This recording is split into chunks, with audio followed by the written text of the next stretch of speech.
Next stop, Evergarden Station. Welcome aboard Metro Zero. All souls must remain inside the train at all times. The terminal station is Evergarden Station. Zero is pulling in. Look alive. Car 4. Clear. Car 5. Clear.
Next stop, Evergarden Station.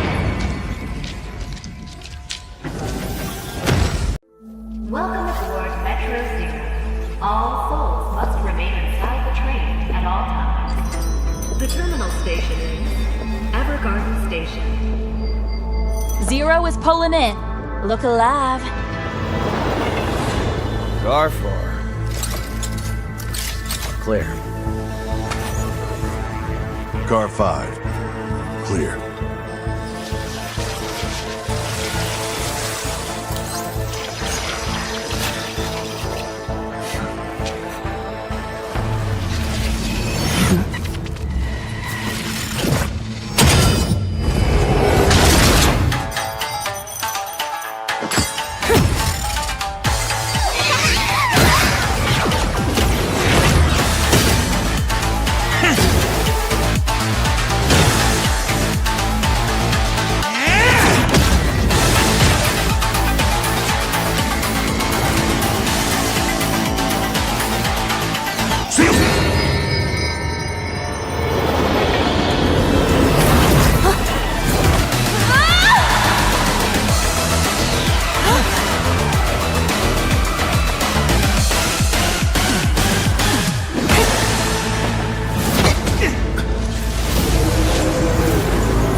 Next stop, Evergarden Station.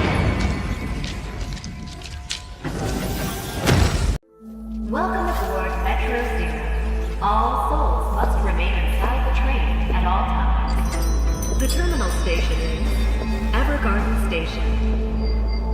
Zero is pulling in. Look alive. Car 4. Clear. Car 5. Clear.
Next stop, Evergarden Station.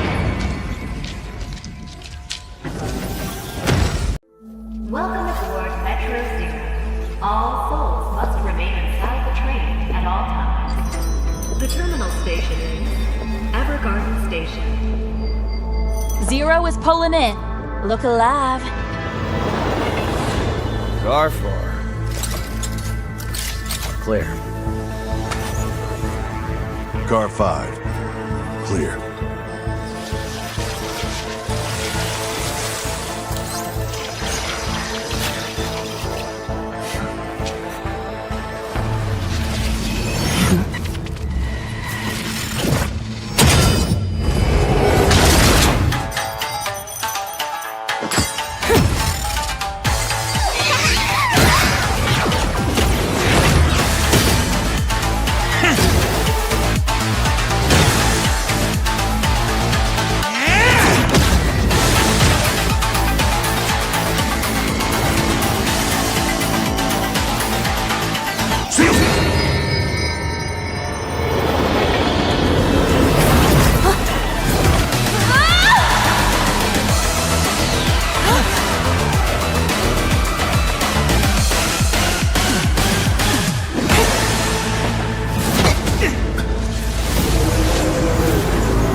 Good evening, ladies and gentlemen. Welcome you all once again to the Northeast Underdogs Tournament Nerd 3.0 in its third edition running right now. And we are into the playoff stage already for the Underdogs bracket. As we have seen and as we have known, 256 teams have come down to just 8 right now.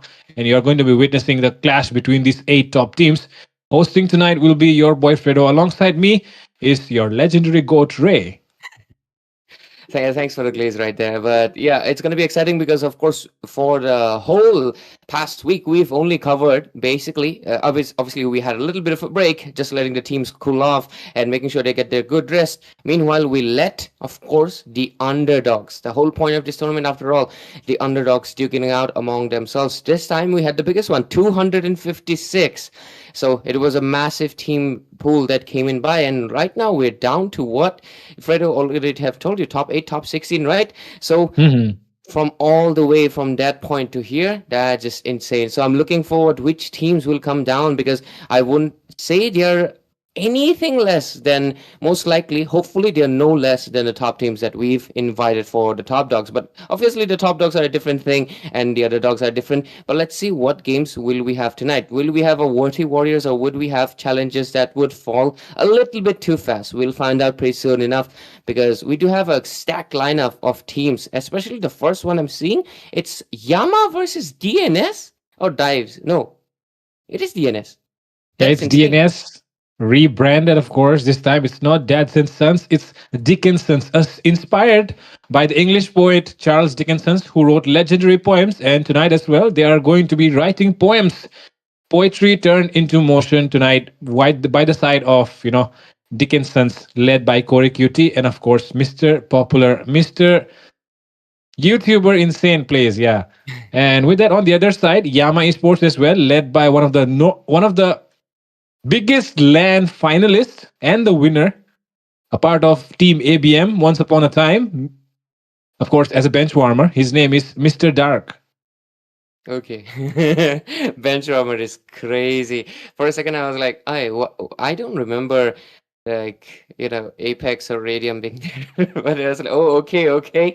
It's it's dark. All right, Mr. Mr. Bench Dark. warmer, of course. Yeah, Mr. Benchwarmer is pretty crazy title, but yeah, I would not want that title. But anyways, with it, we should be diving into the games pretty soon. And right away, just like you mentioned, right away for the first match, we actually have two well-known teams. Not exactly what you'd say top 8, but they would definitely come into the top 32 spot. And because of Mhm. that, I'm really looking forward to what they have. Rest of us, I do know the team called INC. Should be the same INC as I'm thinking. And the other is obviously Seoul, which obviously one of our casters is actually looking forward to, right? Many people already Mhm. know her, but still, we should be up for a game. But let's just see. Yep. We'll be going Do into we the have draft four section best of pretty three? soon. Yeah. No, it's not going to be the 4 best of 3, because it just seems Uh-huh. like Outlaws and what is that? Touch TSG. Some Grass, yeah, my bad. Touch Some Grass, of course, the name of the team, Touch Some Grass, TSG, Touch Some Grass, Outlaws and Touch Some Grass will not be able to play, I guess. So that's why they are Okay. put in the last section. If they do agree to play at a late spot, they might come. But if they don't, then of course we have to do this match offline. Sorry for you guys. Okay. But Got it. you are not missing out on the star-studded action, because the first match is going to be Yama Esports versus Dickensons. And Dickensons, of course, previously very famously known as Dads and Sons. Like I said, star-studded lineup indeed. Corey QT leading the role of IGL, and of course, Insane always there as the jungler, who a lot of people consider the best jungler of all time in India. But of course, some people have their own opinions as well. Not really the best in some people's opinion, but with that, we should be ready to go at any instance. But before that, Ray, still like to talk with you about what are the kind of picks that you'll be expecting before, because we have not really faced any underdog teams right in the stream yet. So, what do you think? Are your expectations in this underdogs bracket? My expectations are pretty high because two things. First of all, would definitely expect the meta picks to be coming in because, of course, there's the mages, right? The Farsa, the Karita. Then you have the XP lane. Of course, you get the CC. Then you get the tanky ones. You can go from all the way Arlot. You can go for that. Even anything tanky, Uranus, all that stuff, all that good stuff. Then you have, I think those things will remain the same, and as well as the marksman should also remain the same. Like you have the Granger, you have the Irithel, and Mhm. at most case scenarios, you might just come in for, hey, who was that other marksman, man? Damn, I can't remember right now. But yeah, you have the Etithel, Granger, Irithel, and 1 then 1. oh, yes, 1-1. Yeah, for a second, 1-1 should pop up sometime around. Roamer can be anything, honestly. People can pick up anything for Roamer these days as long as it works. because sometimes people have different compositions in their mind. Not seeing a lot of healers lately, so let's see.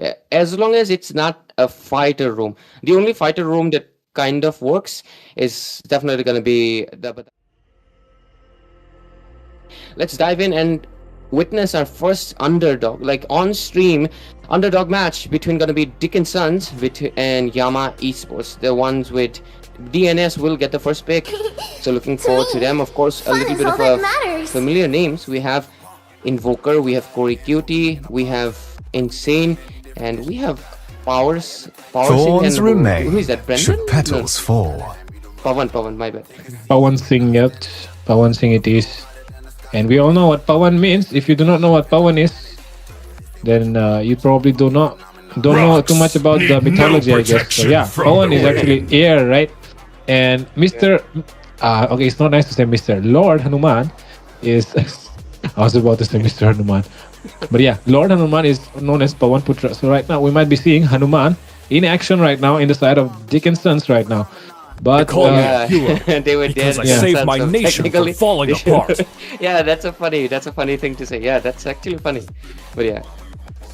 With that draft section already taking place right now, we can see the Eastern Shin and Lancelot getting banned here because, of course, we all know this meta favors these heroes, and these heroes favor, or we can say kind of buff the gameplay that Mr. Insane might put out tonight, because we all know this guy, he loves assassin meta, and right now is the right time for Eastern Shin. I will choose my own that path. he is a one-trick Eastern Shin sometimes, so Damn. let's ban that out, man. Makes sense. You should be doing that. For a second, damn. For a second, when you're casting for the top dog, somehow you have the whole draft plan out, Yeah. Like, you know everything. Butterflies I mean, born legit. by thy Remember wish, that? Yeah, I just predicted the whole guided draft. Oh, by damn. lantern's Thank you. light.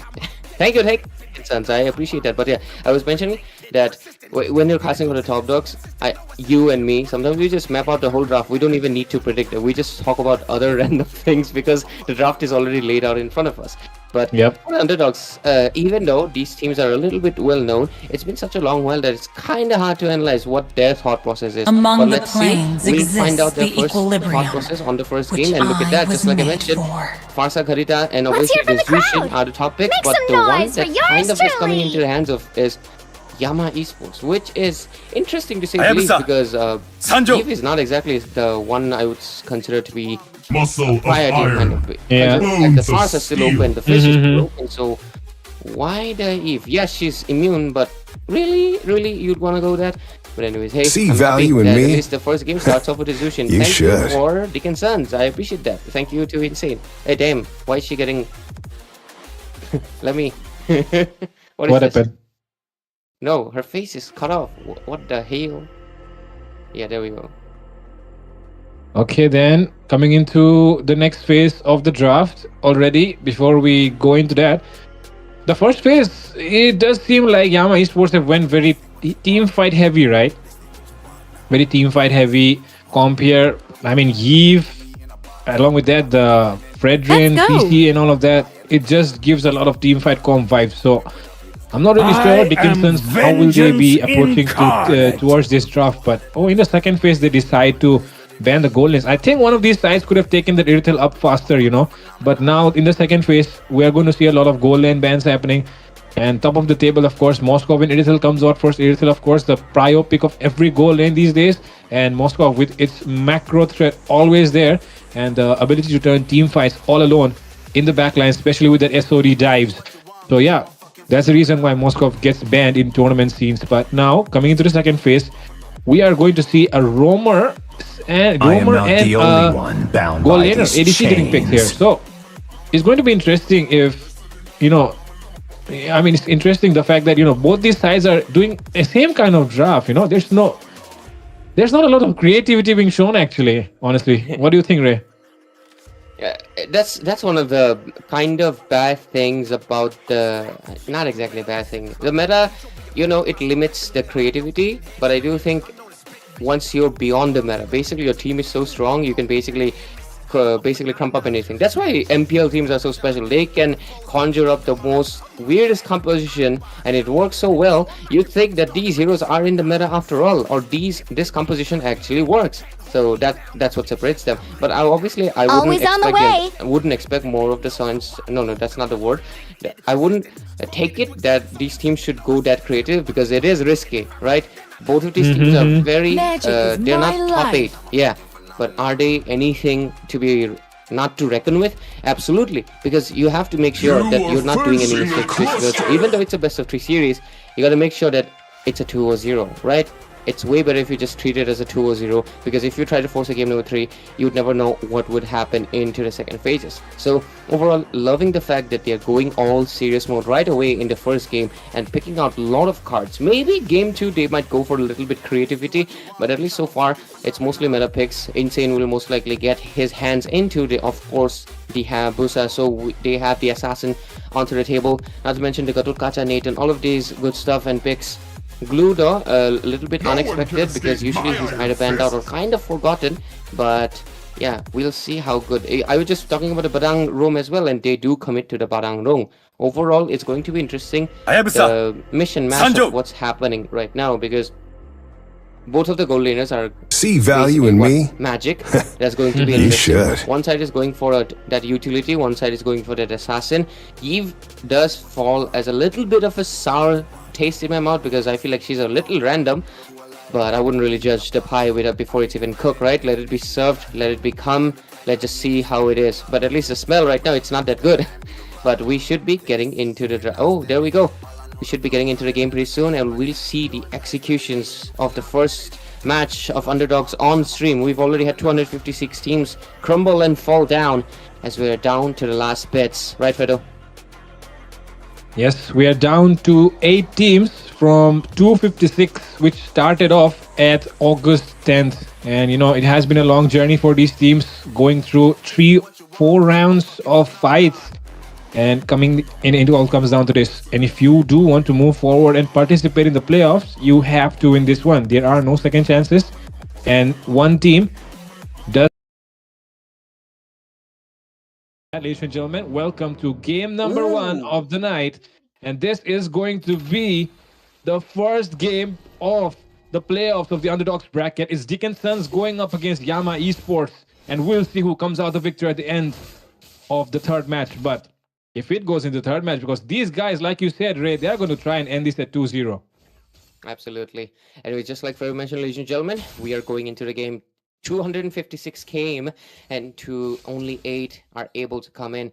Multiple 3, 4, 5 rounds of knockouts, and these teams that went through basically a war zone, because it was a survival of the fittest, and they've made it. That's why they're no less than, of course, the top dogs as well. They have faced their own troubles and tribulations, and we are happy to finally have their games on stream and cast for it. So let's see. They're going to be worth it for it, and let's see how it goes so far. So far, we obviously had the Dickensons, the Sign, Pawan Singh, Array, Corey Cutie, Invoker, and Insane Zin. On the other side, we have this Dark, Zitad, Nekosqui, okay, and Clips, and Asep, Kelye, right? Kelye. And with it, a lot of poking and rotations already made throughout the map. I think that was creep stolen by, that was creep stolen by the Badang. But overall, nothing much. We'll most likely see the first engage. And between these two teams, I do think the first blood should go into the hands of Dickensons, because for a simple reason, the Jushin is way stronger even before level 4. Eve, heavily reliant on that level 4. So let's see. The turtle is already coming in. Who gets the level 4, and should be Dickensons. But let's see. It can be unpredictable. Yep, and looking at this, Insane does connect the shadow, but you do not want to go in on a Fredrin, especially when he has that much of health. And with that, both the sides approaching the turtle area will be seeing really soon what will happen, who will take that level 4 first and get that positional advantage. Seems like everyone here is level 4 except for the Gatot, will be just a little bit behind ZXD on the side. And with that, the glue already goes into the backline, wants to get that split coming onto someone, but the Badang stalks him. Doing a phenomenal job there. Cody might be getting caught there all alone, but he still survives. Scarp gets his retribution, right? Cody will still not fall, but finally, it will be Zatar who will take him down. And with that, the AOG pops in as well. A fight has finally broken out. 5 members present here from the side of Ramya Esports. And with that number advantage, they'll be able to take down someone, it seems. Hey, But Pawan. they will actually pay the price as well, as two will fall. And with that, they want to go in for Pawan, who is solo. Nah. And with that Void Blast, it will be Neko Squeeb taking that kill on the goal laner. Who was the first blood? Actually, I missed it out for a second because the team fight. Yep. Too many, man. I think it was Corey Cutie, right? Yeah, he got taken down first, then the rest of the members. Oh, okay, a pause is happening.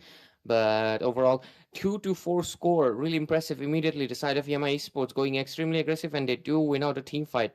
I'm not surprised they win the team fights because obviously, just like I mentioned, their draft is team fight oriented. But it's interesting that the retribution was so on point. Cap is just no wonder a lot of people obviously love him, and we love him too. But let's see. Acep Kelly, he has to make sure that what is the word again? My bad. They get it right. But overall, 2-4 score. I'm just mentioning it again. First hurdle, just the first team fight, and we're getting a lot good action. Might already, but we have to look out because it's still early game. Anything can happen into the next phases. But obviously, I want to mention one thing. Huge shout out to the production, man. I'm seeing a new few visuals, right? The game one, it changed the turtle, those texts, subtle changes that not many people will see. But I did say, so hey, a huge shout out to, of course, Waterm Games for stepping it up for each round. I really appreciate you guys. And with that, of course, some security checks going on behind the scenes from the side of the organizing committee, of course, referees, and the management involved in this one right now, as security checks are going on. But as this is going on, there could be bad news happening. There could be good news coming as well. If all things are fine, we'll continue the match. If something is wrong, we might have to discontinue it. I hope that does not happen, though. Nobody actually thinks about it. But with that, ladies and gentlemen, coming back to the point again, this team has not really. Okay, what was that? Natalia just got a maniac on a bunch of other Natalias. Yeah, Maniac and Savages being played here on the screen, of course. A streamer trying his best to entertain the crowd. And so the screen isn't blanked out for the people with attention deficit. Like yeah, if something's not moving on the screen, I'm not watching this.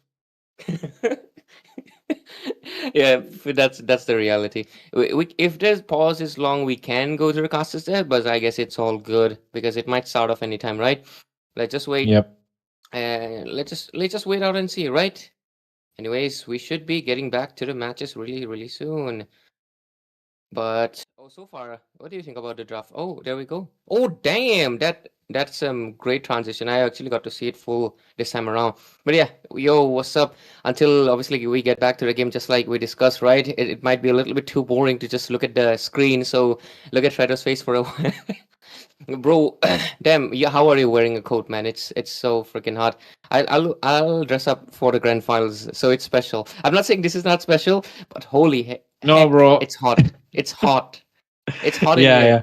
Can understand, bro. You're living in Assam, man, and I'm living in Tripura. And the thing is, these days it has been kind of windy in Tripura, so it's not really that hot. And my window is, I mean, you can't see it on camera, but it's just right here, right here. Damn. So I'm getting all the natural wind coming on me, so I don't really have to be bothered about. My window is like two hands of width from here. The issue is there's no wind coming. Exactly. Like, I have wind coming. The leaves are standing still. They're like this. Yeah, we can talk about Northeast weather all day, bro. Northeast weather is just so good, right? But anyways, talking about weather, the weather in the Land of Dawn is not very well currently, as both the teams definitely seem to be undergoing the security checks for now.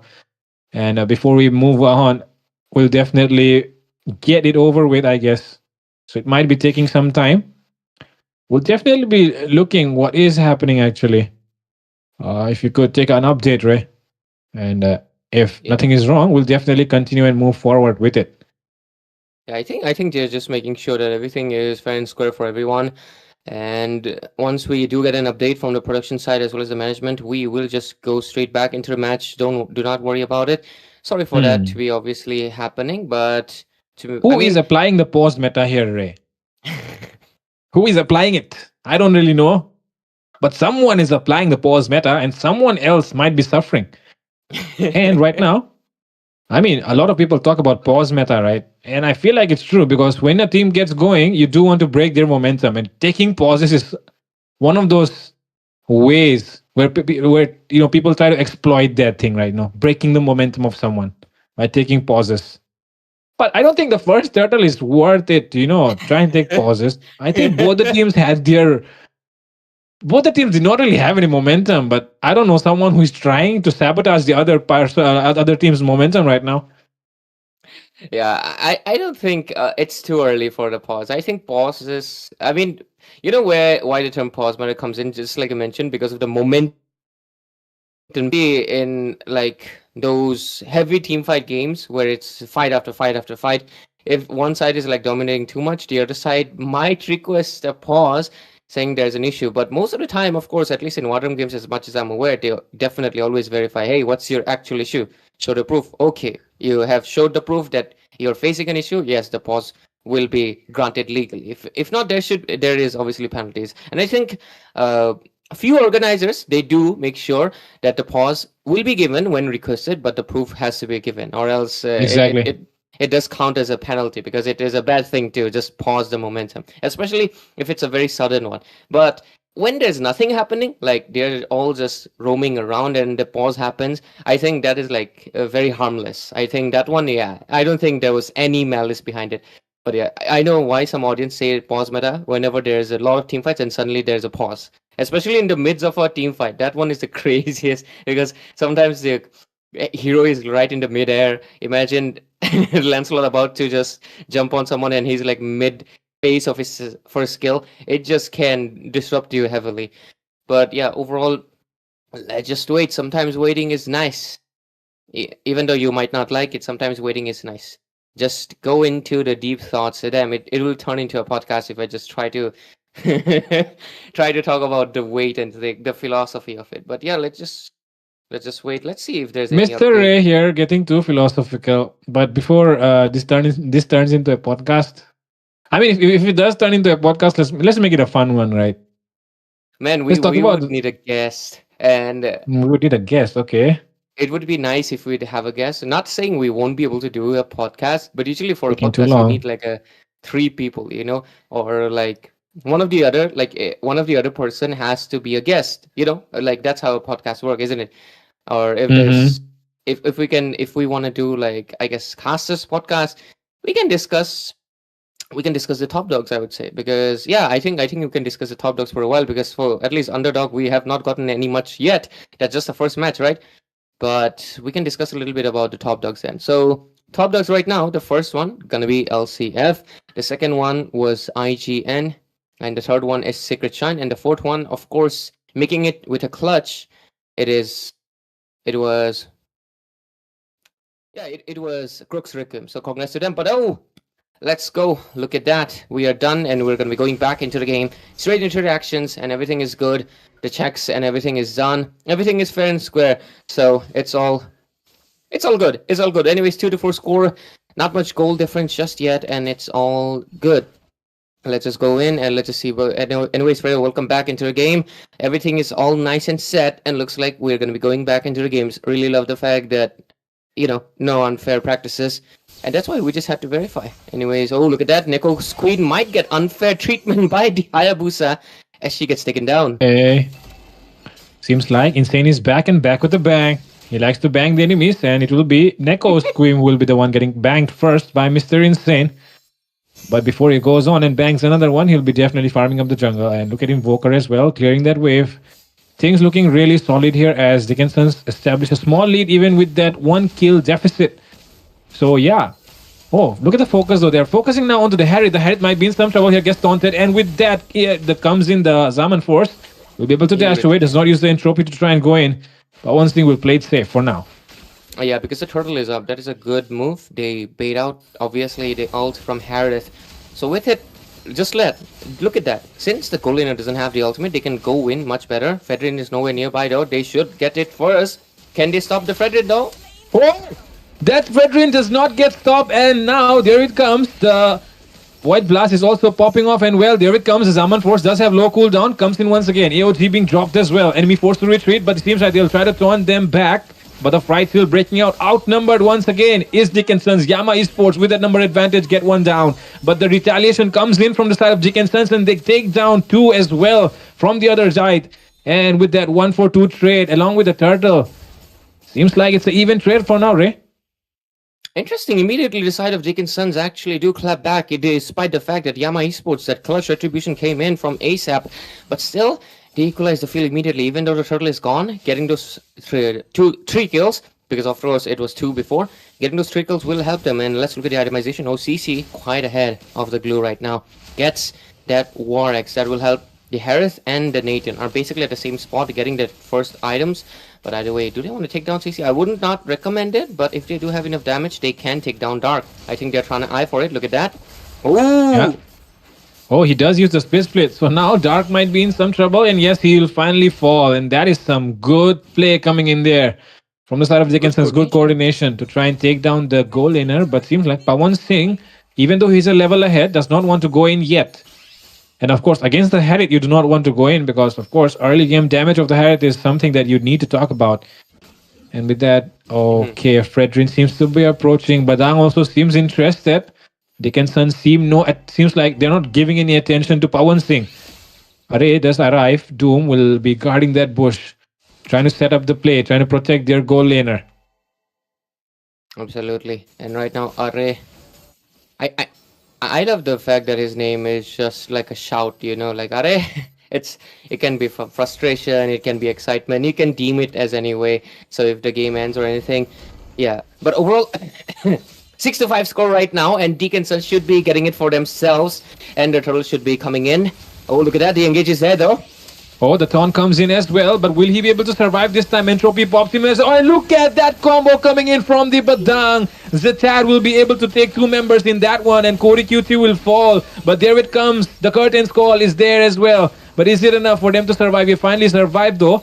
But with that, now, look at Dark. He's zoning out the CC Invoker, forced to use that. And with that, Retribution comes in once again. No steal coming in from Kap. Kap is forced, zoned away from his teammates into the enemy jungle area. Will he be able to survive it? Look at the Yves still poking down on the screen though. Is Array who will fall. Insane still trying to survive. Void Blast will take him down finally. Neko Queen gets his revenge. That's the second time, because the first time he took down Nathan with that Void Blast all the way on the bottom side. And he took down right now Hayabusa as well. Neko's Queen capturing those first kills with the Void Blast is pretty insane. I would not recommend that. I mean, he can, but I would not recommend it. The third is a goner, so it's all going to be good. 7-9 score. The goal leads remains the same though. But let's look at the macro, because look at that. The top lane is getting pressured. It already got taken down. Even the bot lane will get taken down as we speak because Glue is not present. That's interesting. He actually rotated all the way into the top and going to be losing out that turret as well. 7-9. 8 minutes already, and Yama Esports have the macro. They have gathered 2 more kills, and right now they're trying to build up to make sure that Dickensons are a little bit of deficit. Oh, Pawan Singh, better watch out though. 1v1? Nah, they're not going to go for it just yet. And 23k goal lead established. 800. Oh, but seems like Invoker might be in some trouble, forced to use. But now it comes.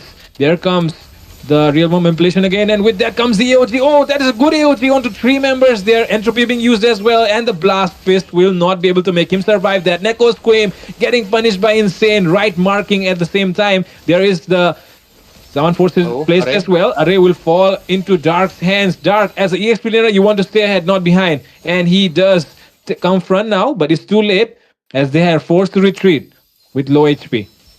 A lot of back-to-back, neck-to-neck right now with a 9-10 score. It was just 7-8 ago, so they do get a few more kills in their table. But oh, Harith, that is extremely risky. But he survived with 1 HP, but the Flicker will get exhausted. Good use of the Flicker because ultimately he would have gotten taken down, but still, Insane. I do think he could have avoided that. But oh, what's that? Insane. You wanted that so badly? Man, Is chill out. that that seemed like an ego play or something, you know? What do you think? Maybe because Hayabusa also did use up the retribution. I guess I mean it's not necessary, especially because I think it would have been strategic if he did not use his retribution. You know, go for the Lord, but right now it's not looking good. Oh, look at that! 2 people getting knocked up. And after that ego play, Insane wants to go in. Does not connect his shadow. That's a bad one from Insane there. And good work from Corey QT, though he's still surviving. But the damage is just way too much from this Harith. And he takes down 2 members and comes in the Nathan as well with that entropy. But might be able to take down 2 or 3. But there it comes. It's a triple kill for Clives. And Insane claps back with 1 more. But now this Harith might be getting a triple. It's a shutdown. And it's a Maniac, not a triple. Oh my goodness, Ray. What was that? I think our streamer predicted the future because he showed that Maniac, you know? Yeah. He's manifesting stuff, guys. You can bribe the streamer, I guess, for him to manifest. But the thing is, I'm not sure who manifested it. Imagine Dickensons were the one manifesting it and instead Yama Esports got it, right? But yeah, could have been anything actually. Yeah, the Harith getting the Maniac is going to be really heavy, of course. Pawan Singh actually came in really strong. He was about to actually get a Maniac for himself too, if it wasn't for the fact that the Badang came in with the walls and Dark also with the Vengeance. His damage was not enough to take those 2 people down at the same time. And that's the whole reason, actually. Not to mention, the magical defense should be coming in. Yeah, no magical defenses are coming in right now. And with it, oh, he does get the Holy Crystal, but so does the Harith. Both of these marksmen are basically same build, man. If it wasn't for those cooldown boots, it's literally same build. Yeah. Copy pasted. That's so funny. But overall, Glue with okay, he does have the anti-heal. Zushin has the Sky Piercer. Everything's all good. War Axe for Hayabusa. Interesting. Not bad though, because there's a lot of frontliners. Other than that, all good. Nothing out of the ordinary for itemizations. But of course, you'll have to farm up. You'll have to get it. Eve for that Wishing Lantern. Really good item slot. Sarah would be happy that day, and Eve did not build it, and she was really mad. But right now, it's all good. 12-4 score. 12 minutes in. Despite the Lord getting taken down, Dickensons are still kind of not exactly obviously out of the competition. They secure 2. They literally secure as in they save it. But oh, look at that, the fist. And Corey is stuck, but oh, he gets away with the flicker, and with that, he immobilized the enemy as well. And that is how you escape as a pro EXP laner. And with that, there it comes once again. Look at Insane. He's marking down Neko's Queen once again. He slashes out with the flicker though. But it is what it is for now. There will be nobody falling except Invoker, who fell down when the camera was somewhere else. So yeah, my bad there. The camera was somewhere else. Man. The camera, we need 2 cameramans for sure. Do sponsor us. Too many we need too many things happening, man, at the same time. Yeah. We to be fair, in MPL and stuff, they do have double cameras for this whole reason. Just in case there's a solo kill or something, the other camera then goes like, beep, look at that, into the bottom right. But yeah, that's the whole point of highlights and everything. But yeah, we'll get that later on someday. But yeah, 12-15 score to side of Yama Esports, looking extremely strong. After that Maniac, that was a momentum builder, and it did build up that. Is that a bad shine? Decides to risk himself, but now he will not be able to escape that chain CC. He'll be getting taken down. Real world manipulation comes in again, and it might be Pawan Singh who might be falling. He survives though using the entropy, but Hayabusa comes in as well. Does do a lot of damage. Insane takes the shutdown onto the Maniac taker just a while ago. 4-4-4, still alive. Do they want to go in for this fight? Insane does have the shadow. Might cancel the recall here. That was a bad place to recall for the Badang. Just cancels the recall. Doesn't want to go in as it is a tank Badang. I think that I'm not sure if it was a shadow placement or was it just a... I'm not sure, but it was really precise. He immediately teleported on in the face of Clips, and there was nothing Clips can do because he was already into the really low HP. So overall, yeah, that was an extremely impressive takedown coming in from the hands of Dickensons. That is very impressive. And since they have gotten back their tempo, they're gonna go for the Lord. But I would not recommend it unless ASAP Kelly has been pushed away back, because I think it's a really look at the lane management. That engage most likely gonna be coming in. Let's go. Dark wants to go in. Look at Insane. He's looking for an angle still. And with that, Badang goes in with the fist crack. It seems Insane finds an angle onto Neko's Queen once again. But there it comes. There is a Winter Crown play as well. Picked up and thrown. Look at Invoker doing a lot of damage right now. And with that, the Lord is still being taken down by Insane. Easy pickings here. There will be no contest. And along with that, look at the top side as well. Like I was saying, I was just saying that before the fight, Ray. It is not looking good. The lane management was very bad from the side of Yama Esports. And that's why, right now, the game could end. That was actually the reason, I noticed that Clips has been rotating to the top every time. I think there should have been a little bit more pressure being applied, but unfortunately there was not. And because of it, look at that right now. This is basically game over, because what can a lonely, basically circus girl can do against a whole horde of 5 people? A time traveler, a ninja, a Chinese lady. It's very funny. I'm considering a Chinese lady as a threat. Jokes aside. I mean, technically, Asian ladies are a threat, if you understand. You know, they will make sure they bring out the chanchala and everything. But jokes aside, great. Whip was a little bit strong, I'm going to be honest with you, Fredo. Like, I was honestly, the game would go a little bit longer, but suddenly, in that Lord fight, ASAP getting taken down, it immediately just went full down because of the simple fact, just like I mentioned, the wave management. Since they lost out on the top turret, they lost most of the majority of their members.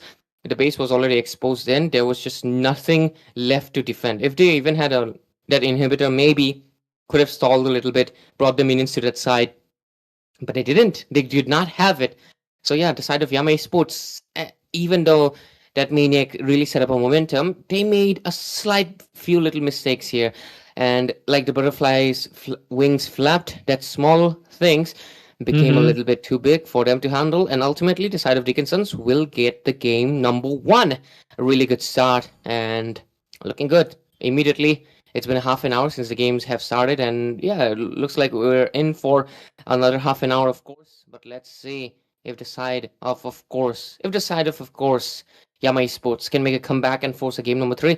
We don't know. We generally don't know, because Yama Esports was actually showing a sign of taking the game number 1 from the hands of Dickensons, but we'll find out really soon enough. Let's see how it goes, though. Let's see how it goes.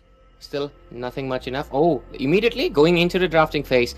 Really fast pace, looks like no breaks for them, because they had a break in their pause, right? But with it, we're going to be getting the Yama Esports first pick. What is that decision? Try to turn things around, make a draft a little bit interesting, or just go for something unconventional. But yeah, for now, I'll make the Zushin disappear unless she appears again. I'm telling you, man, Zushin is too strong. If you can utilize, easily Zushin is the best, because she just screws up your frontliner so hard that, what are you supposed to do? Like, unless they make CC immune version of a frontliner, which was funny enough, it was Chow. But sadly, he's kind of nerfed right now. Not exactly what you can call a frontliner. But yeah, overall first pick coming in from the hands of Yama Esports. So ladies and gentlemen, this is of course the game number 2 between Yama Esports and Dickensons. Underdog top 8. We are speedrunning it, just like top 8 for the top dogs had the round robins and everything. Right now we're speedrunning this is not round robin, this is basically the knockouts. No second chances.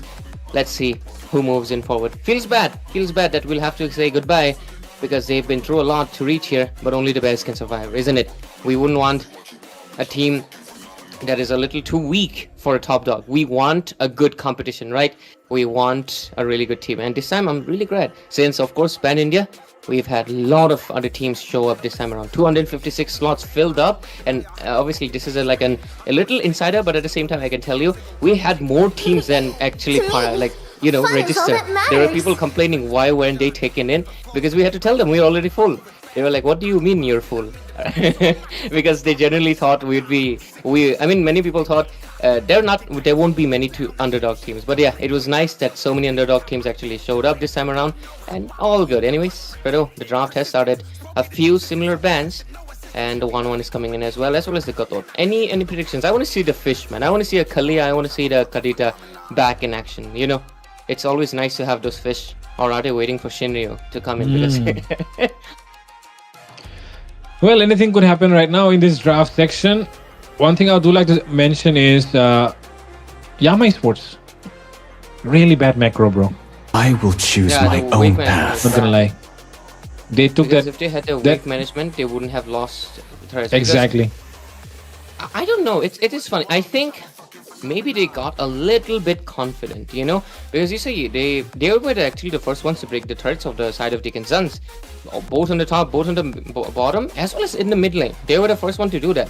So I think they thought, hey, we just got the turrets, I guess we can relax a little bit. But nah, anytime you try to relax, it just backfires, because I think the minion pressure was built by the Nathan, because we've been noticing Nathan was joining in the team fights pretty late every time around, and the simple answer is he was handling the waves. He was trying to build the pressure, and then later on, look at that, it it changed around. Nathan was the first one to come in team fights. Harriet was the last one. Why? That's the thing. Nathan had been clearing out the lanes, building up the wave pressure one by one. And because Harriet right now was seeing, he was confused. In the first team fight stages after the Maniac, he was coming in late, and that's the whole reason he got taken down, because he came so late. Hayabusa just was able to take him down. If he was already with the 5 people, it would have been hard to to pick him out of 5 people. It would have been hard. I saved but my nation from falling he came in apart. at the last, it was really easy to just go into the backline, just make a good flank and take him down. If he was in the middle of 5 because he was already in the team fight, it would have been different. That's why actually those micro decisions become macro. That's the whole point, isn't it? So they would have to make sure once they get the turrets, they do not get a little bit confident and make sure their lanes, as well as they keep an eye on, of course, Pawan Singh. What is he doing? Why is he not coming into team fights? He was not pushing, but he was building the lane pressure. And that is a thing that I think definitely pro teams always have to consider in their hands. But anyways, I think done with the first draft. That Maniac was kind of wasted, I feel really bad for Mr. Harriet out there. Thorns remain. Should my prayers are with you for this game. I hope if you do get a Maniac, it does not get Butterflies get turned into dust by your teammates. But of course, it does depend on the Harriet as well. As Clives here, he did not really do a good job at maintaining his wave, and somebody had to clear that wave before they went for the fight. Maybe send their roamer, or maybe send even the marksman, right? Even Harriet, he can take those 1v1s, of course, but they do have Hayabusa, so that was even more concerning. Maybe that is the reason why they did not really send someone to that far lane. But in the second game right now, the draft looking pretty similar, except for that Bakshia ban, which does come out of the ordinary. And with that though, Yama Esports getting their hands on the Lancelot, and Insane is actually forced to play a hero that a lot of people say he's not really good at. The euphony of suffering. Damn, that's a bold claim. But I think they just bent out the Bakshia because I do think they were already planning to pick either the Fredrin or the Lancelot. But yeah, either way, the Lancelot will go into the hands of Yama Esports. And obviously, I'm really, really happy that Zushin is back. Dickensons, but okay, the 2 things considered. First of all, Insane, if you're obviously watching this, thank you if you're picking Zushin for me. Or is it because Invoker has a favorite hero right now? Make sure he stays away. Jokes aside, I think Invoker is in form with Zushin right now. That's more of the reason why I see. Oh, but with that comes in the fish. Thank you. You're listening. And with that, we are going for a Kalia right now, and that might have forced Granger to consider going for the Purify, and that just creates the pressure in this draft right now. Dickensons carrying that momentum are definitely trying things out here, getting more creative because they have that confidence. Definitely, because I'm gonna be honest with you, for more like, I guess Irithel can kind of, but flicker plays exist, bro. But yeah, if you're a marksman and there's like a pick-off hero, especially Kalia, not going for the the Purify is a really, really bad move. I mean, in a tournament, of course. In a ranked game, you can dodge her, and especially if you kind of know the opponents are not that great at pick-off. But especially when you're in the top 8, I would 100% as a marksman do not. I've seen a few marksmen even. Obviously in the top dogs as well as in other tournaments, they pick flicker against the Kalia. It is all okay in the early game when you have turrets and everything, but in the later phases when the turrets are down, what is protecting you? Nothing, right? They go in flicker and take you out. A good Kalia can literally pick you up out of 4 people, because that's how good pick-off users are. And Arre, it's 100% gonna be Arre. He's a pick-off master. Literally, he's one of his favorite heroes. First one is Cho. For such a long while, he picked off people with a Chow. Second was his Jawhead. Then he also played Kacha. And right now, obviously, the Kalia, it's been a while that she's released, but still, she's a really great pick-off hero. Not the strongest roamer, but one of the best pick-off options still. So 100% should go, yeah. 100%. If I do see the flicker, I'm going to be disappointed. And Granger is going to be in a heap lot of trouble. Unless Yama Esports have a... They think their roamer can actually square up, like, yo, Kalia, try and pick him up. I'll make sure that he's well protected, you know. Let's see, what do they go for? Because trust your roamer, but sometimes having an own backup, you know, your own emergency backup, you know, your own parachute is always nice. And with that, I would like to say right now that, well, I guess this draft is just favoring Dickensons right now. On the other side, they have the glue. Like you said, a good roamer from the side of Yama Esports can turn things around for them. Soon be your burial ground. the options that they have. Facing a Kalia and even the Fredrin and the Lapu Lapu.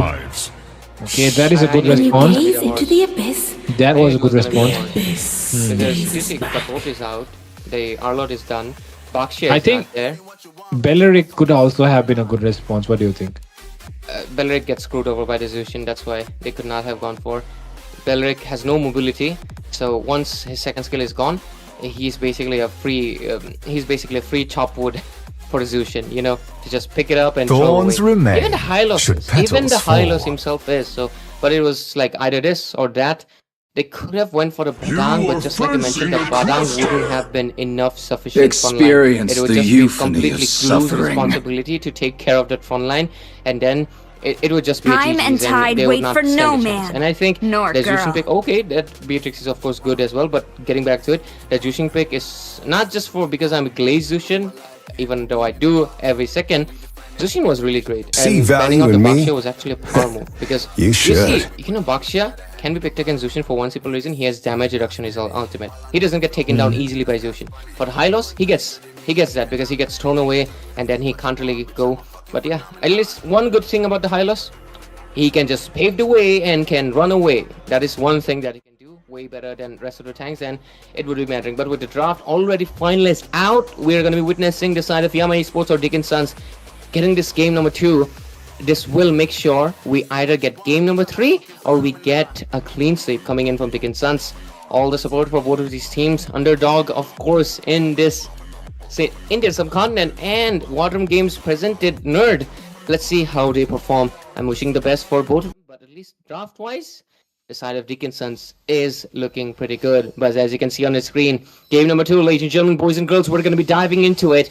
And let's see, to take you into this game, of course, it's going to be myself, Ray. And here I'm joined by Fredo. So, draft is done, Fredo. Why is the draft done? Well, it's done because we want to see the game happening, right? And with that, we are back into the match, guys. It is the second of the best of 3 series that we're going to witness between the Yama and the Dickensons right now. And into the mid lane, of course, Zushin will definitely be outpoking this Hylos, forcing him to recall as well. And Dickensons have their mid lane control every single time. Invoker is on that Zushin.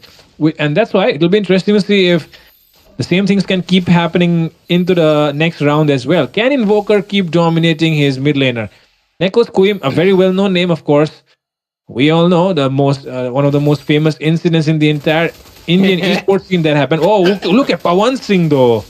Oh, he gets taken down. It's the first blood for ASAP Kyle. I was just thinking it could be, and it happens.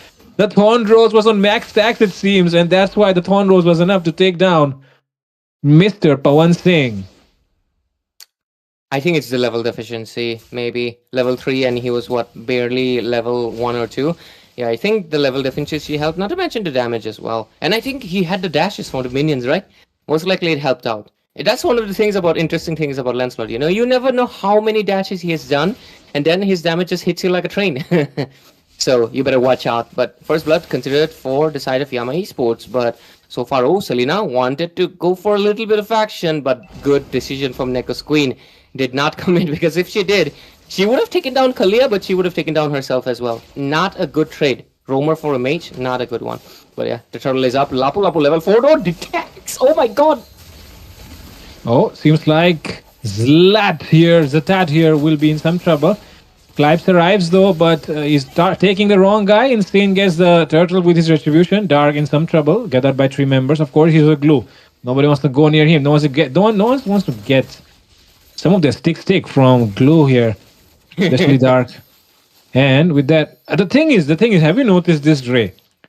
Dickensons are kind of outnumbered every single time there's a turtle fight because their goal laner just keeps rotating for the turtle. I don't know what kind of meta is this, but this is not something that we usually see, but that's what's happening.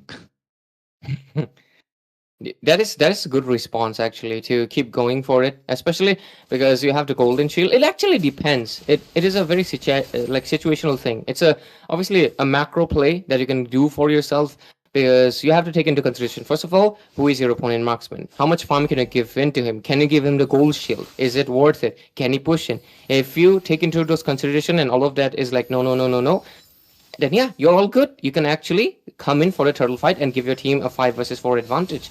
But Oh. they obviously other opponents. Oh, high loss. Tsunami Slam. It seems like it is a reverse one at this point, as it will be insane. Who will be falling actually. And with that, oh, Lapu Lapu jumps in with the bravest fighter. Can get those, but he does not really have the flicker. But oh, it comes! That stun coming in from the Kalia will be able to get him that space that he needed. And with that comes in a double kill for the Lapu. And with that, look at Array. He's sidestepping everything, but he might be not be able to do it anymore as the stack is full. And oh, might be, but okay. Finally gets taken down in the hands of Dark. That was a good one, actually.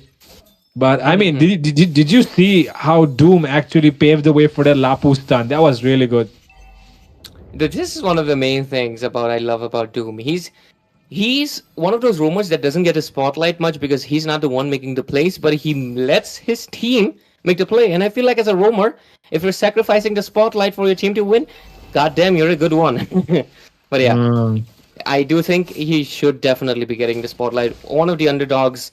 But of course, that's the whole point of the tournament. Let's go. The turtle is going to be up. Lancelot, where are you? He is there. Oh. Is he going to be getting it? Yeah, it seems like it might be the Selena getting taken down, but oh, Kelly comes in with the retribution. But now, Insane wants to take some revenge, and it will be Dark who will be paying the price, it seems, as three people, Toby Pachard happening here right now. And Dark might be the one taking it. And yep, definitely, Dark will be falling. That is just funny, bro. Where did that term? I haven't heard that term in such a while because I mean this is a Hindi casting thing, but yeah. Oh, they go for another engage. Look at that. Do they want to go in? Lapu Lapu. Oh, SF Kelly, he dashes into the Lapu. I don't know what to say. Okay, that was and actually the Lapu takes away the blue buff as well.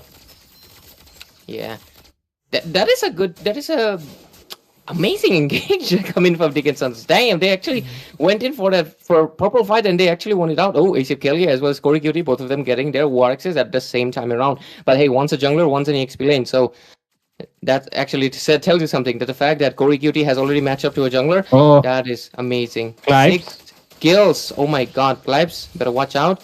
Hylos though, providing a little bit of vision.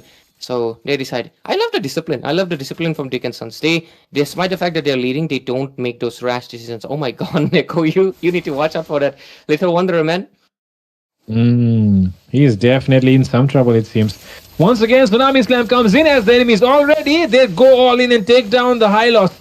They do want to go in for the Selena as well, it seems, but they do not want to as Dark arrives finally to give some backup at the front line. But guess what? Even a glue can't do too much when there's three people on him. And that's why he'll be going down into the hands. But oh, he survives! He still survives! But oh, Lapu flickers in. Corey takes him down, gets a godlike in the process. And along with that, Neko Queen already falling. Much before I could say anything about what's happening on the other side. But with that, now they want to go in for this mid lane push. And seems like Yama Esports here are trying to defend it. Will not be able to do so. But now, Invoker might be in some trouble if they do decide to go in. But okay, it uses that Lantern Flare to get away at the right time. Insane already working onto the Turtle. Turtle spawn at the wrong time because Turtle is already taken down. Mr. Insane, way too quick. Insanely fast, you might say. 3-9 score right now with 6 kills extra kills into the board and around 4,000 extra gold into the hands of Dickensons as well. Doing a really great job with it. And let's look at the itemizations, of course. Thank you, streamer, actually bringing it up all the way. But yeah, Kalia going for that. Oh, interesting. First item. Not a bad choice. Would obviously gonna go for the fleeting time right now. Jushin going for the anti-heal. All good stuff overall. Beatrix, first item, Blade of Despair. All conventional item streaks, nothing out of the ordinary. I love that. I love that nobody's actually building up anything wrong. All good. But Array, better watch out. Hey, they want to go in for Neko Scream. Neko Scream survives it, but do they actually take this fight here? I do not feel like, but Dark still decides to go in, and Clive's dealing a lot of damage with those Rhapsodies, but it's still not enough as the enemy is just way too tanky. Dark decides to escape using the flicker. ASAP Kyle wants to go in, it seems, but might be Insane who will be getting caught here. Oh, he still survives. That is it enough. 1 HP escape coming in from Insane. Dark taking a lot of hits, and there it comes. The bravest fighter will take all those down as they try to escape. The king has been called, and Corey QT will answer. Great job over there. The side of Dickensons this time around, having the composition that we discussed was indeed better. No surprises there because, of course, right now they're also putting things into execution. I'm going to be honest with you. The Zushin and the Fish Lady is a deadly combo. It's actually something that you'd see My bad. So very often into the MSC, but I mean MSC is already done. We're actually looking for the MDL right now, right? But yeah, with the purple buff done and dusted already. Look at the Oh level. my buff. goodness. Damn. They do not want to let this high-loss rest. They do not want this guy to go and touch some grass because we all know if a high-loss eats some grass, he will get healthy. And this fish lady right here, or we can say the strongest lady, the strongest kunoichi ever, does not want that to happen. It is kind of insane. Like, Kalia's jump with the flicker combo is so it feels so heavy. It really feels like, damn, she landed there. Full on superhero landing. I think Hylos was caught off guard. He was like, yeah, what? man. For a second he legit went, what? When I felt bad for Zitat, but oh, look at the pressure. They're building into that orange buff. Do they want to go in? Yes, they would. Oh, the horse is not having a good time. What is wrong with this guy? Somebody seems to have had a lot of steroids today. And of course, the one that I'm talking about here is Corey QT because he is high or something. I don't know, but this guy is definitely playing like he's in his prime. I mean, it's been a while since I've seen Corey QT, right? I mean, all the way back in season 2 of Nerd was the last time I actually saw him. But yeah, it is kind of really refreshing to see his Lapu Lapu. Of course, I feel like a lot of Lapu players in India have improved dramatically. But oh, Beatrix, that is a really close to comfort. You need to be aware of those snakes, right? Oh. That comes from Selena. But yeah, Except overall, Kyle. waves. Oh, he That could have was went for good damage. Invoker. He could have went for Invoker actually. He was all alone. I guess he did not want to commit because the heals are there, and he did not want to. He did not want to commit that much because the Lord is coming in. But oh, look at that. He's taking a lot of hits. Corey also taking a lot of hits. But the thing is, Corey has farm. He has those items. Dark doesn't. That's where the difference comes in. Lord pushing down the top side. And with that one blast, Insane is forced to back off. Now, they'll try to focus on the mid lane, it seems. But will Yama be able to handle the mid lane along with the side lanes that are crashing right now? Seems like they'll try to give up that mid lane as they cannot do anything about it. But now, the Winian pressure might be building on the other sides. Dickensons seem to be moving as a unit as they do not want any member to fall, but someone will definitely fall from the side of Yama Esports, even if they stick as a unit. I think obviously the Kalia with the flicker play should be coming in any second. Look at Are.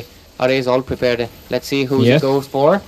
Wow, one ult and game over. No, it seems like Dark has made an outplay here, but oh my god, outplay turned into in play. Outclocked, I guess. Out became in play. Insane play. That's his white teacher. But yeah, 3 to 16, insane dominance. Literally insane. Because of what is this? That's a massive 13 kill deficit. Look at the goal lead. Oh, Xing coming in. Mr. Kylie might be in some trouble as the fish wants to go in for him, it seems. And he will be picked up and thrown by Mr. Doom. And he will get deleted. But now, the Lapu Lapu wants to go in again, it seems. Corey QT. As he is definitely having one of the best days of his life. Getting all the spotlight that Insane always got. Bro, he's happy for sure, man. I mean, Corey does get his chances to shine, especially, I do remember all the way back in Nerd 3, Nerd 2 actually, he won a game with the Idiot, but oh, let's talk about it later. Look at the engage coming in the mid lane. Oh, Dark does get his split on, but gets taken way out of membership and... Oh my god, way out of comfort, I was about to say. I don't know why I call that membership, bro. It's like instant ultimate is like, when you like punch the table out of frustration, like bam, he went out. Bam. He was like, yeah, Dark, I know, man. I could not get you there. Hell nah. But now they're going in for this Lord actually right now, setting it all up. Neko's Queen seems to have done nothing this entire match. Just one assist to show for everything. But now there's a lot of pressure being put here by Corey. He does have the flicker as well. Does he want to go in? Yes, he wants. And the king once again wants to go in, dive in, but no. They will be denied. He does not use everything that he has. Into the backline is Kyle. Or should I say Kelly? And Kelly decides to escape. Insane wants to taunt him. But way inside the enemy territory is Insane. Insane still standing there like a Chad, like the Fredrin boy he always is. And it seems like he wants to prove me wrong. Boy, Fredo, I know how to play this hero as well, bro. But yeah, 15 kill deficit right now into the hands of Dickensons and a massive, what is that? 11,000. Oh my god. Whoa. That's just one-sided dominance at this point. Lord's gonna be walking in the mid lane. The mid lane is down. Look at that. Conceal being used as well. The carpet has been placed, but that carpet is actually the way for the enemies to enter and destroy their base, as the Lord is very healthy. And with that, everything has been used. Minions still not coming up. The enemy is marking down the base. Shutdown secured here. But is that enough? It is not. Pawan Singh gets one. Clives gets two. Clive is about to get three. And now he can go in for a maniac. But the king arrives once again. Corey QT will shut everyone down with that king's blade of his. And now Corey QT left all alone to deal versus Kelly. It's Corey QT versus Kelly. And it seems like Corey QT will win it all for Dickensons. The easy MVP into the hands of Corey QT. Lapu. Because at the end, for legit second, the side of DNS choked for legitimate. They were about to get wiped out, but Corey QT said, let me handle it. 13 kills. We had 20 kills on the board and 13 is his. That's just insane. Literally, wait. 18. That's 18 and that's 3. Yeah, we literally have only like 22, 23 kills onto the board and he had the majority. That's just insane. Winter Crown came in clutch. God. Really good. Corey QT channeling his inner Sanford tonight because what was that? Damage Lapu, in fact, because that's like 2 damage items. Usually Lapu usually go for 95%. Those stats, bro. 95% team fight, 38% damage, 38% damage taken. Bro, it's a one-man show. But obviously, we can't take it away from Invoker with even a Zushin, who some people consider like not to be the highest damage mage, is 24% of the damage dealt out. So Zushin was actually a really, really important factor into those team fights.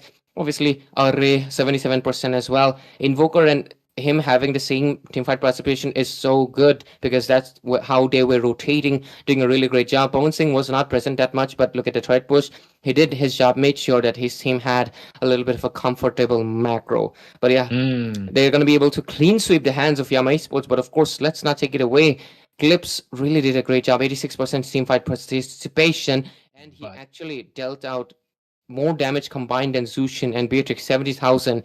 So he did his job really well. But unfortunately, the Lapu was a little bit too overwhelming and too strong.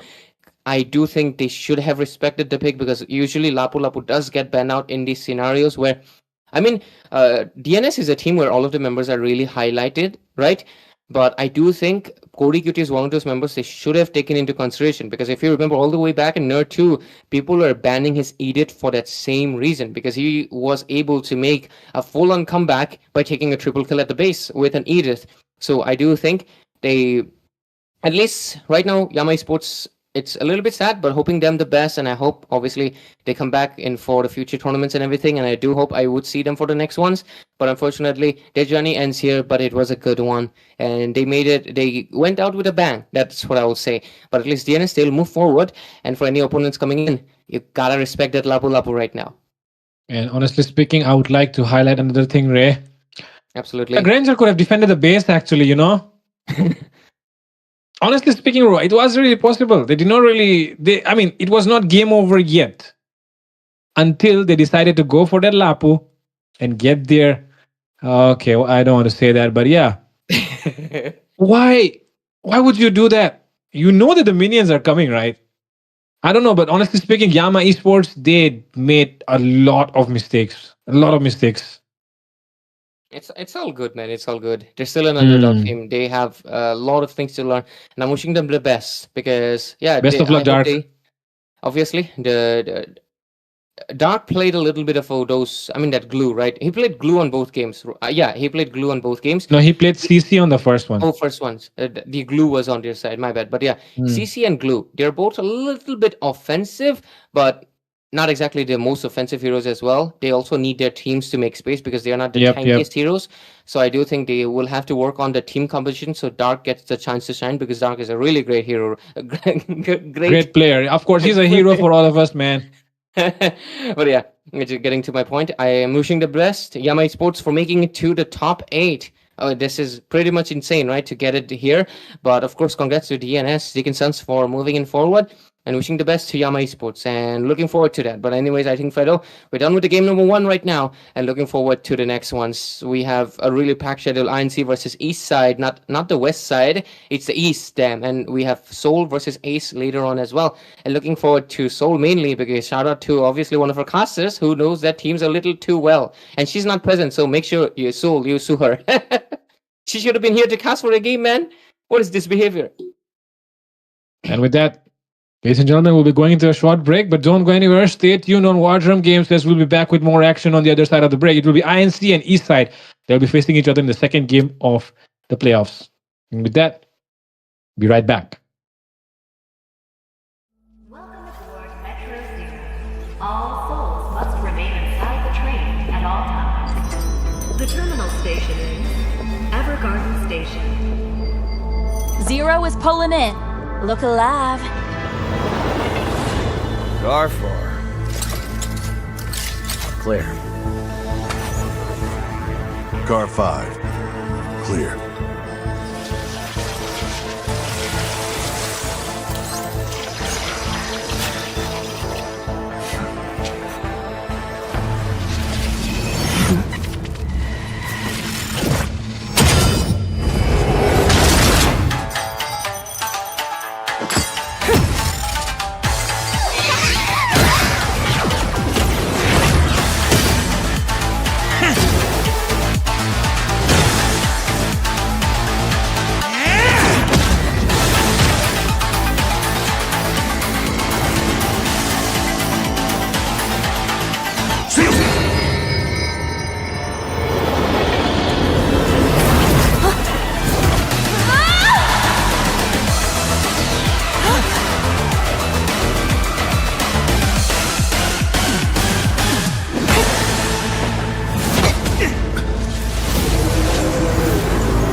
Next stop, Evergarden Station. Welcome aboard Metro Zero. All souls must remain inside the train at all times. The terminal station is Evergarden Station. Zero is pulling in. Look alive. Car 4. Clear. Car 5. Clear.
Next stop, Evergarden Station.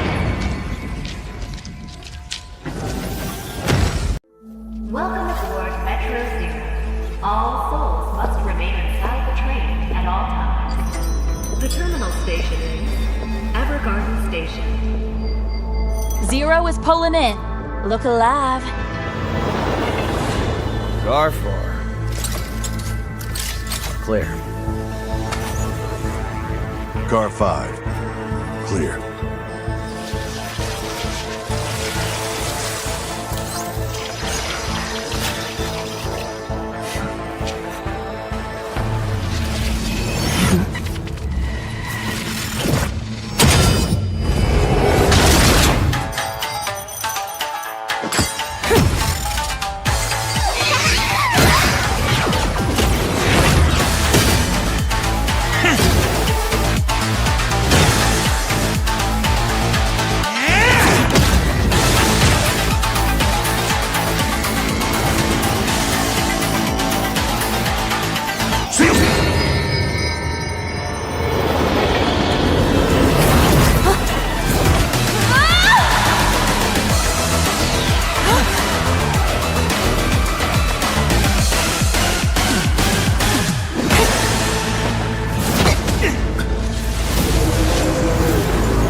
Next stop, Evergarden Station.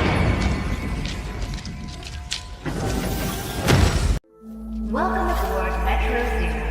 All souls must remain inside the train at all times. The terminal station is Evergarden Station.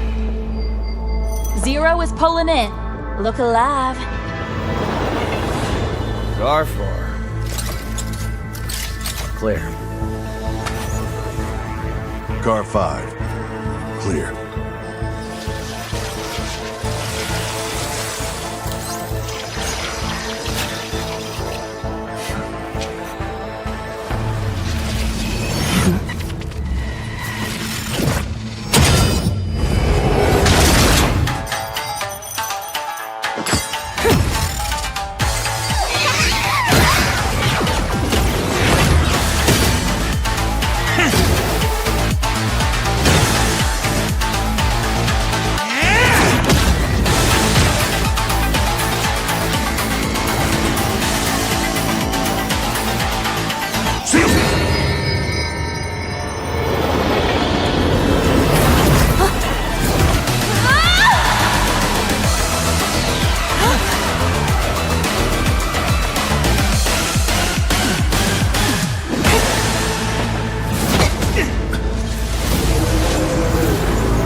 Next stop, Evergarden Station. Welcome aboard Metro Zero. All souls must remain inside the train at all times. The terminal station is Evergarden Station. Zero is pulling in. Look alive. Car 4. Clear. Car 5. Clear.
Next stop, Evergarden Station. Welcome aboard Metro Zero. All souls must remain inside the train at all times. The terminal station is Evergarden Station. Zero is pulling in. Look alive. Car 4. Clear. Car 5. Clear.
Next stop, Evergarden Station.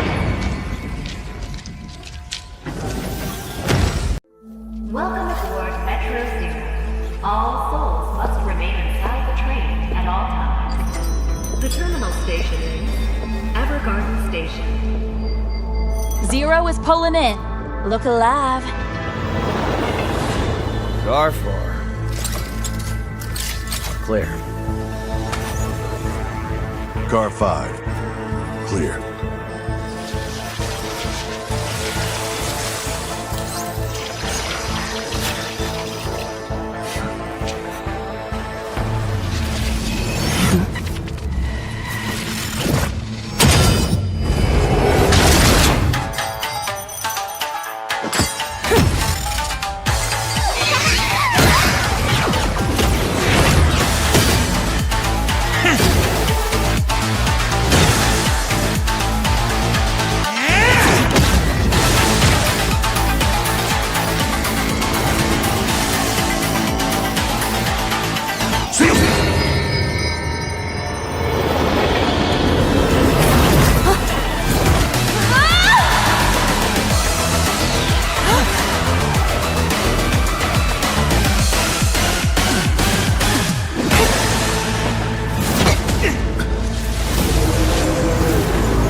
Next stop, Evergarden Station. Welcome aboard Metro Zero. All souls must remain inside the train at all times. The terminal station is Evergarden Station. Zero is pulling in. Look alive. Car 4. Clear. Car 5. Clear.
Station. Zero is pulling in. Look alive. Car 4. Clear. Car 5. Clear.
Next stop, Evergarden Station.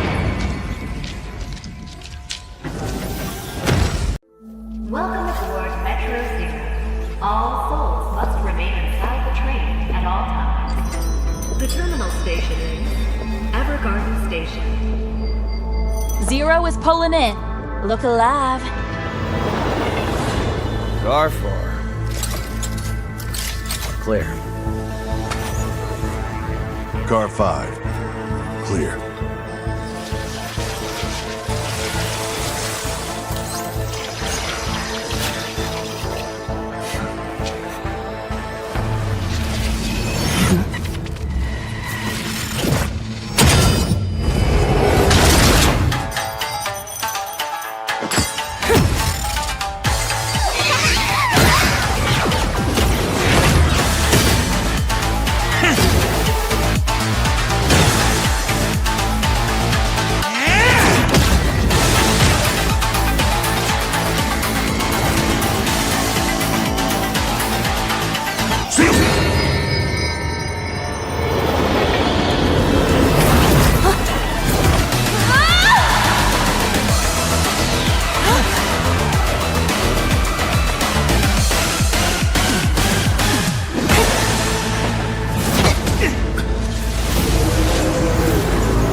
Next stop, Evergarden Station.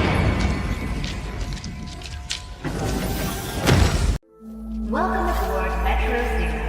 All souls must remain inside the train at all The terminal station is Evergarden Station. Zero is pulling in. Look alive. Car 4. Clear. Car 5. Clear.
Hello, everyone. Welcome back to Northeast Underdogs Tournament 3.0. We are going to witness the Underdogs bracket going down tonight. The first match already being done, and we are proceeding on to the second one. The second one is between INC and Eastside.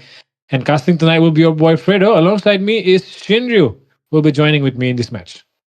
Yo, man, Fredo, like, kind of wanted to cast the last game too because, I was very excited about today's games and I'm finally happy to be here alongside you for the second match because I could not miss it, right? Both the teams, I have not seen them playing yet, but again, I am really looking forward to it. So, what do you think? Like, who got this game under the belt?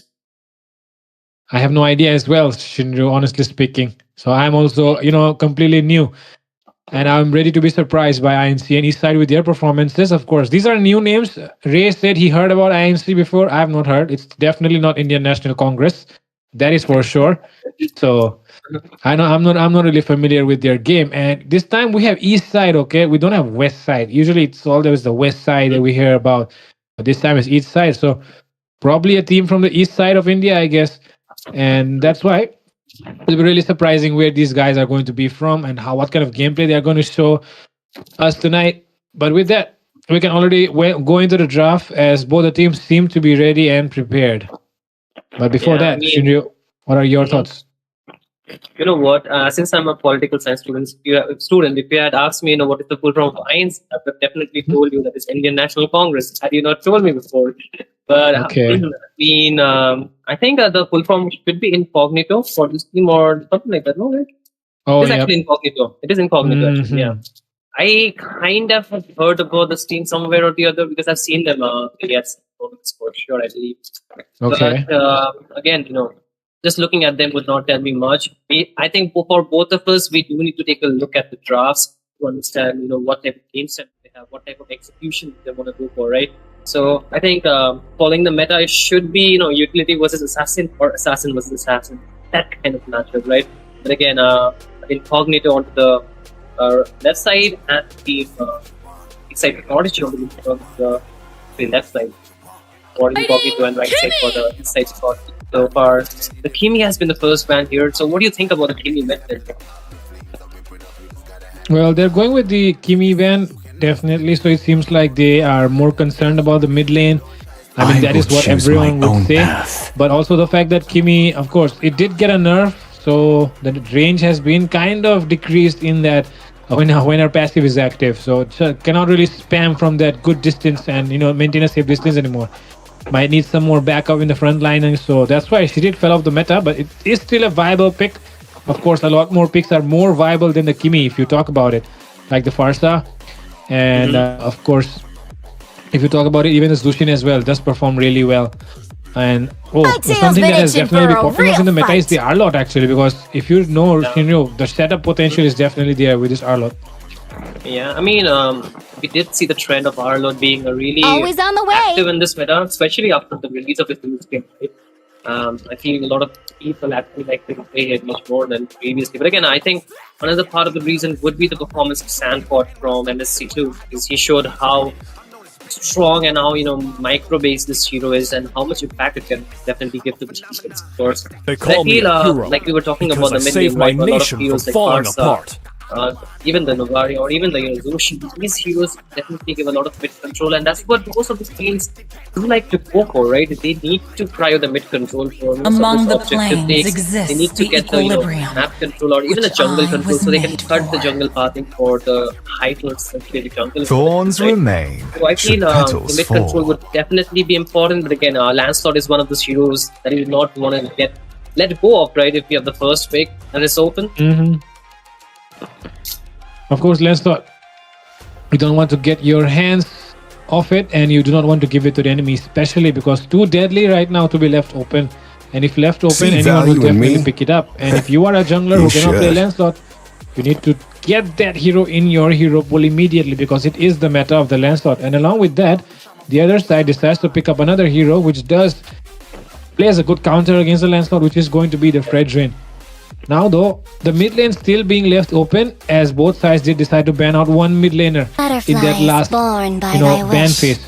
And there it is, the Zushin. But now I'll not be surprised if Incognito decide to go for a Farsa immediately. Let's hear from the crowd. Yeah, I mean, Make some noise for against the yours Lancelot, both Farsa and Zushin are pretty vulnerable because they need a little bit of map space or even some positioning to do what they do, right? They need the damage to be dealt or even the displacement. For Zushin, it is more of a utility kind of mage. But Lancelot, with the puncture, he can really cover up the distance, really go back to the the backline, of course, and that really gives a lot of problem. But again, the heroes like CC, like the Garudkacha, kind of struggles against Zushin because he's able to pick them off and just punish them really easily, because if they go for the turret type, especially the Garudkacha, there are very less chances for the Garudkacha to come back alive if the Zushin is present out there. But again, this combo with the Predator plus the Angela have been infamous for a long time, and we know why, right? He's already he has such high sustain, and with the Angela, it just increases to 2 or 3 times more. So I feel sustain already coming up from the side of these Prodigies. Really looking good so far. And again, this is going to be a utility versus a assassin, or more of a dive composed lineup coming in from the side of Incognito. So we need to see what will be the other choices. Definitely the goal lane is still unpicked from both sides. Yep. What are the choices that they will go for? The goal lane is going to be discussed in the second phase, as we already see a 1-1 ban happening. And if you take a look at the color palette of the Angela and the CC, look at that. Shinryu, very similar, right? Just the hair color has been exchanged for the dress, and the dress has been exchanged for the hair. Yep. I see what you did there, game developers. And with that, coming to the second phase, I mean, it's the first time I've noticed it as well. Just pointing it out. And in the second phase, okay, what is this hero? That's Farsa, it's a Farsa, I think, on the right side. Farsa and Kadita. Yes, okay, mid laners on the right side, and goal laner and an EXP on the other side. Okay, but I think the CC does perform well against the glue as well. But for some reason, they have decided to take it out. I think it's much of a more annoying presence rather than being a counter. But oh, wait a minute! Did my eyes see that right, Fredo? Like, do you see what I am seeing right now? Yeah. Your eyes are totally fine, Shinryu. I can see it as well. We are going to witness the Mia. Oh wait! In the hands of Eastside Prodigy. It's a switch, man. It's not gonna be a Mia. It's gonna be a Irithel though. Okay. They switch it up right away. Okay. Seems like they confused even the one who is operating this draft right now for a moment with that Mia. Of course, it was surprised everyone watching actually. And with that second phase, now Incognito waiting decide for to pick too up long. 2 and okay, they're going for a carry, of course, directly countering that Fredrin pick. But is that enough? How are you going to deal with the Irithel? Feel the range definitely lacks your threat, because even if you build a Malefic gun, the range wouldn't be as big as the Irithel, and also, yeah, the carry can still deal damage while moving, but problem is if she does not have enough range, then she can be a problem too, because she can have a lot of problems too. And also Only the fact that love she and needs to go a night little bit melee are to give the everlasting. damage. The Fredrin's Appraiser's Rat can instantly burst it down too, but the Sicilian for land is another our late game homeland, hero, I think and it will the soon draft is be your kind of a burial late ground. entry for Incognito. All right, and with that, the draft is complete. Every hero has been locked in. And with that, we're going to see mid lane matchup Sicilian versus Zushin. And the goal lane matchup is going to be, of course, another interesting one. Carry versus Irithel. We all know Carry, one of the best melters, and it will be really troublesome for the Lapu Lapu and the Fredrin. But is it enough? And does it stand a chance against the Irithel in the lane matchup? Another interesting thing would be definitely if this land slot can actually lock down the Irithel and the Zushin, because the Fredrin is going to act like the front line, the fortress that they're going to stay behind.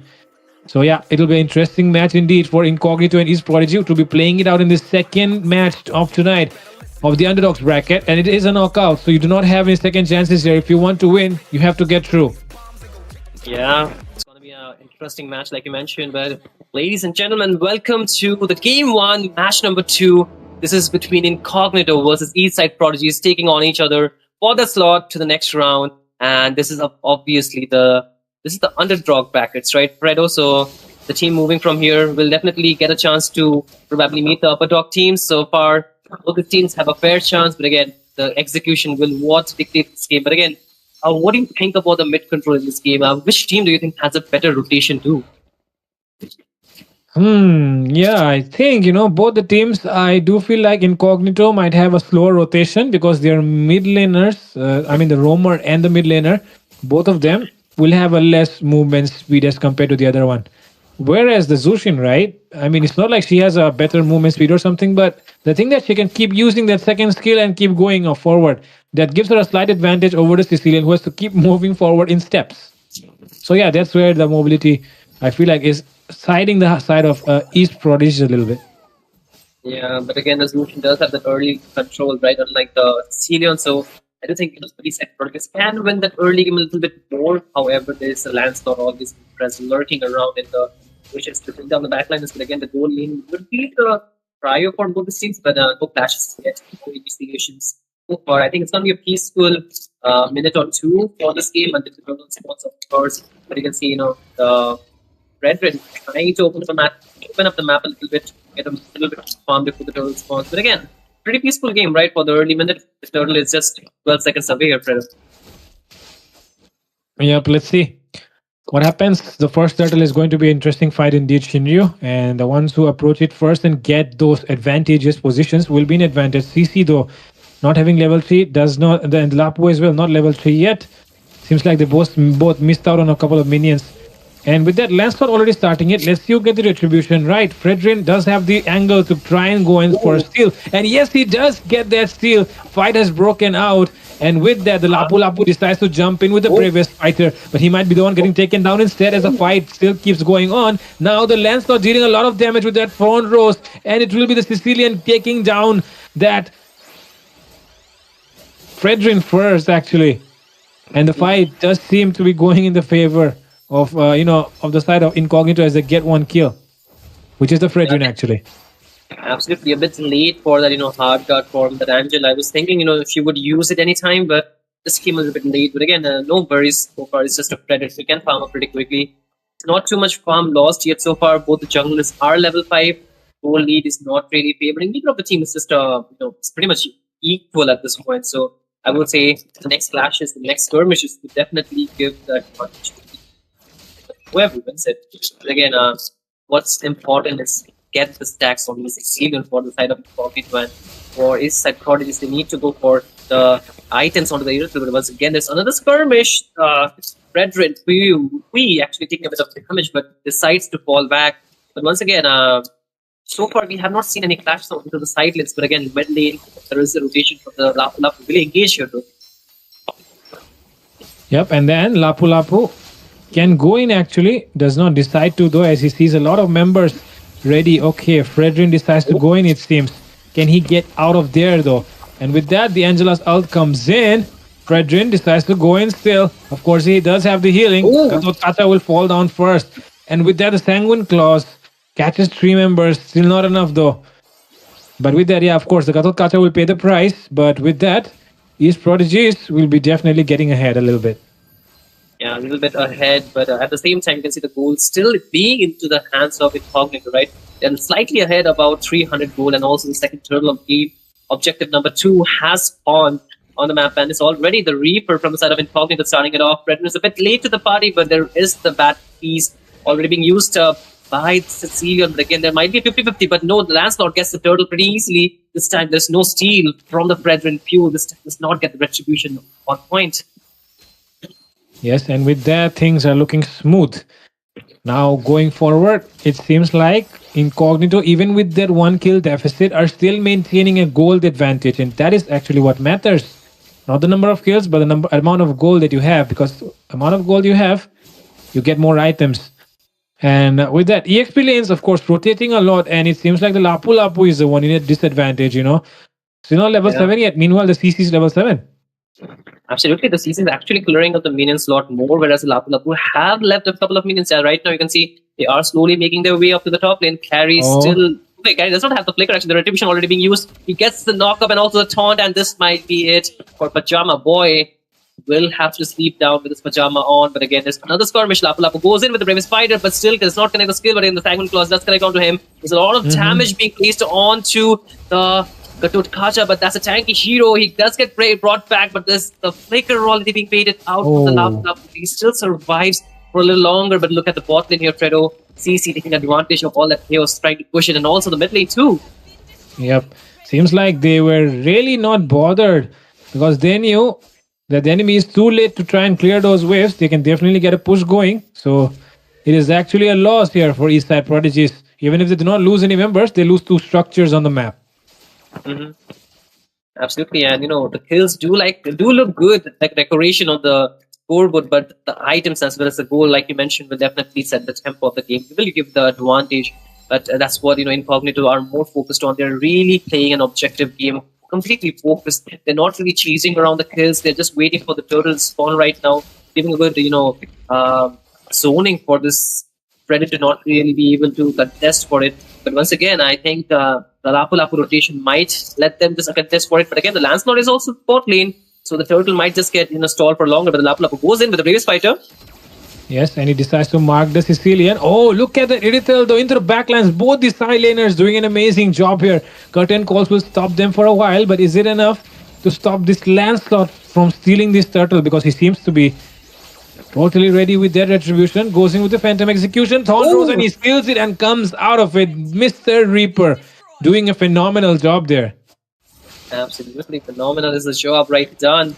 And again, the lead still so far you can see into the hands of Incognito. They might be trailing behind in terms of kills, but the goal is still in their favor. Lancelot already has 2 items. These 2 items have been the one most people want to go for. But again, the Lapu Lapu this time forced to use his Bravest Spider still survives with the immunity from his slashes. But again, they want to chase him down, but that might be too deep into their territory, and that's for what they have to pay the price for with the life of Mandar. And they are still chasing, the hard guard being on, but it's the damage from CC. Yo-Yo being there to take him down, and also the Angela being punished too, but they trade off with a kill of the Great Kacha, but they're low HP targets, and Zushin too will be falling from the damage of Reaper, but that's the call for them to back off and have to surrender the mid lane second tier turret, which will go into the hands of Incognito.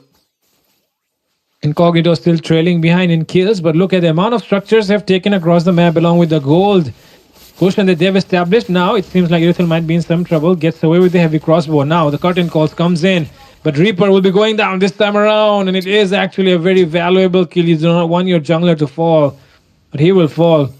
On the other side of the map though, it seems like the carry did his job right, taking away that blue buff and denying the Fredrin off from farm.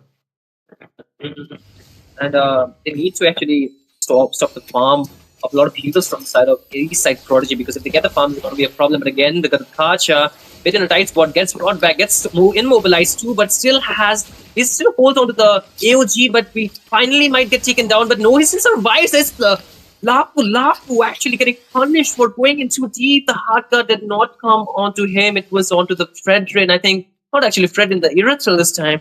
But that's a member down for the side of East Side Prodigy. So this Lord, which will spawn in about a few seconds, and actually has spawned, might be a bit difficult for them to actually battle unless, side of Incognito, they have a man down too. Exactly. Now, talking about being a man down, right? The side of Incognito have played it very safe. Even the carry, getting caught just one time in the top lane where they were not really aware, not really have any vision. But right now in the team fights, they have definitely done a very good job. And so far, it seems like the Gatot Kacha is in a bit of trouble again. He does have the AOG still. Does not use it yet. Oh my god, they're going all in this time. The Irithel is forced to back off, completely zone away. 2 members down. Oh, Gatot Kacha falls finally. But the Lord is already getting taken down. So it's no use for Eastside Prodigy to fight any longer. Yeah, they should not fight any longer. Just wait for this Lord to come in. Wait for the members to be back on map. But again, the Lancelot is saying something otherwise. He wants to go in with the Thornwood as well as the Phantom Execution, but gets the kill with the puncture onto the Angela. And that's one more person down, one more member down from side of Eastside Prodigy, but they still have to defend this Lord. Some of the members are back from the dead timers. However, the second tiers might not stand for too long. The inhibitors, though, still a question. Will they be standing for longer or not? They're still going aggressive here, Fredo. The Lord at a very low HP. The minions are still marching. Yep, and it seems like right now the Lancelot wants to go in once again. Uses that puncture to get away for now. And with that, minions approaching from all sides. They do need to clear them up to be able to use the minions to their advantage, but now they might be in some trouble here as the Fredrin comes in with the taunt, but actually it's actually going to be the Pajama Boy getting that kill down there. And with that, Lancelot bringing the wave from up top, but will they be able to take down this inhibitor? Yes, they do. It's going to be the CC taking it down. AOG pops in as well. They want to go in, it seems, but that was just a distraction for the carry to push down that bottom side. Yeah, absolutely well done job. You can see they are really focused, like we mentioned, from the very beginning onto the structures, onto the objectives across the map. And that's why they're getting, the full advantage, even when they're taking the fights, right? They're not taking them much under the turrets, except for a couple. However, so far, they are still right now actually leading in terms of gold. And also look at the items, right? Almost 2 items absolutely done. The carry just waiting for his 4th item. He does have the Trinity. Will deal a lot of damage even against the tanky heroes. The Fredrin has barely completed 1 item. I'm really surprised looking at it, right? He needs to get a few more items to be tanky enough to sustain. However, the rest of the members of Irithel still has just 3 items, though she can dish out a certain amount of damage, but she does need a lot of space. But the problem is the Lancelot. There is nobody to catch him, Fredo. So how do they stop him? Exactly. Even with the Fredrin, right? He's not really able to do too much. Especially when your Lancelot is too good. Even the Fredrin fails to do anything. And now they should actually try to sync the minion waves, make all the 3 waves crash together. If in order they want to do something, if they want to do something out of it. But right now they won't be able to push because they have not really synced the waves. And without the sync of the waves, it's really hard to push with just one lane because a single lane is very easy to clear. But when you're having 3 waves crashing at you, that's when it gets harder for you to deal with the waves. But right now, Incognito does not seem to be aware of it, and that's why they'll be clearing the waves without a purpose. Yeah, I feel like they should have just held on to the waves for a bit longer, just to wait until the Lord had spawned, so not to give much free gold to the opponents, because the gold lead right now stands at around 9k actually, and it's actually 8k at this point. So I feel they could have just gotten the goal lead even broader, but they're kind of giving free farms, 3 items to the side of East Prodigy. So they need to be careful. If they overstep their boundaries or even they overextend, that might be a really big turnover from the side of East Prodigy. They do have that late game damage from the Irithel, and even the Lapu can sustain a really considerable amount of damage. So they need to respect that. If they don't, they might end up paying price that might be too big for them, because they should not be losing this game from here on. Yep, and with that, as we can see, Zushin just picked up the Lantern Flare. Should that make a difference for now? Does not seem like, as the Lord is approaching, they have definitely freezed that mid lane and will be clearing the top one as well. Lancelot does a phenomenal job at that. Lane sync, just a little bit improper as it does take some time for the Lancelot to clear those waves. But now they can go all in. They're crashing the waves at the perfect time. And they're definitely trying to stall the Lord, not letting it enter the base. AOG will definitely come in from this guy. The healthy guy, Gatotkacha. And with that, Phantom Execution to take down the Fredrin. They can go all in and try to take down this base. And Lapu will fall, sacrificing their life to try and protect their turret. But it's still not enough as everyone will fall except for the Zushin. And it will be Incognito who will take the first game. Absolutely. The first game into the hands of Incognito. And they did an absolute phenomenal job. Completely disciplined, completely in control of the game. Had immense amount of, ways to go into the team fights. And they did a really good job. So far, you can see the Gatotkacha actually got the MVP. But I think it was a really big team effort. Right here, Fredo? Actually, yes, it was a very big team effort. Gatotkacha, a lot of times he was taken down so low and still held on to that AOG because he knew if he keeps sustaining those team fights, his backliners, he trusted his backliners, he trusted Pajama Boy, he trusted Mandar to make those plays happen, deal that damage as he was tanking in. Of course, for that same reason, he got that MVP for providing the assist that was required for his teammates. And even the Lancelot did a phenomenal job with his retributions, where he just took that third turtle like it was nothing.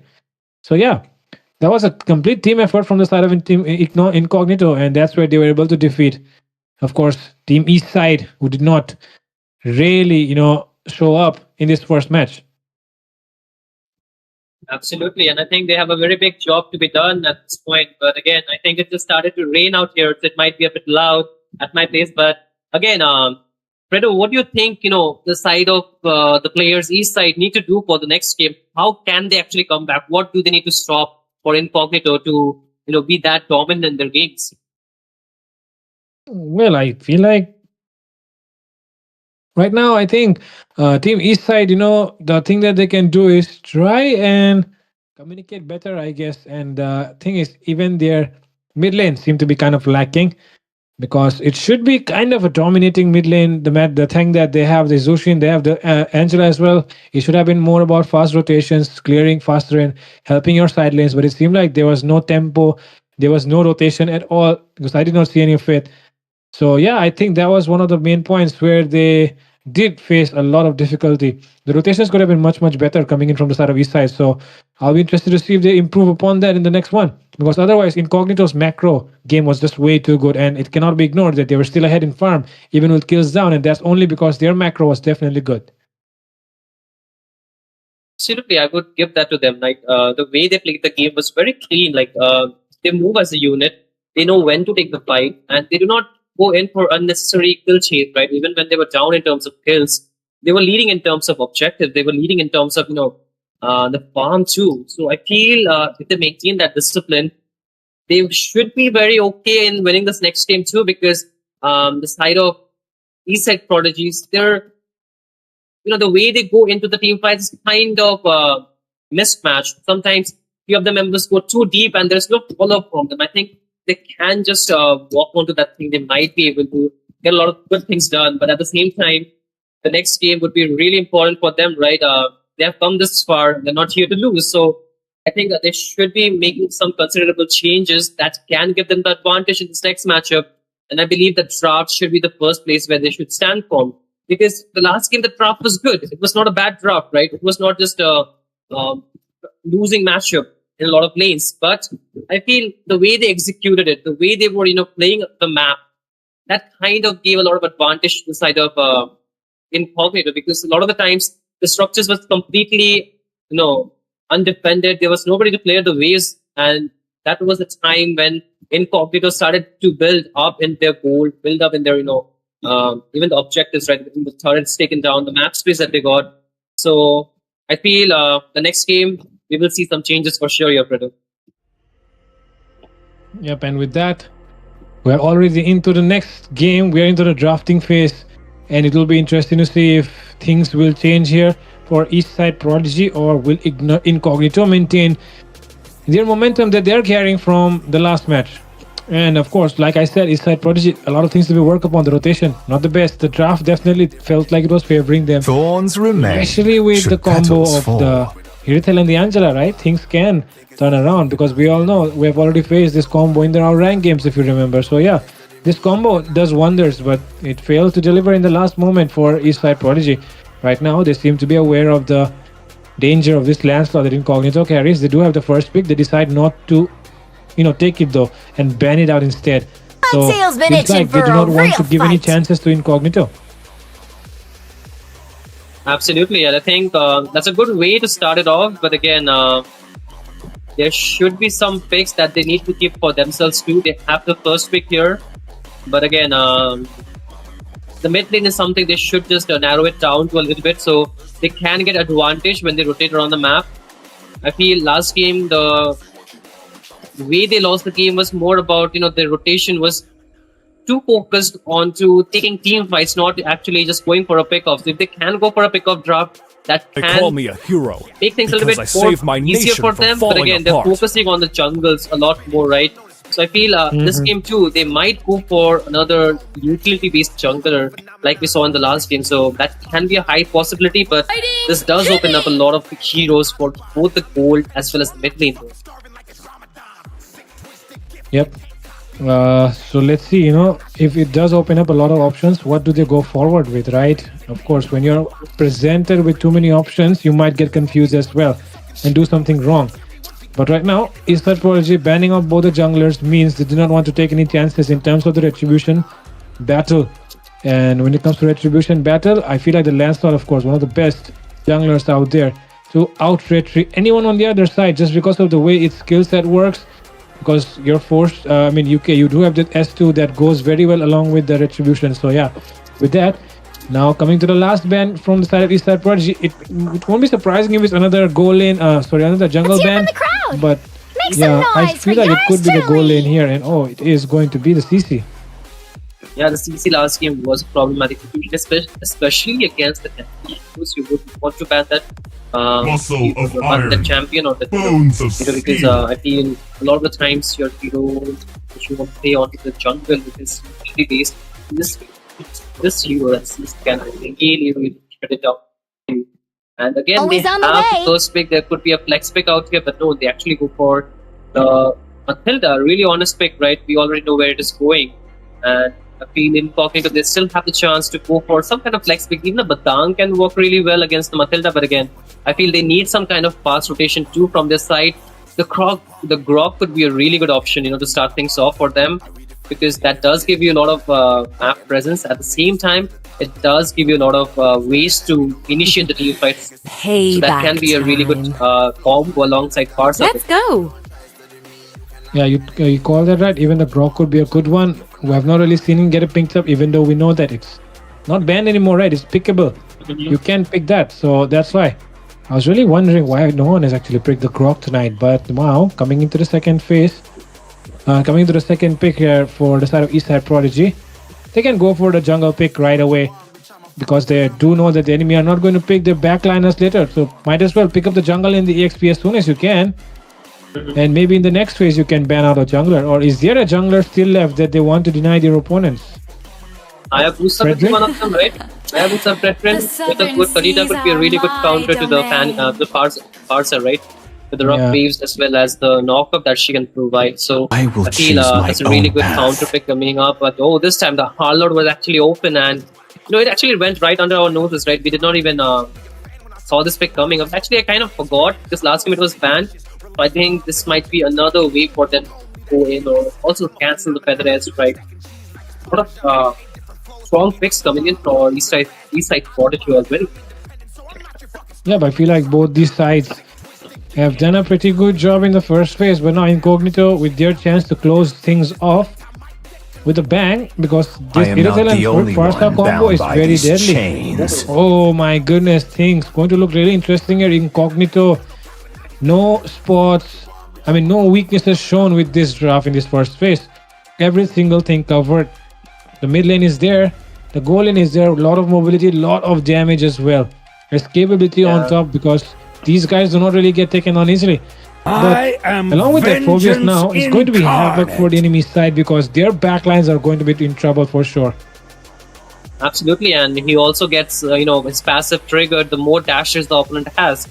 With the Arlot, you want to dash in right with your Vengeance with your second skill, and with the Matilda, you also have dashes along with the Guiding Wind. So I feel there's a lot of ways for this Fredwin to actually just activate his Infernal Pursuit, which can be a problematic situation. And at this point, the core lane is still unpicked for Eastside Prodigy. They need a jungler too.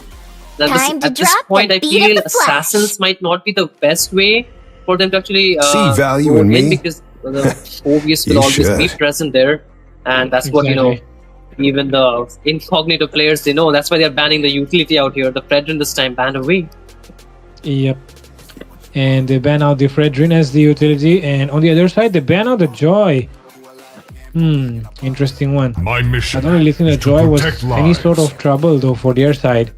And with that, they ban out the Hylos, which is actually a very good one because we know the Hylos will enable the Farsight and the Irithel to do even more with that glorious pathway being placed. So now, Incognito, jungle first. I think the jungle should be the one going first. They could still keep it a mystery for right now. There could be some picks that can counter the rotation, that can disrupt the rotation most probably. What could it be? Baxia. Could be twice, right? However, I feel it might not be the best option. I feel even the Cycle can work someday. Maybe not really confident about that pick. It can get cancelled out too. Apart from that, what can be a good option? Suppress, not really the best option. A Healing Hero, Angela once again. Oh, actually, Carmen, I just heard the what do you call that? A prophecy being made from the above. There's somebody whispering in my ear, Carmilla, and it actually came true. Okay, that is something. But now we have Carmilla, and along with Carmilla comes a lot of options of taking team fights. But need no is it good enough? That isn't going to be a question. Okay, we do see the Baxia getting picked up here. Good combination with the Matilda. Oh, Carry! Once again, a carry. Oh my god, I think they have confidence in the carry. Or maybe the carry has too much confidence in himself. It could be either one, but again, I still feel like it's the Parsa against the Irithel, they still lacks, right? We did talk about this in the last game, and it kind of showed too. So this time too, with the Carmilla, it's really difficulty with positioning yourself. So I don't know about the carry so much, but again, overall draft looks pretty good on paper, but I think it requires a lot of precision to actually execute. Yep, kind of interesting. Oh, what? Are we seeing a Yin right now? Oh my god. Yeah, we are. Okay. The side of Incognito doesn't fail to surprise us with the Carmilla, and now picking up the Yin. I mean, you pick up a team fight hero and then suddenly you go for a pick off. So I don't know what are the thoughts, behind these picks in the second phase. I mean, you get a 10 out of 10 on the first phase, but in the second phase, you're suddenly a 10 out of 10 once again, but then you go to 0 out of 10. And I don't know. What are the thoughts? What do you think might be the reason behind these picks? It could be to really the carry, but against other picks, I don't think the best matchup can pretty much will not. It's really slippery, right? To catch her off really that easily, but again, it's gonna be what it is for this draft. Again, welcome to game 2 match number 2 between Eastside Prodigy who was talking to where it's talking to. They have a match point in their pockets. It's just about time will Eastside Prodigy will go for game number 3, or will it be the end for this game number 2? But again, match has been set here, Fredo. Nerd 3.0. We'll see this teams battle it out. Yes, let's see how this game goes forward as we see Incognito picking up a Yin here. Good introduction. But is it going to be a good pick? That is what we are more interested. Because we all know what we associate Yin players with. We associate them with the darkest of the darkest. But it is going to be in the hands of Reaper tonight, who did an exceptional job with that Lancelot in the last draft, in the last match, to perform once again. I think we need to believe trust the process at this point, right? This shows how for sure. He just prove us that this is not dark system hero at this anymore. But again, I do see like you mentioned, right? This time the composition is really different. There are teams like Zero and then things pick off, which kind of throws us off. But again, one thing which throws me off is the flame shot of the first are not really characteristic in tournaments, right? So far, we have not seen the flame shot being picked. I thought it could be a Purify because he's facing against the Kadita. So, what are your thoughts on the flame shot versus Too much confidence, it seems. Oh, look at the Bakshia though, arrives and already onto that Farsa. Wow, because of that flame shot now, she'll be suffering. And now, even the... Okay, this is definitely going into a game 3. But the skirmish on top, members are trying to get back to this fight. Force out. Still up. Want to go for a turtle down to your Fredo, and both the teams, the junglers are present, the healthy HP, but that cannot be same set for Salar. It's a 50-50 so far. Let's see who will get this turtle. It's a 50-50, but it's actually the Farsa this time stealing it away, but there's a skirmish still happening near the purple buff. There is the curse of blood connecting on 2 members, and then we get instantly bursted down. Farsa after double kill, along with the turtle's team. It's flame shot. Farsa actually doing a lot than we expected them to be. My goodness, that's a good comeback from the Farsa. We just thought she'll be suffering. And with that, along with that, look at that. The Irithel gets a lot of gold out of the turret shield, and that is not a good news because we all know you do not want a Irithel to be getting farmed, especially not in this meta. Because once she gets ahead, it gets troublesome. So yeah, seems like we're going to see the Yin performing an ult. Alien will be in some trouble here. Oh, still survives though. But can he survive? Yeah. From it all, no, he won't, and he will get fallen down. But there seems to be some backup coming in, and it will be the Bakshia only, along with the Matilda, and the Kadita still not ready. It seems. Yeah, still not ready, right? I feel they should fall out, and that's what they're doing. And that was a really good 1v1, but Alien not really having the best time in this game already has fallen for 2 times in 3 minutes and a half so far. The goal lead is slightly, not slightly, it's almost a 3k goal lead into the favor of Incognito really early on. And if this goes on, that can be leading to a snowball because the heroes, they really dish out a lot of burst damage, right? The Irithel also has a scaling and it's getting pretty farm, like you mentioned. But again, the Feather Strike being used out, and it's actually the Kadita being picked up right off cam. And again, Alien trying to go in with the final slash gets. There's the Obi is actually not the right target he was looking for. But again, he needs to go for a disengage. But again, Incognito, they're really surprising us. But once again, Reaper in trouble. Might be in some trouble here, Mr. Yin. But seems like the trouble might be coming behind for the other team instead. As it seems like, oh my god, Mr. Yin takes us inside his domain and shows us some of the things that he did alone with Mr. Bakshia. Crazy. He has been doing things, behind everybody's, away from everybody's side, so people need to just watch out for him. But again, the advantage is just going broader and broader right now at this point. Is 4k goal lead into the hands of Incognito, and they're eyeing for this bottle first here, and they're going for an engage. The curse of blood not really available, but the burst damage from the Irithel will take down the carry. He had the flicker, but not even the opportunity to use it. Fredo, the Irithel already online here. Yes, that means, once again, good news for Incognito and bad news for Eastside Prodigies, as they will be suffering the wrath of this farmed Irithel. And I don't know, for some reason, that Outlaws is just way too underfarmed. 2v1 happening though. But now the Yin, all alone, will he be able to do something? Will he be able to survive? Mr. Sukuna, of course, the strongest in the entire domain, will get taken down inside his own domain by the Outlaws. Yeah, the jutsu this time not really working, but there's the flash really happening. The curse of blood does connect on the 2 members, but there's no follow-up damage. There's a knock of the feather airstrike being dropped down, but the members are too far away. The infinite burst is still being used to chase down the Baxi, and actually will be finally be able to take him down, but that might be too deep. It does not get the knock of still going under the turret. And at this point, they just want to take down the turret, but again, the carry's rotation might give him a double kill, and a lot of damage being on to Telt. This Carmilla will not survive here for the double kill for him.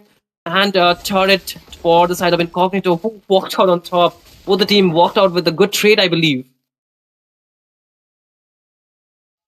I feel the same thing. And now once again, look at the burst of this Irithel. It's just too much for anyone to handle on the other side, except for the Baksha. And even with that, the Baksha still needs his ult available if he wants to keep taking those blows from that heavy crossbow. So with this, in this kind of situation, all they can do is try and take down the Irithel, but it's looking very difficult because the Irithel very heavily protected. Armilla is there, Phobius is there, and she's always behind them. So it's not really easy task here for East Prodigies to try and crack open that opening where, oh, look at the Arlord, he gets stuck in the mid lane. But another thing which is happening is the carry, which is going to get dominated by Mr. Reaper once again in his own domain. And with that, Amitoj wants to go for this Bakshia. In some trouble, it seems, but there it comes. The guiding wind to save the day for them. Yeah, this turtle is free and, completely given to the side of Incognito, right? I don't think so. Eastside Prodigy would want to contest for this, and yeah, that's a free objective take for the scene. And so far, the goal lead, again, like I was mentioning, getting even broader. The feather airstrike drop down. Allard wants to go in, but there's a lot of zoning coming in already, but no waves to push in to get that advantage, to get the siege done. But the waves will be finally coming down, crashing in the mid lane. But again, 5 members from both the teams, actually the Ian waiting for a flank. Yeah, so there could be a skirmish happening anytime soon. But look at the mid lane here. Yeah, they want to go all in, it seems. Oh, there was a nice curse of blood, but it will actually be Yin going once again and taking down that Matilda there, right there on our faces there, Matilda. Not a good day for to be a roamer, especially because this Yin is going to harass that support. But now they're trying to gang down this red buff and trying to deny that Bakshia. Oh, that was a nice knock-up. But is that enough to try and save this red buff? Bakshia wants to go in for a retribution, but the Phobias don't him away. Yeah, the retribution was a cooldown, but the final slash connecting on to Amitoj, and he will get taken down. But look at the HP or carry, really, really low. Has to go back to just regen himself. But again, mid lane a 1v1, but the bot lane second tier turret will be the prime target for Incognito, and they will be taking it down. But once again, Reaper wants to go a bit aggressive, has his ultimate ready, his domain is almost ready, but who wants to take it down? But he cannot take it down anyone this time, Fredo. There will be 2 members taken down from both the teams. Actually 3 with the Carmilla 2, and at this point the feather airstrike, the artillery is here, but a bit too late. But oh, the HP for this Matilda still survives with the guiding wind as well as the circling eagle. A really good use of the micro actually. But again, second tiers are falling really quick for Inside Prodigy here. Yes, and that is bad news here. But now once again, we are back into action, as we can see that Incognito are definitely planning to take the Lord.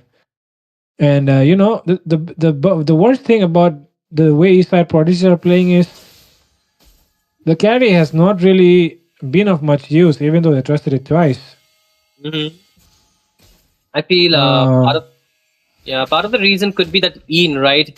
He's always lurking around for the backline, and there are very few chances for that carry to actually position himself away from the scene. He will be coming for the flank, but once again, the Lord contest. There is the Lord dance, but a fight again beginning here. And with that, they take down.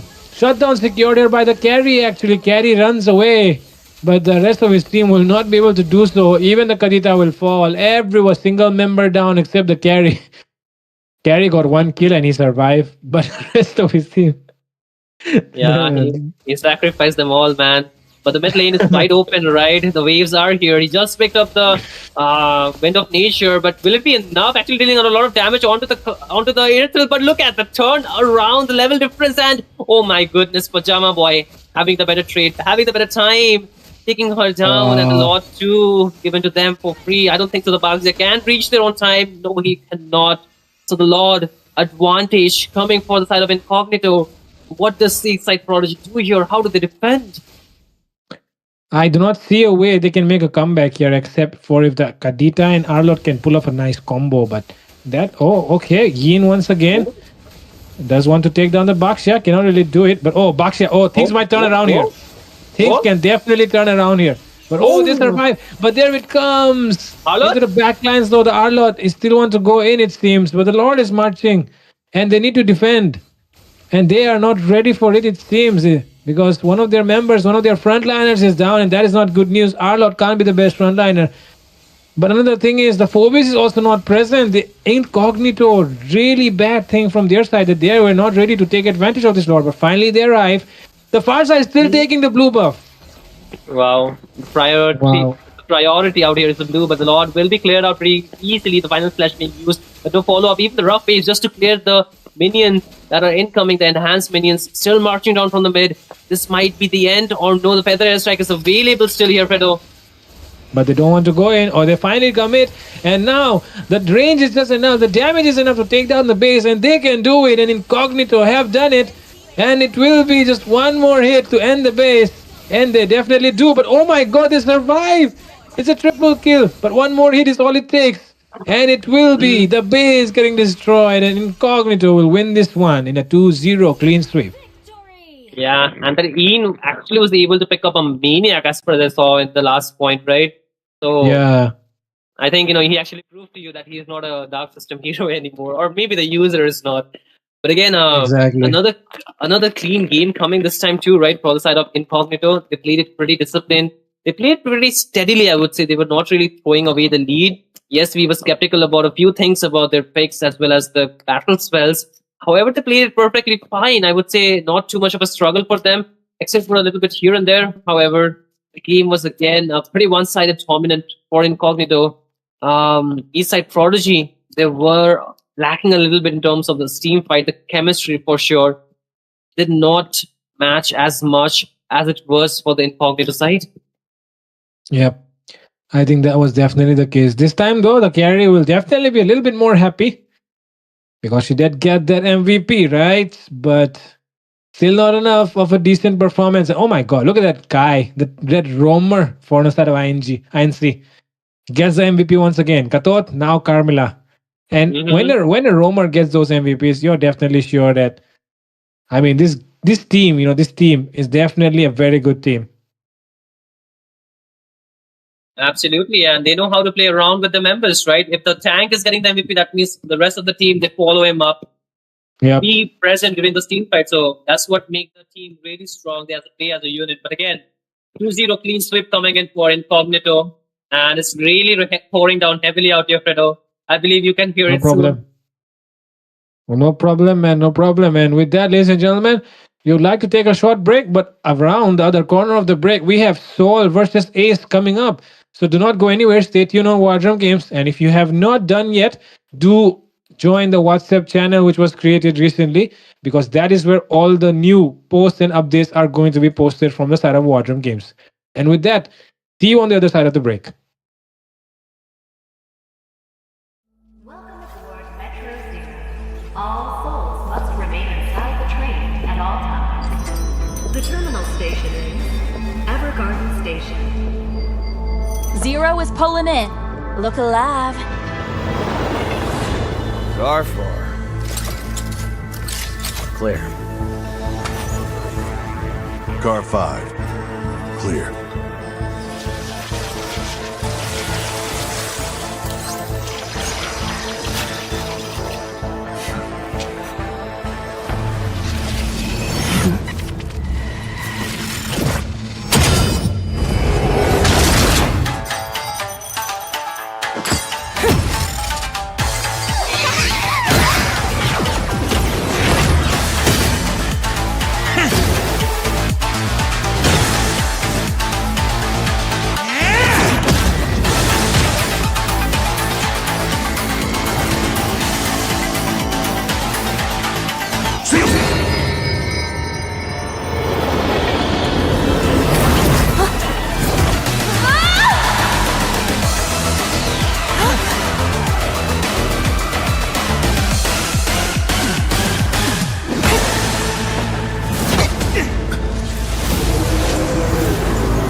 Welcome aboard Metro Zero. All souls must remain inside the train at all times. The terminal station is Evergarden Station. Zero is pulling in. Look alive. Car 4. Clear. Car 5. Clear.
Next stop, Evergarden Station.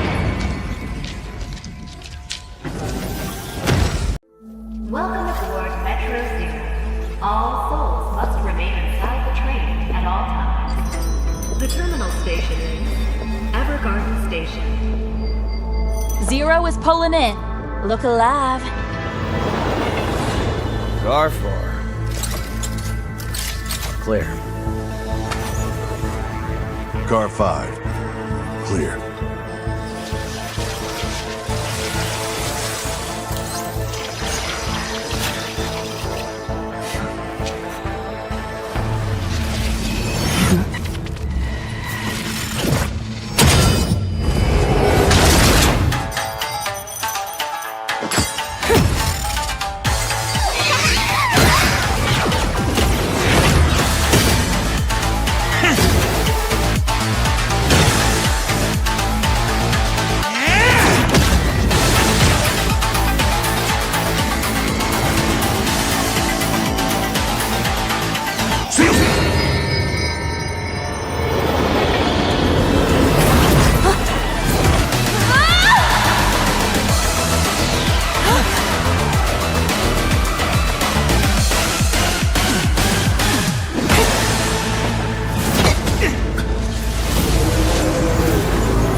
Next stop, Evergarden Station.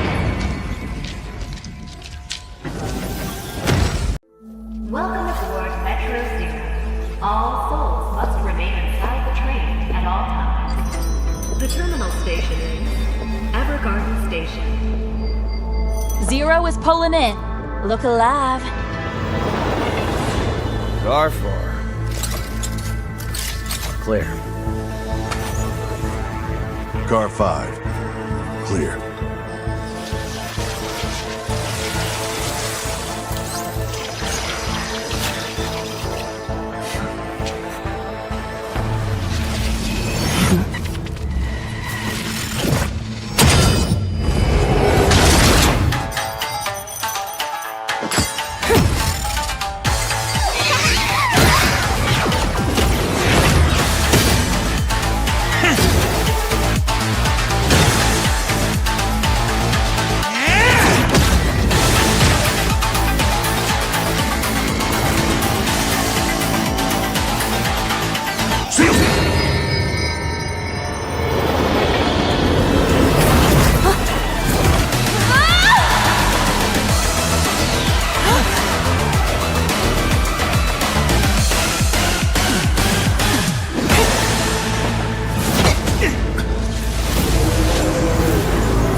Next stop, Evergarden Station.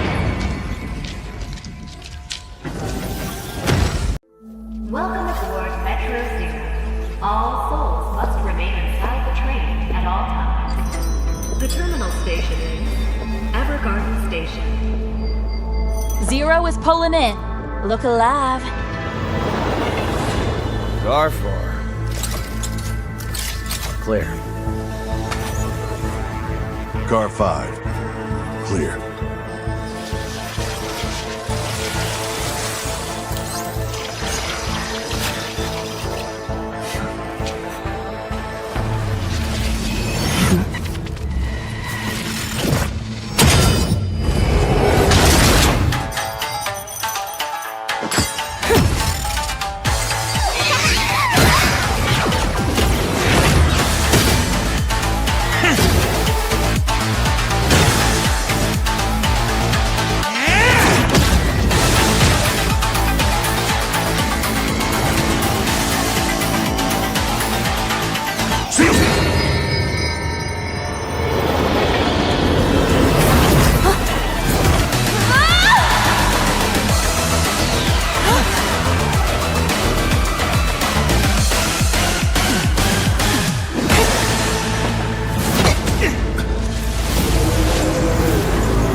Next stop, Evergarden Station. Welcome aboard Metro Zero. All souls must remain inside the train at all times. The terminal station is Evergarden Station. 0 is pulling in. Look alive. Car 4. Clear. Car 5. Clear.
Next stop, Evergarden Station.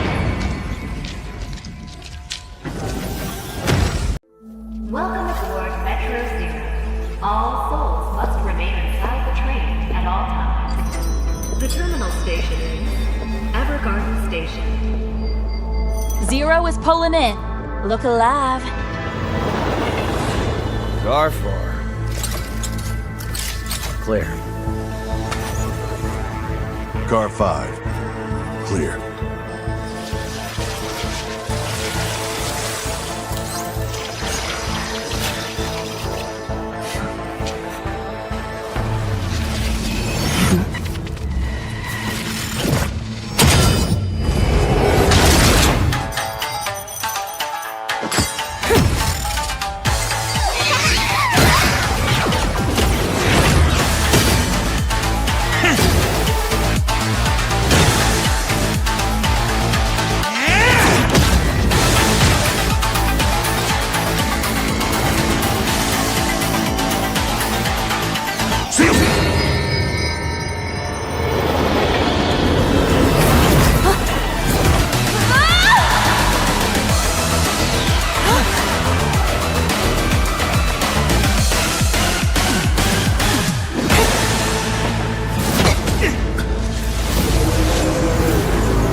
Station. Zero is pulling in.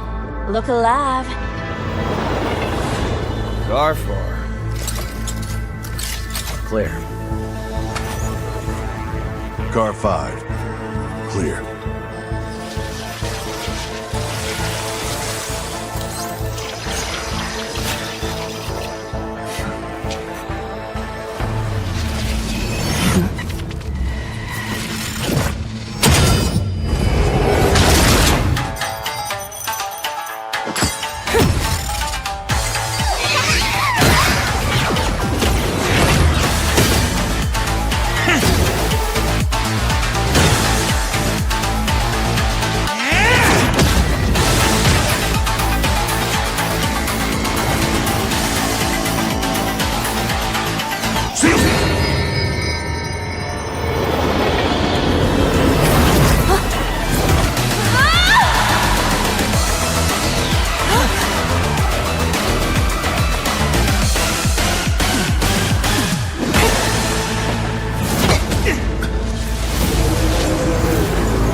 Next stop, Evergarden Station. Welcome aboard Metro Zero. All souls must remain inside the train at all times. The terminal station is Evergarden Station. Zero is pulling in. Look alive. Car 4. Clear. Car 5. Clear.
Next stop, Evergarden Station. Welcome aboard Metro Zero. All souls must remain inside the train at all times.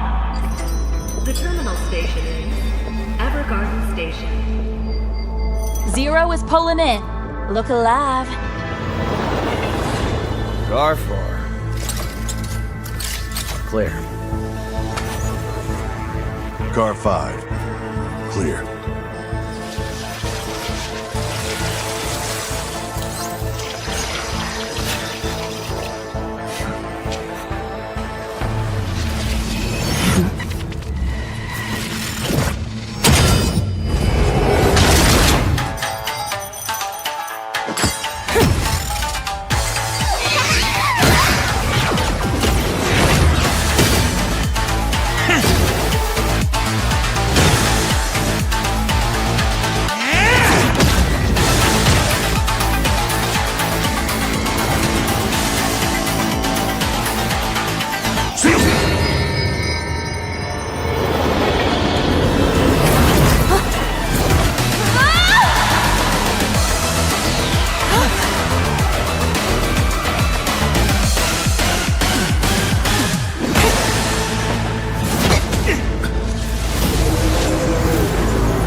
Next stop, Evergarden Station.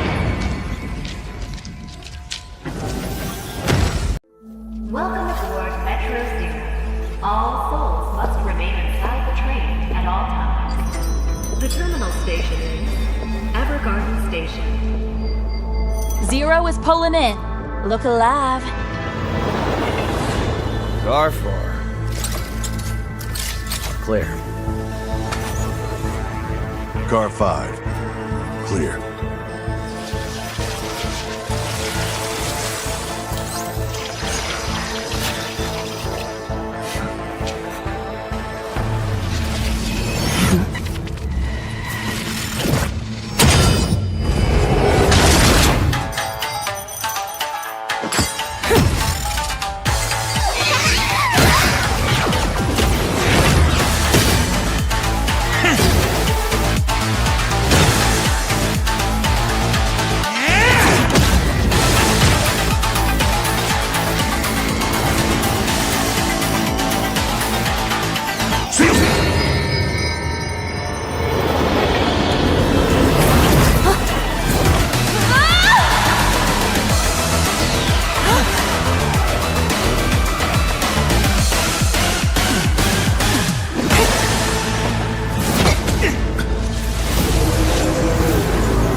Next stop, Evergarden Station.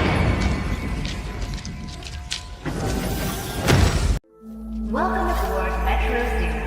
All souls must remain inside the train at all times. The terminal Station. Zero is pulling in. Look alive.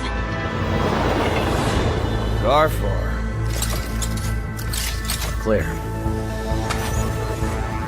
Car 5. Clear.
Next stop, Evergarden Station.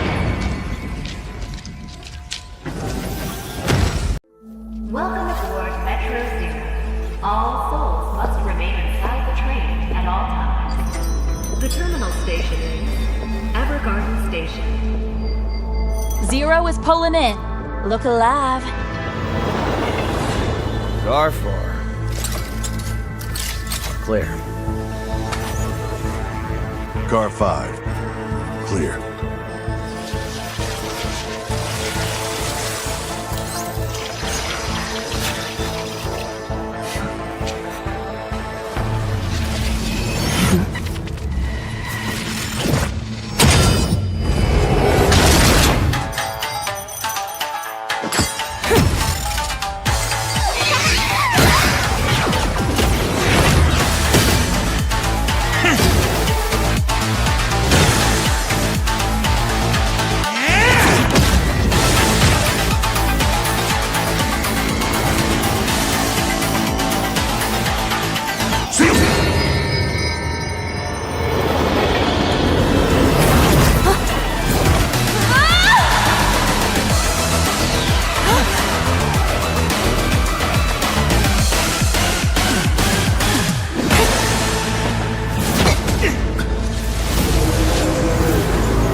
Next stop, Evergarden Station.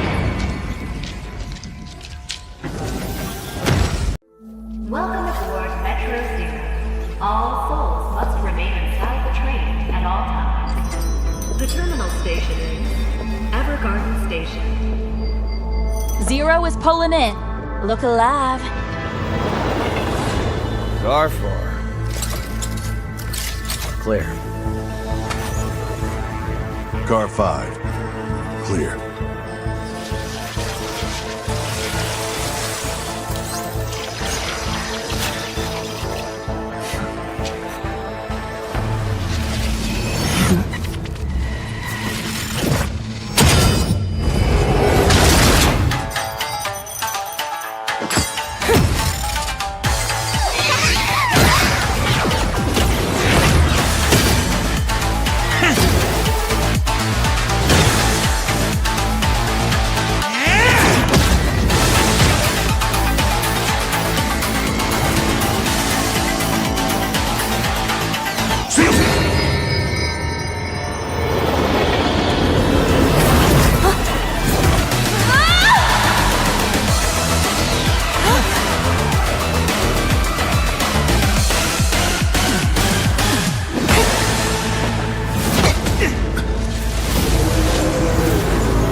Next stop, Evergarden Station.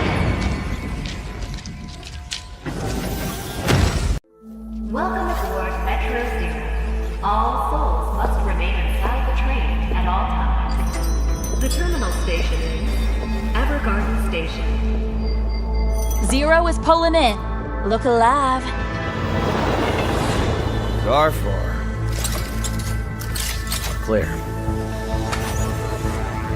Car 5. Clear.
Next stop, Evergarden Station. Welcome aboard Metro Zero. All souls must remain inside the train at all station is.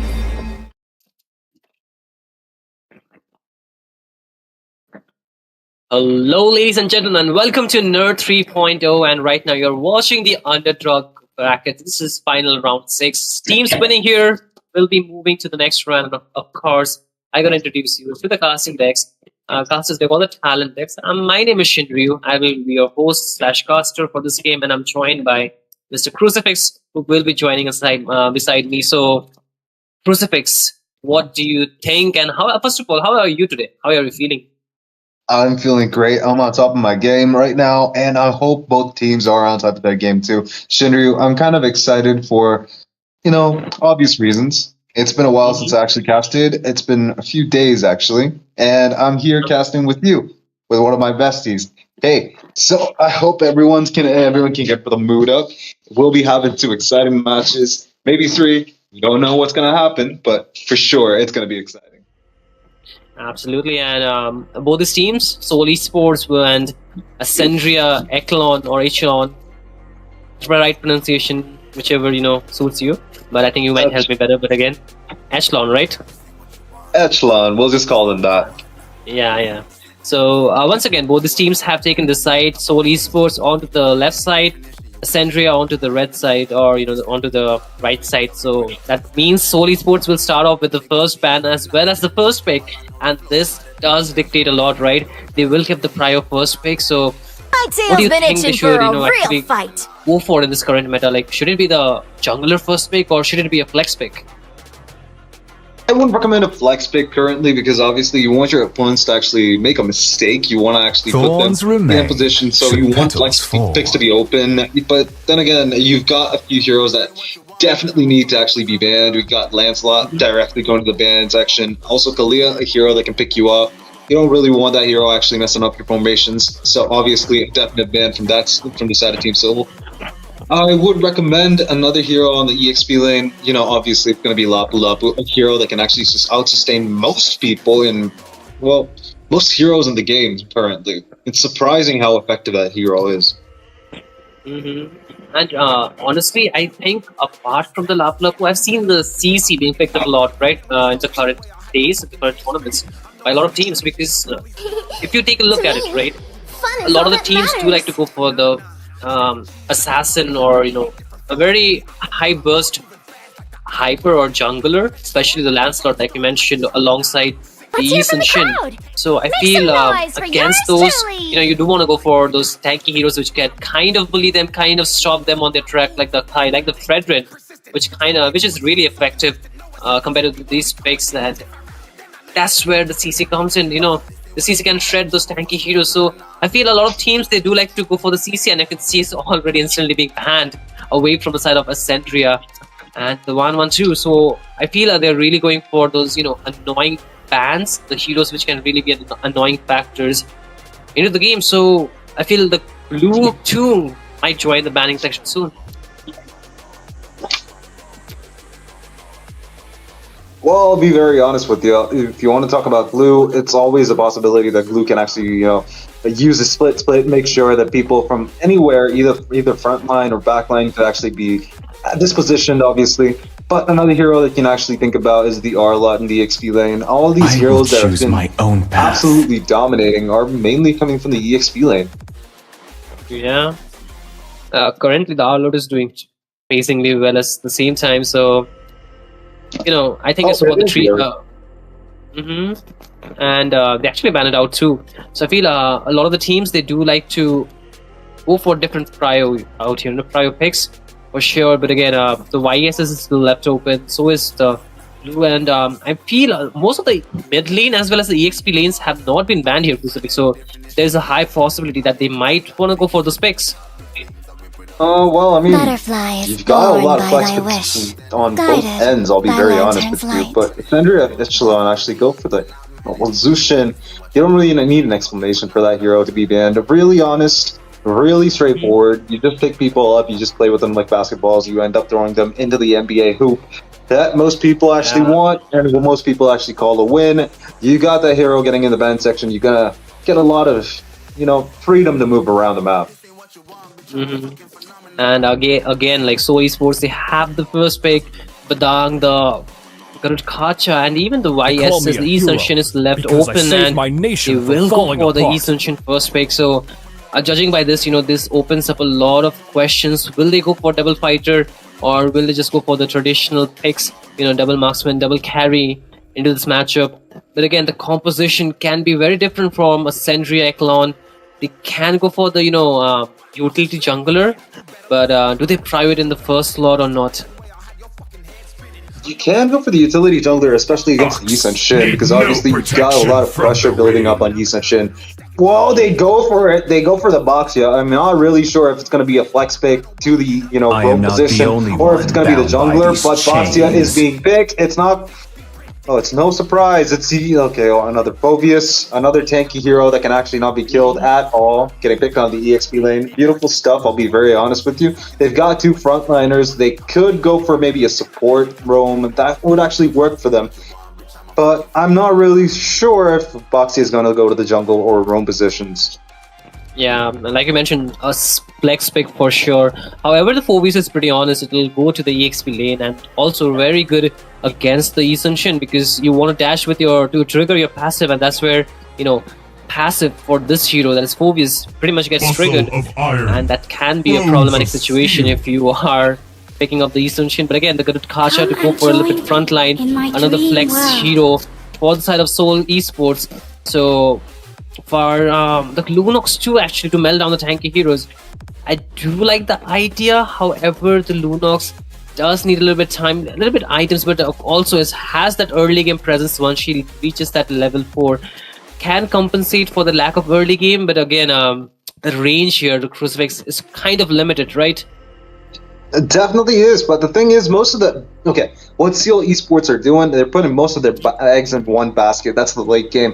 I see the possibility of it. It's very, it shines a lot like the possibility of the late game. But then again, Seoul Esports only have late game heroes, at least mid to the late game.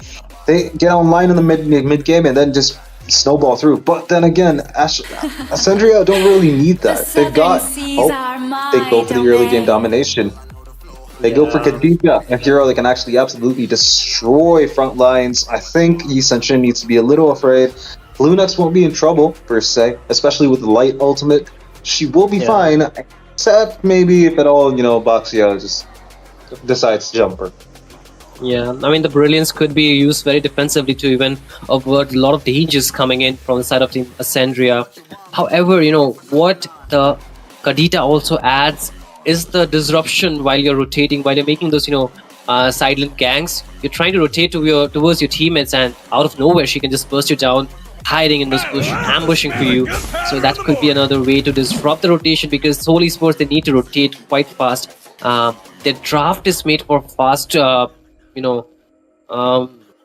with the YSs, as well as, pretty good rotation to the side, with the Lunox burst being available from the early to mid, and even for the late game. So I feel that's where Ascendria can stop them. However, while we reach the second banning phase, you can see two heroes, like different approaches for both these teams, right? The Franco being the choice for Ascendria, whereas the side of Seoul Esports, they will go for the Hayabusa, just to give a little bit more safer map for this Esunshin to farm, as well as scale very easily in the the late game actually.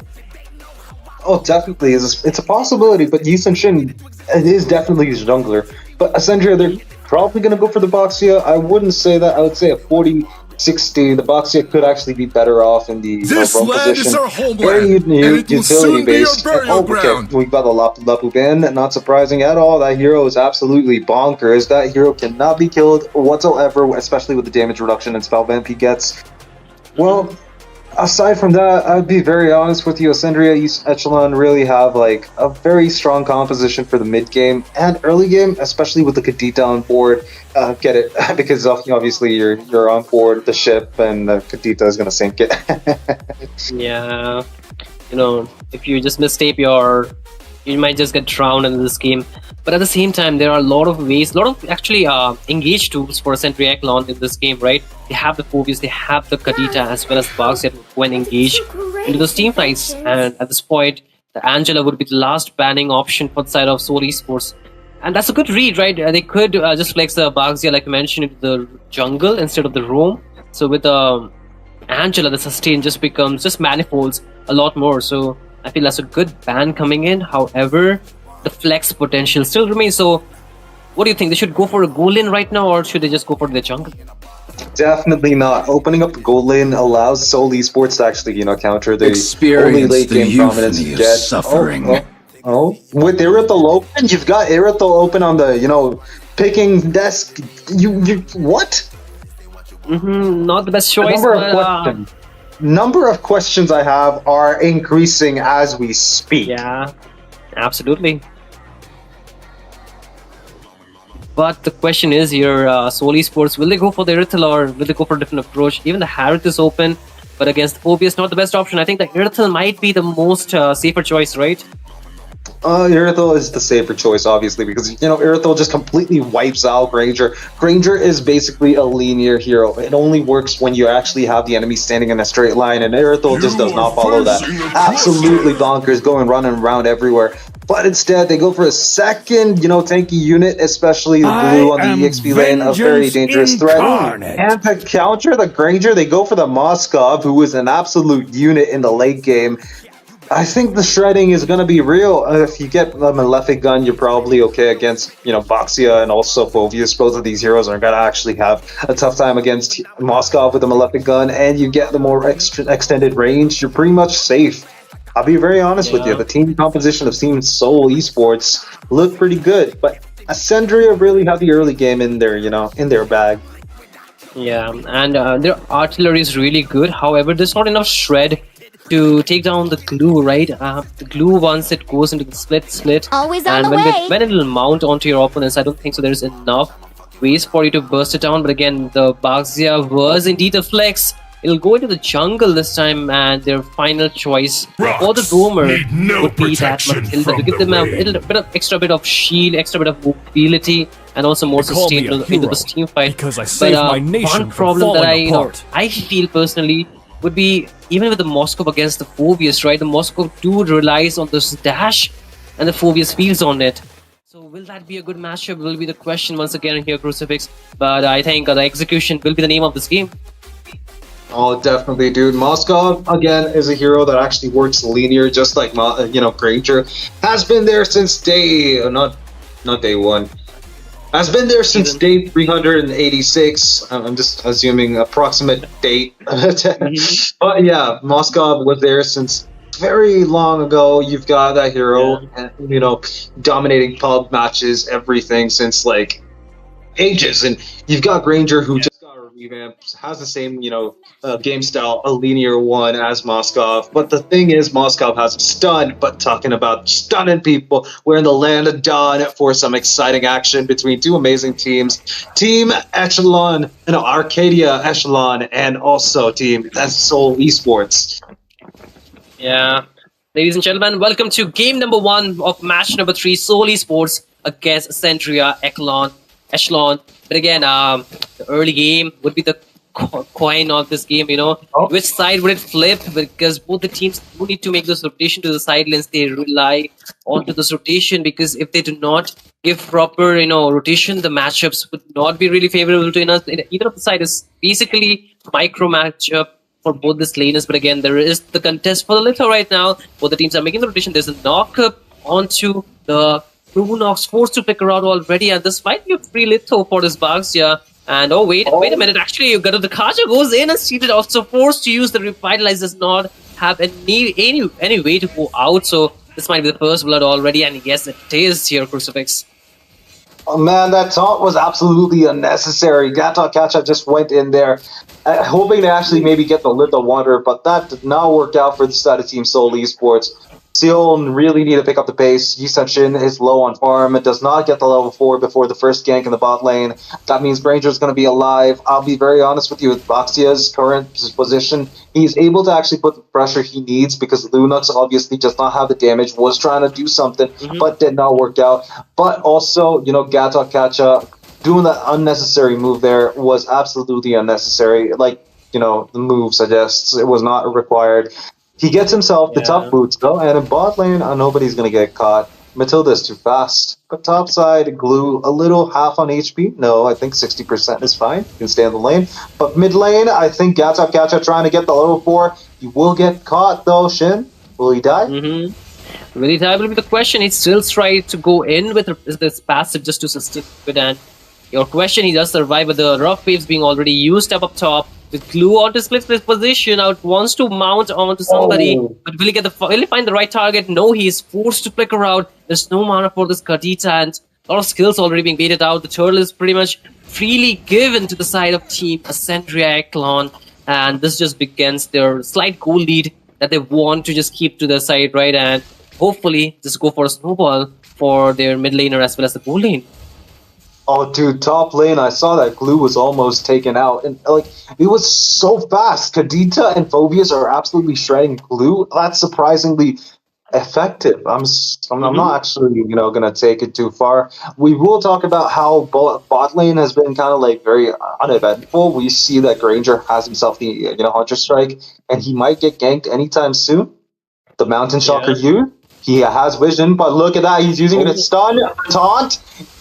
Oh, just 2-man, but the first... Actually, nobody gets taken down. The passive for the Kadita will heal her up, and there's also the Flicker instantly being used by April to survive. But again, there is the reverse engage. Kacha Ilu will not be so lucky to survive, and that's him being taken down for the second time. 2 kills on board for the side of Ascendria Echelon, and they're trying to further that lead little by little, and also gets their hand onto the second little of the game most probably. But again, up top, there's a 1v1, bot 2 1v1. It seems like the Granger is having the slight advantage, slight lead, right, in terms of damage in the early game. The Granger pretty much does really well here, so should not be too much of a problem for the side of Ascendria's goal laner.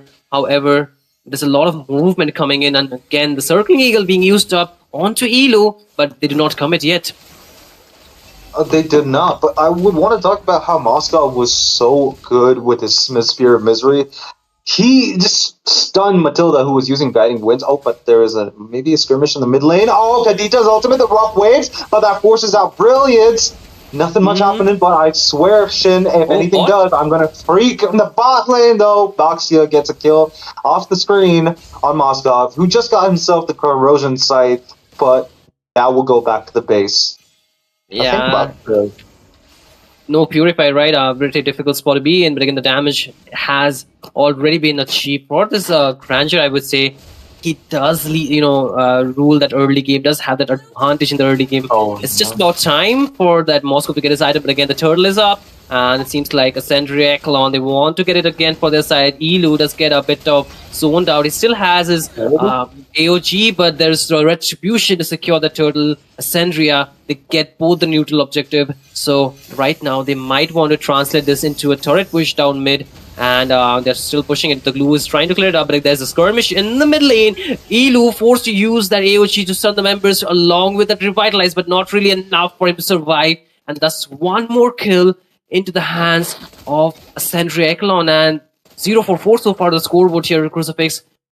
Seoul Esports not really having a great time in getting kills. I mean, 3 of the deaths that, Seoul Esports have, it's basically Gacha. He is doing the job that he needs to be doing, but it's going to end up feeding the enemies instead. Mid lane tier 1 also getting pushed down for the side of Team Seoul Esports. In the bot lane also, Minions got the push, but look at that, another team fight. On the team fight, there is the damage onto Elo once again. He will get electrifying with the water, and this might be not a good spot for this Glue anymore. He went for the mount, but missed all that chaos. Moscow doing the God's work, pushing those lanes. What is necessary for this for the side of Team Seoul Esports? Oh man, I think Seoul Esports really are lacking behind right now. I think, well, with how the whole build-up is, Team Ascendria actually have the advantage. They have the total domination in the early and mid-game. If at all Teams Seoul Esports actually get the mid-game, comeback that they need, they might actually be able to turn it around. And I think Moscow is trying to go for that. Mountain Shocker used to actually get vision, make sure he's safe. He's not in harm's way at all. Glue, though, trying to actually get some vision, some more vision for the rest of the team. Obviously, Mountain Shocker loses its vision. But they go for an engage. They go for an engage. There were some Infinite Pursuit used, but not really much follow-up. You can see the Baxia wants to go in, but decide otherwise, not to commit for that thing. But again, the power spike for the draft of Seoul Esports, or the composition that they have, is around that mid to late game, right? We are just nearing towards the mid lane, but again, we are nearing towards might be another potential death for Ilu. No, he uses that AOG defensively just to survive, but Clue into the splits where he wants to go for a 1v1 against the Phobius, but not really fight that they want to commit because the turtle is up, and it seems like Seoul Esports do not want to contest for this. Oh, wait a minute. That was really close. The SOD almost out there to seal it up, the turtle. Oh, but nope. It did not happen. Taunt going on Phobius, and also a lot of sticky, glues on Phobius. I think he'll be safe bot lane.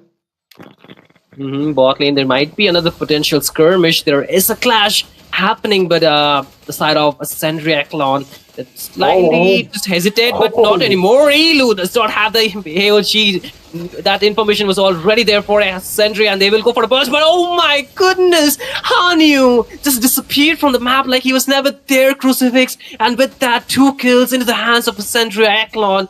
They're leading and they're dominating in this game.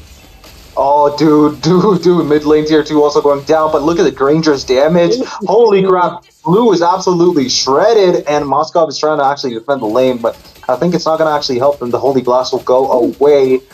Team Ascendria actually have the advantage through and through. They actually, took the early game advantage and, translated it to a mid-game win. And even if you take a look at the items, right, the Rangers have a huge lead, 2k goal lead against his counterpart. That's going to be the Moscow. Just has 2 items, still waiting on his Trinity to be completed. But again, another skirmish a little bit. But for the rest of the members, you can see most of them have 1 or 2 items being built up. There's still a bit of lack of damage for sure without the items. But again, the second tier turrets have all been taken down here. Crucifix, the inhibitor, stands at a problematic situation. But more than that, Glue this time will be gone down. Without the flicker, there was no way for him to go out. But hey, Baxia, are you getting too confident? Are you getting too cocky? But no, he has the Matilda to help him out. But Berserk just get bursted down. This is an assassination from this Kadita Electro, drowning him down. And even with his boat, he's not safe in the map. Oh no, this is going to be an easy win for the side of Team Ascendria. They absolutely devastate Team Seoul Esports through and through, early game and mid game. Now they're going for the tier 3 in the top side. I think the Glue's engaged. Yeah, they're going engaged. It's the mount from the Glue, brought back the member. But again, there's no follow-up. The AOG might get used. There is the knockup, but there's not enough damage from the side of Seoul Esports. And once again, Electro getting another kill onto the Glue, and second member Ilu will be taken down. No frontliner for the side of Seoul Esports. The inhibitor will be falling. A bit of low HP for the members of Ascendria, but they decide to back out. They decide to retreat, being disciplined, and just go for this Lord. I think that's the correct decision making out here. They do not want to lose the advantage. They get 2 inhibitors and they're happy with it. Oh man, Spear Destruction absolutely misses. Boxia sidesteps that with Ostra Instinct. Holy crap. There's not going to be any steal. Team Ascendria Echelon get the Lord. The first Lord of the match goes to their side. It's a 0-13. And I'm not going to lie, the gold gap 9,000 is not going to actually scream victory for the side of Team Seoul Esports any day, unless of course it's the next match today. Yeah, I know. Right now, they need some kind of miracle. Absolutely, a huge mistake coming in from the side of Ascendria Echelon, because if the conditions are met right, if they get a perfect combination with the Garut Kacha, with the Lunox as well as the Moscow, there might be a way for them to get out of this sticky situation. But again, a lot of damage being dealt onto Ilu. Every time he goes in, he's just coming back with so less HP. He has already been taken down for 6th time here, Crucifix. The front liner stands no chance against the damage that is coming out from the side of Ascendria Echelon. And right now, the Lord is marching down the middle lane. The waves are right now being synced, but the top lane is a bit far. You can see the waves being cleared out in the mid. The Lord is at full HP. A lot of damage being dealt on to the Hyper. But again, there is a monster kill coming in, and monster kill, double kill for this Grandeur. And the base is at a problematic situation. And guess what? Crucifix? This is the game. It won't be a problematic. Yeah. It won't be in a problematic situation for too long. Team Ascendria, Echelon get the victory. I'll be very honest with you. I actually wasn't surprised from this, especially with the reliance on a lot of late game heroes from the side of Team Seoul Esports. They definitely did not hit the mark when they actually needed to. The mid game, they lost it. That means the game is over. The first Lord of the match is all it took for Team Ascendria to ascend to the first victory of the match, of the night. Yeah, man. And no kills coming in from the side of Seoul Esports. This is not the best game they had. I will say this was absolute domination coming in from the side of Ascendria. They knew their game. They knew what were the winning condition, and they played for it. And they were so disciplined while doing that, right? They were getting those turrets one by one every time. And I guess if they continue to play this, there is a very less chance for Seoul Esports to get a comeback. Oh, definitely, because right now Seoul Esports are on the losing side. They definitely need a morale boost. They need to make sure they're absolutely on the top of their game for this next one, obviously, because obviously Ascendria don't plan on losing this one. A clean sweep, maybe? Yeah, they don't really hope to lose because, this is their ticket to the next round, right? They want to go to those, playoffs for sure. But again, this will be the match point for the side of Ascendria, Echelon, and Seoul Esports. What will they do here, Pacifics? Because they need some kind of different strategy for sure, right? They might want to just change up a few things here and there, but what should be the change you think? Like, you saw the last game, right? There was no way for them to do anything. So this time, what changes do they require? An Erythro. First thing that you need to have in a team is either a lot of good frontline and a lot of healing to keep Moscow alive till the late game, obviously, which Team Seoul Esports did not have.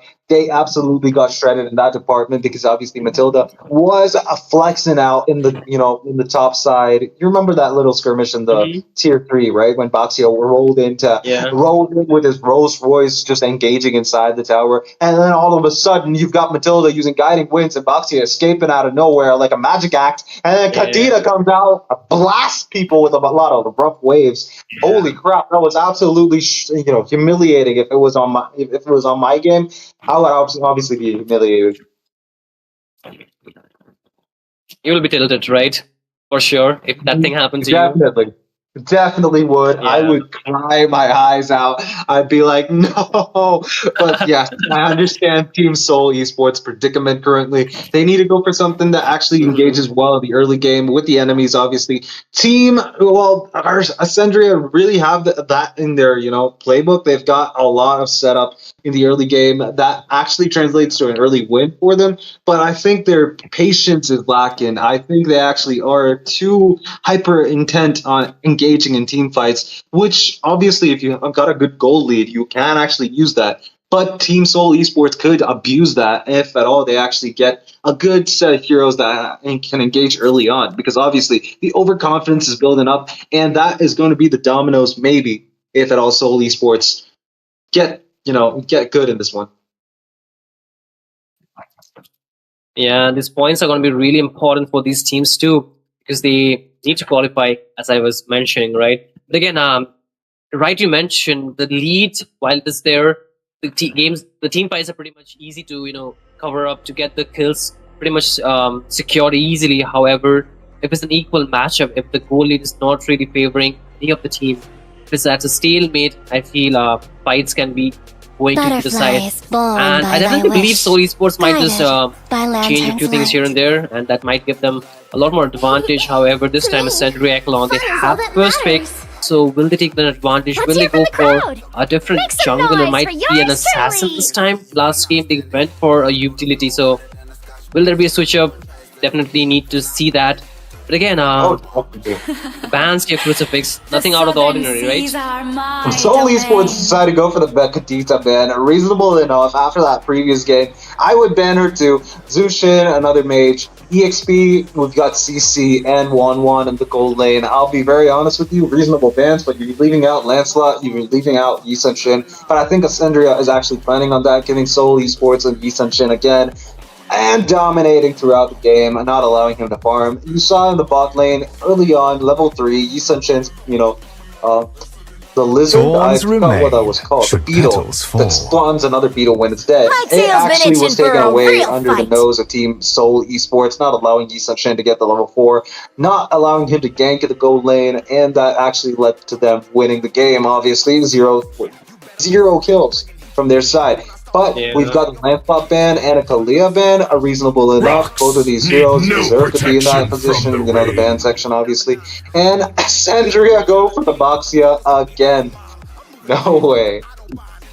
They still stick to it, man. They still stick to it. They do not want to change their draft much. They can see that it's working against Seoul Esports, and at this point, they have 2 picks reserved for them. Let's see what do they want to go for here. The YSS is still open, but will they just risk it again for the biscuit? Will be the question, because last game, the late game never really came through. Like you mentioned, the draft from the side of Ascendria Echelon, their composition was meant for that early game, and it kind of went for the snowball, where the damage dealers had enough damage, right? But the Harlot against the Baxia alongside the Franco, too early? Definitely too early. Now you've revealed both your Roma and EXP. Now Team Ascendria really can go for any bit of, you know, counterplay to, you know, why would you pick a Franco? I'm still kind of confused. I cannot, for the life of me, actually justify why anyone would pick a Franco against a Boxia. Me too, I can't. Man. Yeah, it just doesn't make sense, because there's a lot of ways to cancel the Franco's ult, right? So I feel only if he gets the first item as a Winter Crown, that might be a possible way for him to not get cancelled while he's casting his ultimate. That is going to be the Bloody Hunt. However, Muscle of iron. is he like trying to stop some kind of dive coming in from the side of Ascendria? But they still stick to their pick, and this time they switch it up. The Kadita was banned, right? They switch it up with the Farsa. So there's only that Arlot with the final slash who can cancel this Feather Death Strike. However, there's a lot of frontline available for Ascendria, right? So how do they manage to catch this Farsa here, Crucifix? Not possible, in my opinion, at least. If at all, you know, the Iron Hook lands and gets the bird, you know, it's a 1 in a million chance you actually hook a bird, but that's still a chance. But then again, you're right. If you go for the Flicker Arlot, you might actually get the possibility of getting the kill on the far side. But the front line, though, it's looking too beefy for the side of Team Ascendria. They absolutely are going to A game, at least, I'll be very honest with you. And I see the Irithel getting picked. You should have done that previous game, my friend. It should have come in the previous game too, right? Crucifix, like we were mentioning, this time they actually listened to you, but I do feel like they could have gone for maybe a higher boost out here just to mark that Farsa, but again, against those 2 tanky frontliners, not the best or not the ideal choice. I also feel that at this point, Ascendria are good of banning that hero in the second banning phase, so side of Seoul Esports, they cannot go for that pick again. But Angela, every time they see that, tanky frontliner or, that Baxia being picked, they instantly ban it off, so no more extra sustain for those tanky or beefy heroes. Fair, but I'll be very honest with you. With the previous game, Team Ascendria really have the reputation to get the Matilda on, and Seoul Esports go and bans it. So both Matilda and also Angela getting banned. You got Florin open, which is a good possibility. But you could also go for maybe a setup tank, which actually might end up winning you the game. But then again, that's all speculation. Team Ascendria, though, they go for the Fredrin ban and the Kimmy ban. Reasonable enough, but I don't think Seoul would actually go for the Kimmy. Not with their playstyle, obviously. And the Fredrin seems impossible. They go for the Akai instead for a utility jungler to actually cancel out. Maybe the Gata catches AOG, and also, Baxia's engaged. The Mr. Rolls Royce is not going to be rolling around pretty well, because obviously we've got a heavy spinner, Akai. One thing that I want to point out, though, Team Ascendria really have a lot of options. They've got Lapu Lapu in the EXP lane. They've got, other options, obviously. So putting Gatot into the roam position is not a bad option. Yeah, I do agree with that. They have a lot of tools that they can utilize to actually engage or even get a much more advantage than they already have. However, they need something to catch the Erythral with, right? The Kasha is not the best hero to catch the Erythral, but so is the Baxia. But again, there comes a Moscow from the side of Ascendria, long kill. Ruby, okay.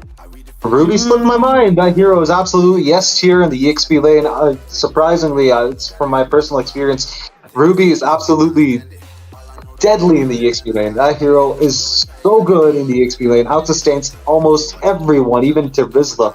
She is able to actually, deal with most of the threats in the EXP lane without much problems. I'll be very honest with you, gold lane Ruby might have actually ended a long time ago, but Ruby is still meta throughout. Now, the mage pick from the side of Seoul Esports might actually make or break the game, because obviously you've got an Akai. You need a hero that can actually reposition. Retarget heroes pretty well, obviously, to utilize the Akai to the fullest. And the Franco, a burst hero could actually go good here. And the clock is running down, so they might just go for the pick here, and it will be okay, Lilia here, Crucifix. So the tanky or BB front line might have a problem against that hero because she does deal HP-based damage, right? So and also pairing it up with Wishing Lantern, she's absolutely crazy. She's bonkers. Yeah, she's the menace, man. And I would say with the black shoes too, right? She can get out of the sticky situation. Now, looking at this does changes up a lot of things. This does change up a lot of things out here. But again, both the drafts are set here, Crucifix. What's your opinion on them? See, with the Akai being the wild card for the side of Team Seoul Esports right now, I think it actually works out, checks out, especially with Lilia. But the thing is, you gotta keep, the enemies in place with Akai so Lilia can burst them down. But Irithel does not share the same problem. You've got Irithel and Akai chasing down. You're absolutely running away from that. But Seoul Esports might stand a chance. I'll be very honest with you. Yeah, and ladies and gentlemen, welcome to the Land of Taunt for Nerd 3.0. Match number 3, game number 2 in this best of 3 series. Ascendria Echelon taking on against Seoul Esports and Ascendria. They have the match point. Will Seoul Esports get back this game into their favor, or will it be a clean sweep? We need to watch. But again, on to the caster decks. I'm going to be Shinryu, and I'm joined by Crucifix, my good friend, for this game. But last game was really one-sided, Crucifix. This time, do you think it might be closer than the previous one? I don't actually believe so. Look at bot lane. I think Ruby and Farsa are trying to get the kill on Outlaws for some reason. He's tanky and he's got a lot of resets. The hook, the iron up. It slows down. Boxia's farming a little bit, but Gatot's taunt just makes it a little harder for him to stay alive. I don't know what he's trying to do. I don't know what he's planning, but it's not looking good for the side of Team Ascendria. Surprisingly, I don't think I'd say that tonight. Elu this time wants to take the revenge for him being the caster in the last game and being punished, bursted down every time he wanted to do something again this time. Elu actually gets spotted. Moscow goes with the Spear of Misery. There is another taunt, and there is Boxy going in with the roll. He does not have the chance to even use the flicker here. Crucifix at the first blood already being secured this time by Ascendria Echelon. Elu again being the scapegoat, right? Falling 2 times as the first blood for both these games. Oh man, this is looking really bad for the side of Team Seoul Esports. They already lost morale in the last match. Now they're gonna lose the first blood too. I thought that you get maybe a flicker hook in the tier 1 mid side. Farsa might actually be taken out. Good early game for them, but no, not possible. Team Ascendria ascend to another level of gameplay right now. They get the kill on Ilu, and there goes the Iron Man with another airstrike. AOG too. That's amazing. Absolutely destructive. That's destruction from absolutely nowhere. Oh, dude, Moscow. Franco almost dies, but look at Akai getting the kill on April. April is now down. That means it's not going to be that hard for Ascendria to get the turtle, but holy crap, everyone from everywhere were, using all of their spells. First, the I am offended, then, Farsa's Feather Airstrike, then the AOG, and also the Spear of Destruction? What the? Absolutely, man. Too many resources, and the turtle also going to the side of Ascendria, and another kill onto the R-Lord. And this might just spell really bad for them because the gold here, Crucifix, is now, going in the favor of Team Ascendria for sure, right? The economy might be hurting soon once those items will be going into the hands of this damage dealer, and later or, sooner or later, this can also translate to another snowball, right? It just happened in the last game because this time they did get 1 kill. However, the snowball is still a potential, way for Ascendria to just go for this game too. I'm gonna be honest with you. Previous game, you've got the Moscow with the Trinity build. He got the corrosion scythe first off. So I think the damage was pretty lacking, especially against heroes like Boxia and all. But Iron Hook missing was absolute comedy gold. But Rolls Royce, Mr. Rolls Royce, absolutely catches Ilu off guard. AOG stops any bit of an escape. No flicker opportunities. Well, he does not have the flicker either way. But no escape opportunities at all. Was cut off from his friends and team. Seoul Esports are fucking behind pretty bad. Look at EXP lane having a little bit of a skirmish. Final slash. Oh, well, there's so he does not connect. Almost so close here, Crucifix, but again, the 1v1 still happening, still going on, and there will be a outnumbered fight, but forced to flicker out. Outlaws survives, but once again, top lane, there's another skirmish. 2 members being available there, but again, I think that might just go for disengage. But once again, like you were mentioning, the lead this time, not really too much, but surprisingly, both the teams have equal gold at this point. And the second neutral objective, turtle number 2, will be spawning soon, but look at the rotation down bot. Outlaw does not have the flicker, that information is already there. There's gonna be the pull, but there's a lot of sustain. The final touch being used, the AOG to the back line, but there's the damage, the heavy spin, blocking down Baxia, and he will get taken down. There's no hyper available. Again, the stun connects onto the far side. Look at the rotation from there. She's already lurking behind backline. Iron Hook does connect and brings back this feather airstrike to zone the members out, but it's not going to be enough to save their Ruby. But again, Team Seoul Esports, they're finally getting back some trades here. Nem was absolutely blindsided with that. Kai's heavy spin just put him away from his team. Dude, Nem was absolutely starstruck. He didn't even know what to do. Bot lane, Nem is trying to defend, but not happening. Tier 1 in the bot lane is taken out, but Tier 1 in the mid lane also getting taken out by Moskov. I think he's looking for the Tier 1 in top lane. Seoul Esports finally get themselves a turtle. That's absolutely bonkers. That's absolutely worth celebrating over. They've got some advantage. They've got a little bit of a farm, gap going on. 2,000 is not pretty bad. Approximately 2,000. Nem looking in for an engage on Ilu. They were looking for engage, but they will have to stop in the track. But the AOG onto the back does not land onto anyone, so they might have to just disengage from here. But again, 1 out of 5 turtle in 2 games here, Crucifix for Seoul Esports. So they might be just, getting a hold back into this game. But again, I don't know, does connect this time on to April, but that's a tanky man. But he to this time get bursted down. There's a lot of damage coming in from the Lilia, but the SOD, just misses by a little bit. The Black Shoe forced out from Hanyu, but he will get CC'd and bursted down. Max with the kill, and Seoul Esports forced to retreat, forced to run away, but it seems like the purple buff might be the next target for Ascendria. They're looking to take it here, Crucifix. I think they won't be able to, but look at that. The item offended on the Arla. Notorious is actually getting a lot of damage, but he will stun them and keep them away. Heavy spin, stop them. Ruby spins too, but Gata gets taken out. Look at the final slash with that flicker. Holy crap, Electro was blindsided, and there comes the flicker, but not going to be any use. Max going to be taken out too. Ilu was doing the heavy lift, and then now the next target, he will be taken out pretty swiftly because there's 4 versus 1, and Nem is not going to actually reduce all of that damage to 0 now, can he? Not really here, man. But, all this while that fight was going on, the skirmishes was going on, Moscow was on a mission. He wanted to push, and he pushed the turrets onto the mid, onto the top, but there's another skirmish, and on the orange buff, there is the feather airstrike. The AOG drops down 2. Members are getting CC'd, but the damage might be too much for April to sustain. Yes, Toby gets a kill. However, there's Max going in and wants to go for that. I'm offended, but the heavy spin cancels it out. The Notorious one will get another kill onto him. And this might just give a free orange buff pass as well as the turtle to the side of Seoul Esports. Finally, they're getting this game into their hand. Mid lane 2 is open, but a lot of damage on the name. The final says to connect, but this might be enough burst from Hanyu to take him down, and that's a jungler down. So this turtle should be a comfortable take for Seoul Esports.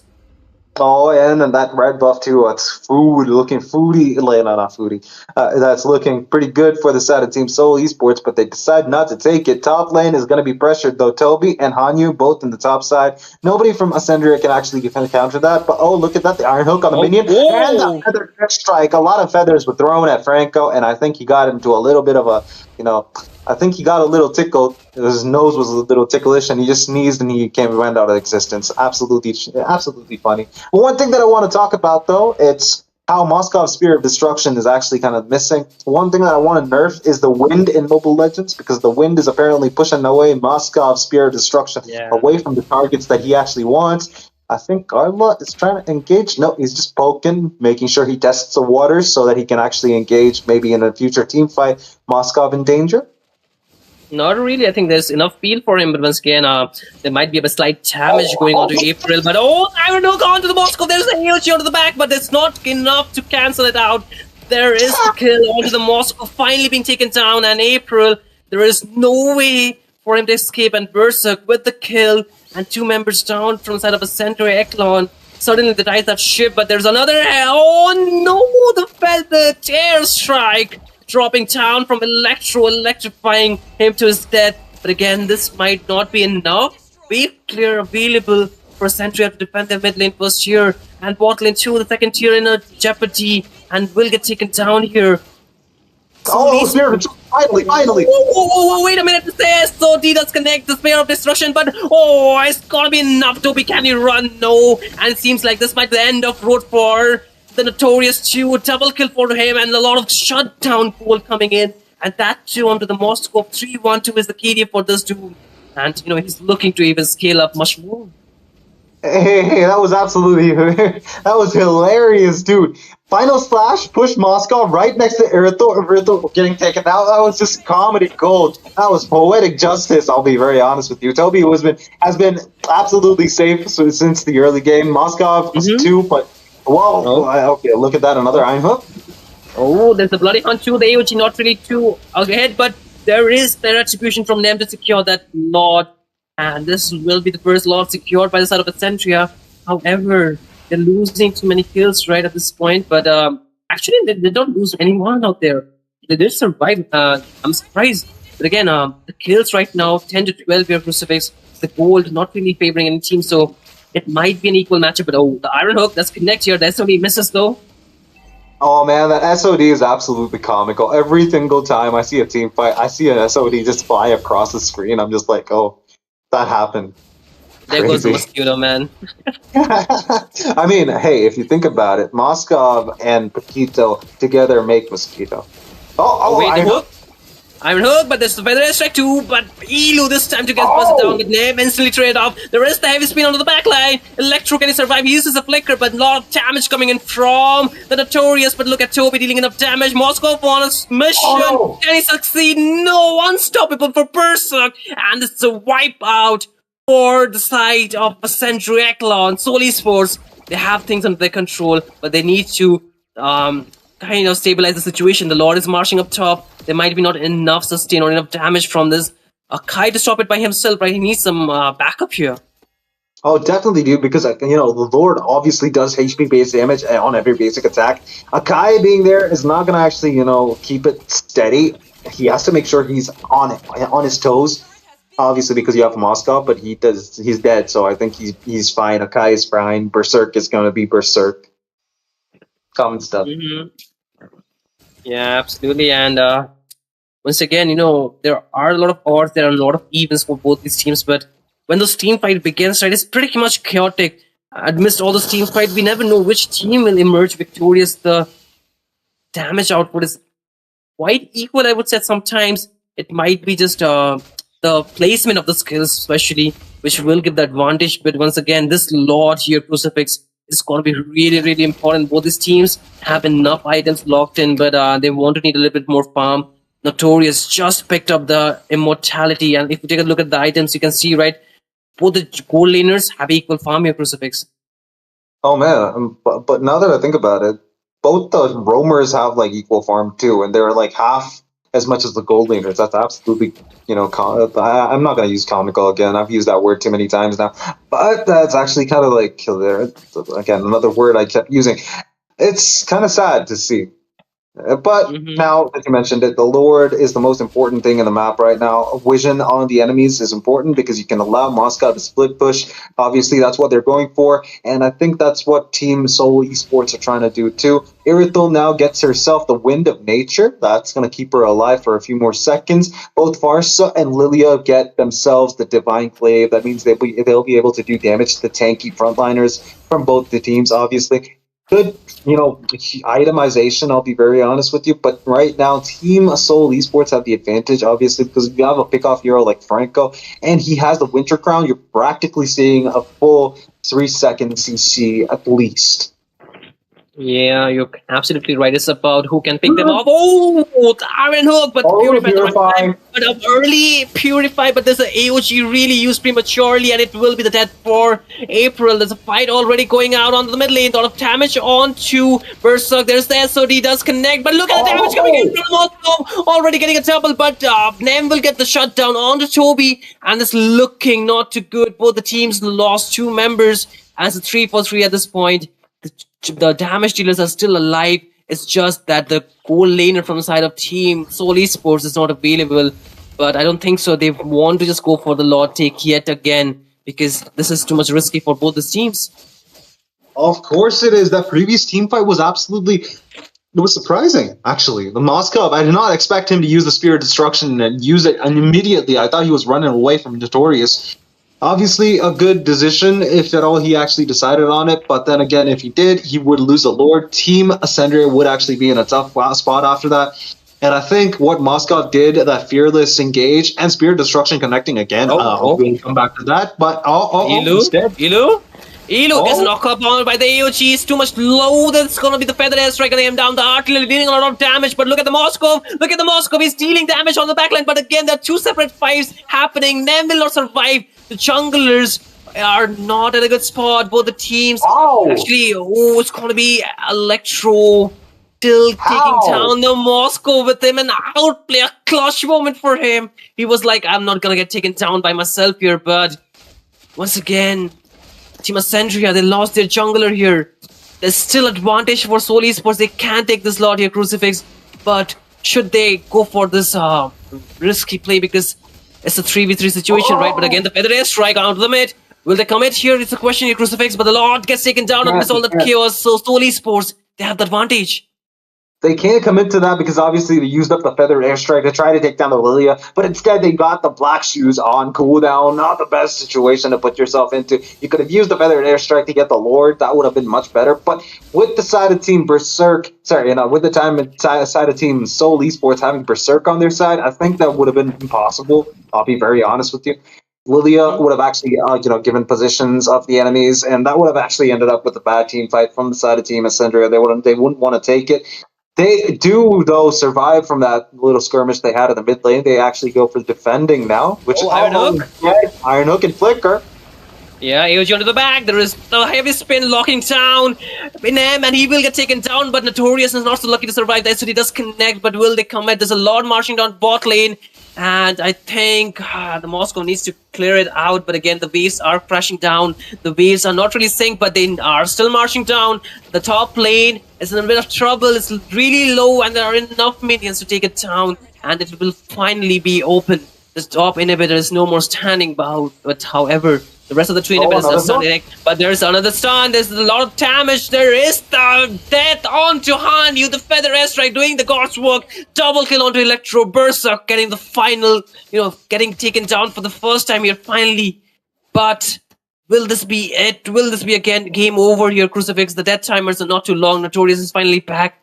But Team Ascendria, it would extend for maybe 2 or 3 minutes more, because I'll be very honest with you, without the Lord, you can't really have Ascendria pushing. With the Moskov, at least, he needs to actually be there to actually use the SOD. Purify being wasted. That was a very scary situation to put yourself in, Moskov. Yeah, absolutely, but again, April does get a bit of poke, but again, there's a lot of damage. There's an arc up too, and it might be the death for Elu. And he gets taken down here, instantly bursts it down, but there are no minions to push the mid lane second tier. But what are you doing, Moscow?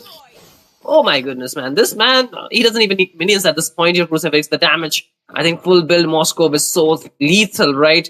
So it definitely is. I'll be very honest with you, but I think he was thinking Ilu was the minion. I mean, not Ilu. I mean, April was the minion. Yeah. And allowing him to take all the damage, allowing him to take the tower. Again, not a bad position. I think Ascendria is actually, trying to go for a little bit of a pressure, application right now. They actually got the, kills that they needed. They are kind of close, and they also have bridged the gap and gotten themselves 1,000 extra gold, which is kind of good. Ascendria are doing pretty well. They actually are able to withstand tides that are not usually very easy to handle. And Team Seoul Esports are on a run for their money. Absolutely. No second tier tourists for any of these teams. The Lord just spawned. And this is going to be an evolved Lord. You can see already it being shredded down by the side of Ascendria. They just want to take it down before Seoul Esports actually rotate. But there is the Kai getting their AO shield to the back, not really connecting. There's heavy spin already used. Who's the other retribution? Berserk is the one with the clutch retribution. And Seoul Esports, they're still in this game. That's when he finally connects, but there's a lot of damage. Nem cannot sustain. Can he max onto the run? There is no commitment from this Moscow to go in because that's the right choice. What they need to do is defend, but can they max in a tight spot? But he still gets out. There's a lot of damage from the Moscow. Low HP. The Winter Crown already being used by Yilu a bit too prematurely, but that is what was required to sustain. But 2 deaths onto the side of Ascendria Echelon. How do they defend without their frontliners?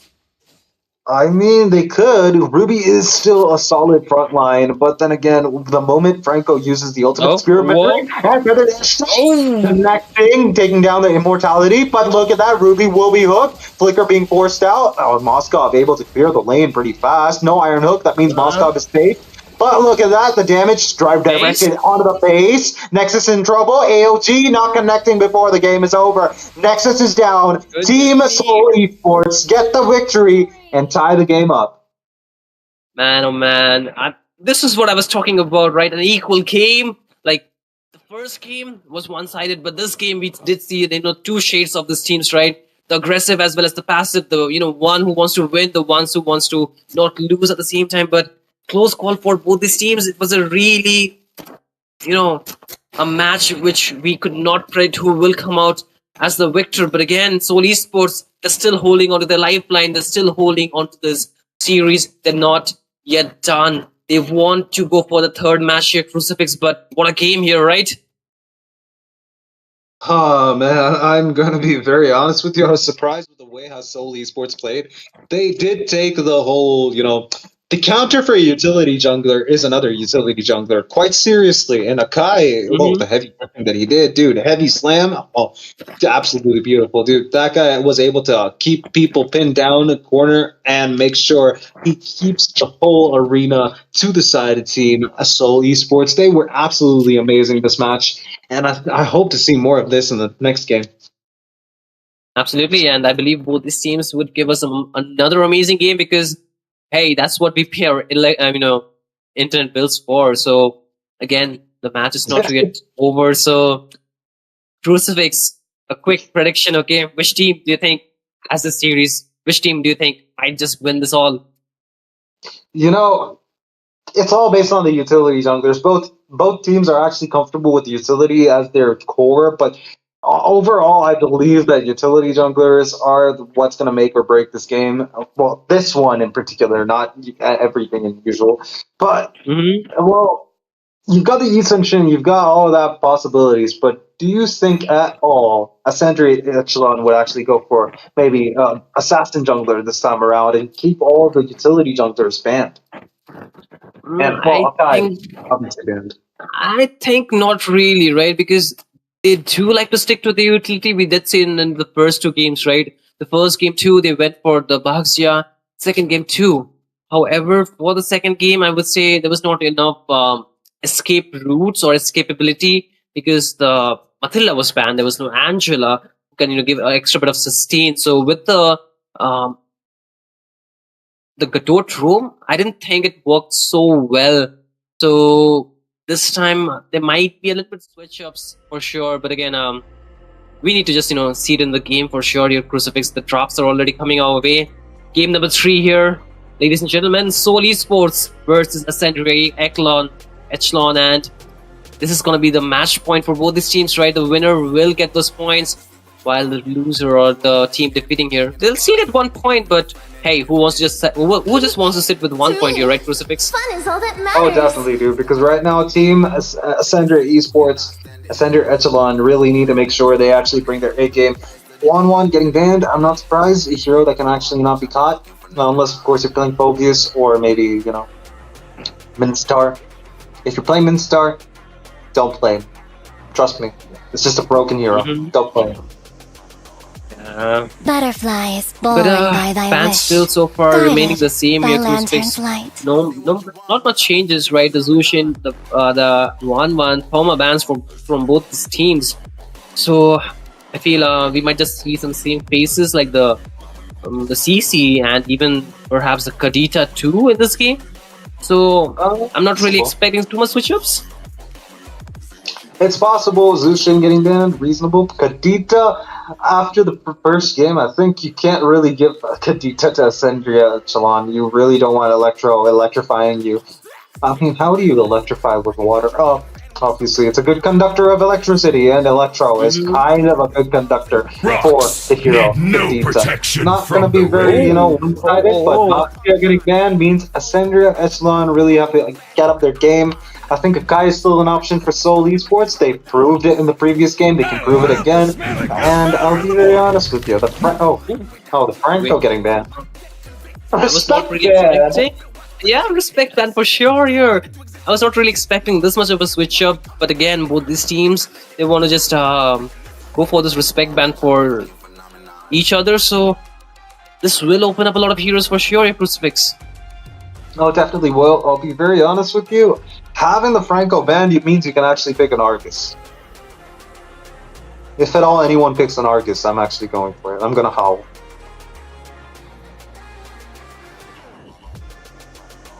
Why is there so much silence, dude? It's just an Argus. I like Argus. What do you?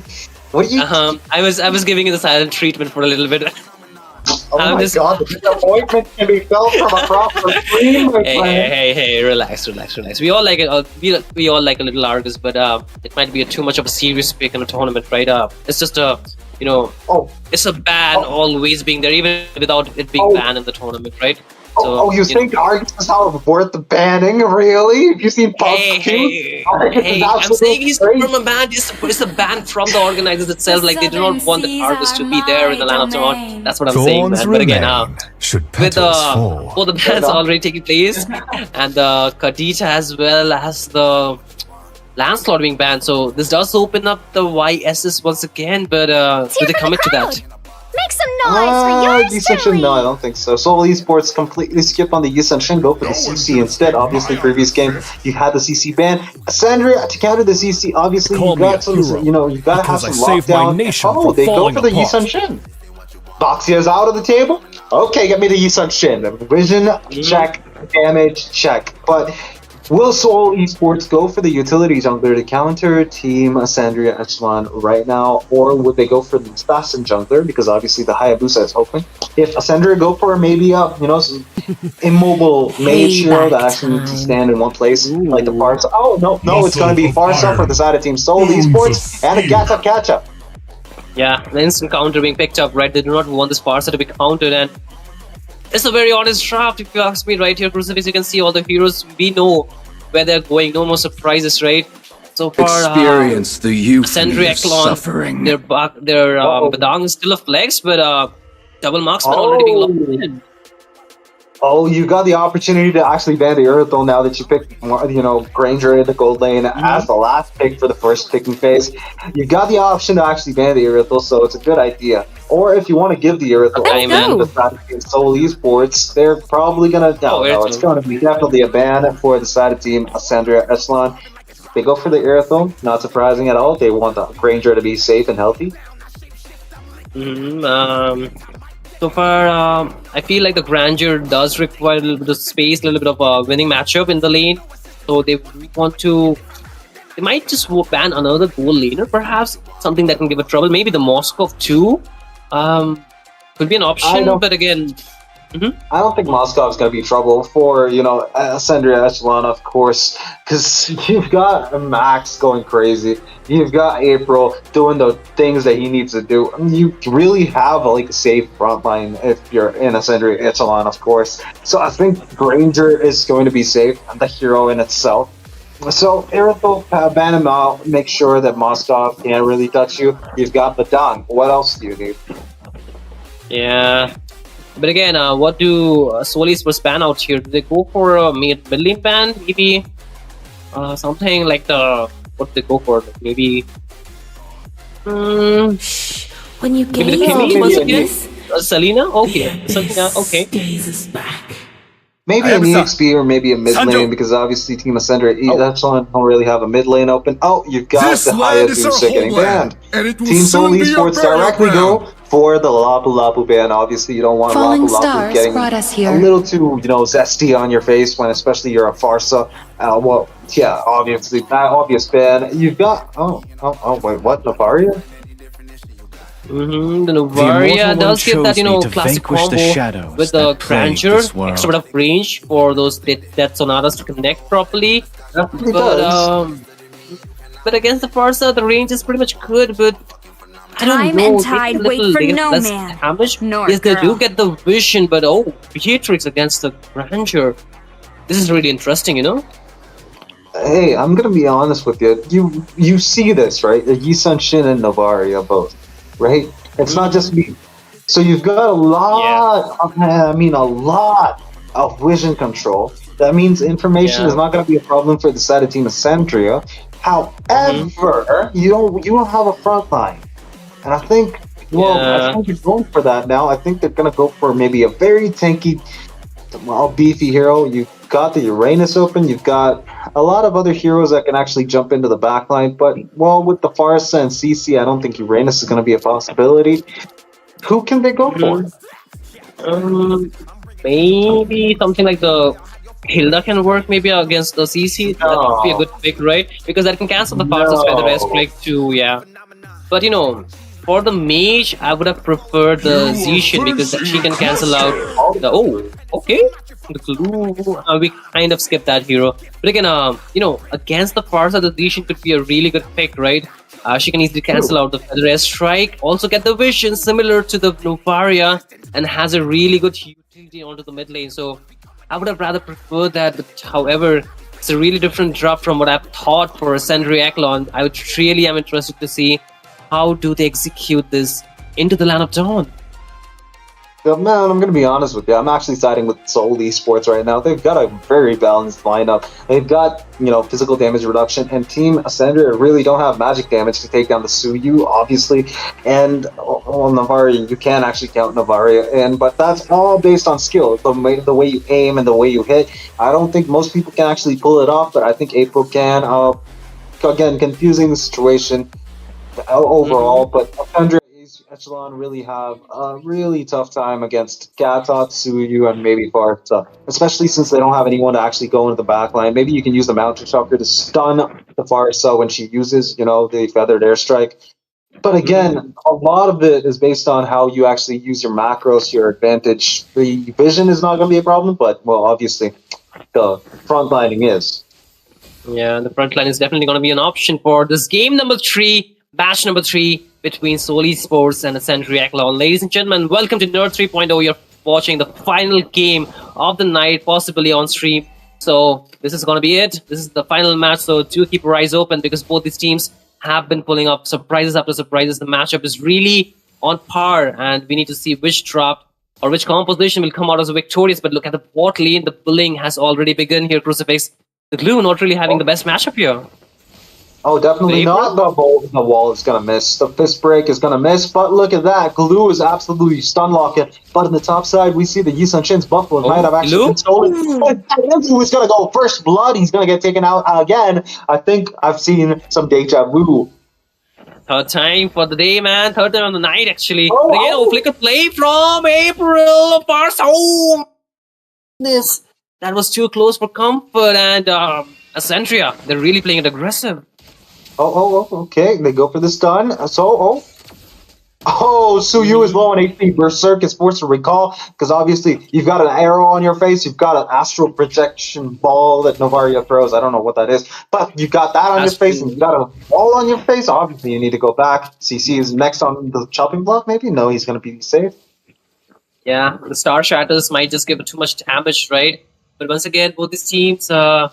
They're trying their best to get the map control. 2 minutes into the game, Burst Turtle number 1 has already spawned a lot of damage onto the jungler, and it might be hit Berserk, and he gets taken down here, Max, with the kill.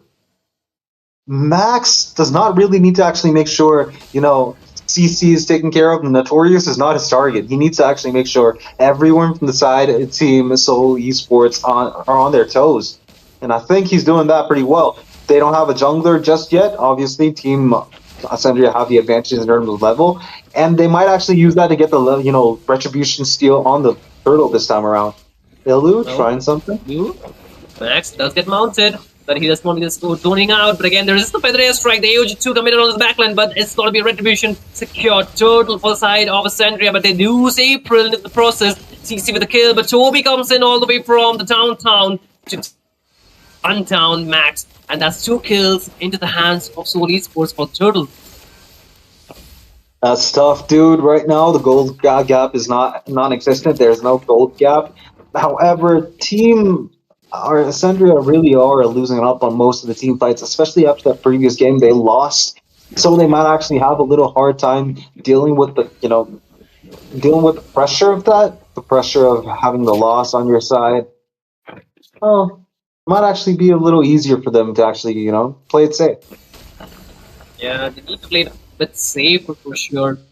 What they need is a lot of farm, a lot of the items too, but I'll start them on Farsa.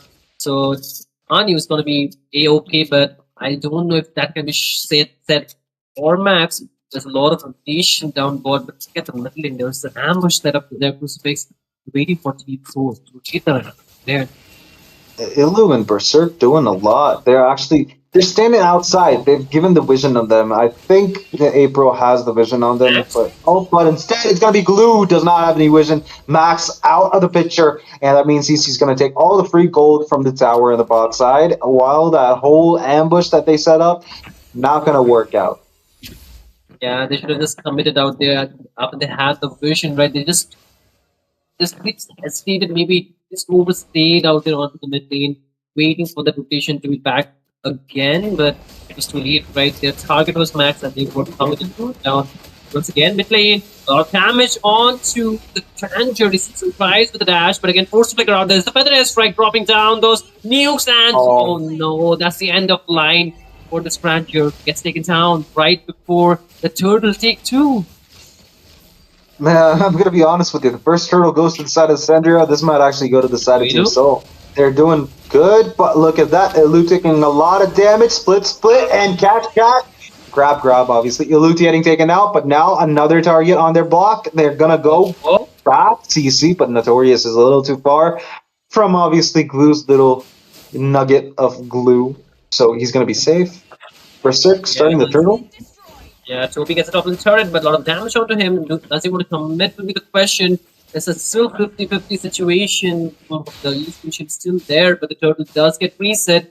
Both the teams are waiting for the rotation, but the goal laner will not be available from side of Seoul Esports. So it's a 4v5 that they have gotten themselves into. There's a lot of zoning from the CC. There is the AOG2 onto the backline. They get one target, but there is the Feather Air Strike at the same time. The turtle did get secured by Berserk from side of Seoul Esports, so they have the advantage.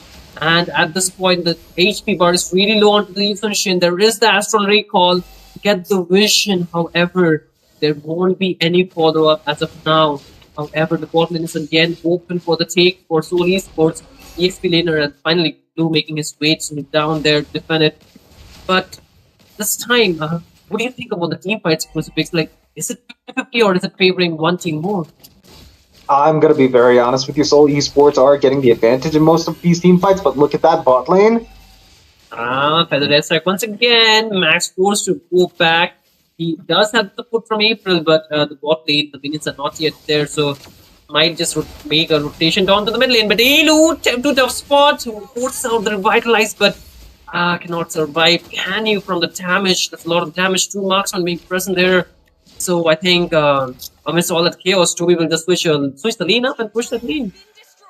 Hey, I'm going to be honest with you. Revitalize is not an immortality spell. You can't just not die with the Revitalize on. You definitely will. Pop it a little early. Make sure you're actually soaking up all the heals early on. Not when you're absolutely about to die. You're not immortal with that. You're absolutely going to get shredded if you have, low farm, especially if you're maybe a roamer. You use that to actually keep your team at full health is what I'd say, honestly. But in the bot lane, I think Berserk trying to actually set up for a gank. Nope. April sensed it. I think his Ultra Instinct is acting up. Yeah, and at this point, Ascendria, they should really mark this bait. Toby has been farming pretty freely on the top lane as well as the bot lane, but whoa. The Star Shatter is finally dealing some damage. There is the Astral Recall too. The Vision is already out there. YS's the Luncheon is a bit away, but he should be making their out time. Nem, does he want to contest for this neutral objective? It does seem so. He does get the stun on to the CC, but he does go out for the run. There's another skirmish, but will they go for the follow-up here, Crucifix? There's the Feather Airstrike.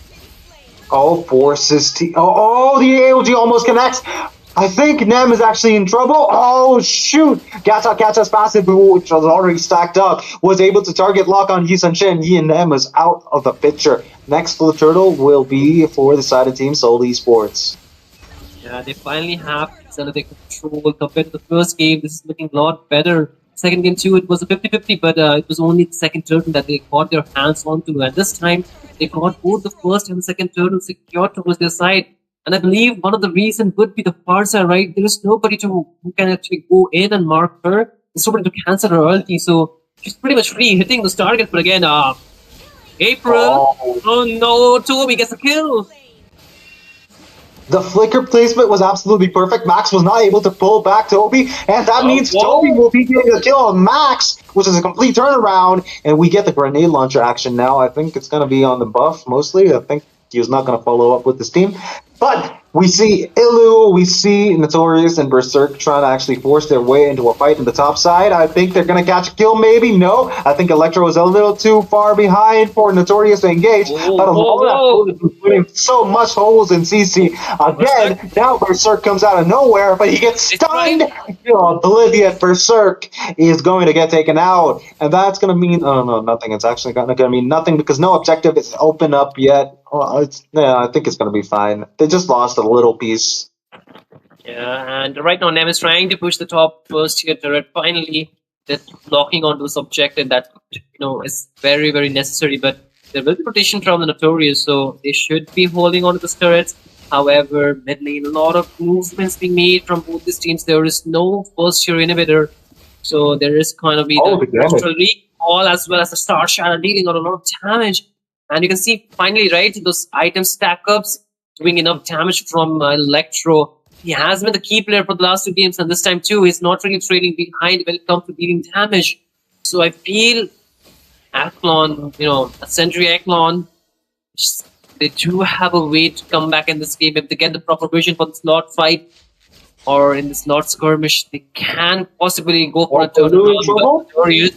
Notorious, as well as Elu in a lot of trouble. He does hold on to his AOG, but they will finally go back just to stall for a little longer. But the Astral Recall already used your Crucifix. Well, I'm going to be honest. They have the position. They have the Mountain Shocker used up. I think they got vision on the enemies. They're not going to actually engage for anything currently. They do know where the enemies are, so they can actually set up, make sure that Team Seoul Esports don't actually engage for the Lord. They've got vision going on with April and Max being there as the front line. Electro trying to actually bait someone, but they know what's happening. They know what they're going to do. Team Ascendria now are forced onto the front lines. They're going on the attack, trying to actually put the pressure on Team Seoul Esports instead of the other way around now. Yeah, they're trying to just stall the Lord a little bit longer. Again, there is the Astral Recall. Get the vision, but Glue is up front. I mean, a little bit ahead to possibly go for a flank. The waves are still not managed properly. Bot lane, there's a lot of waves, stacking out there, possibly for a slow push. Finally, they actually come in on the Lord. It's a 50-50. There's a Feather Airstrike, but who's going to get the Lord? It's going to be Nem with the Retribution. He also gets the kill on to Berserk. That's 2-0, and there is no answer back from the side of Seoul. The score stands at 8-8. 11 minutes and 30 seconds into the game here, Crucifix. The goal lead, not really too much. But again, mid lane, there's going to be the AOG. Oh, Max! Ilu, he gets the kill regardless using that AOG defensively, but the Astral Recall does not connect onto anyone. So, Team Seoul Esports, they're still okay in this game, but there's a 1v1. Not really 1v1. The Lord is still marching down from the mid lane. So, Seoul Esports, they have something. By the time the Lord actually connects his way to tier 3, I'll be very honest with you, it's a 5 versus 4. And I think with how much, HP he's losing per second, the Lord, okay, there's a stun. There is a stun and there's a skill. Lilu gets gunned down by the damage of this Grandeur, and he just picked up the Rose Gold. More sustain against this magic damage. So Feather Airstrike might be just, not enough to take him down, but the second tier turret up top is at the jeopardy. It might get taken down.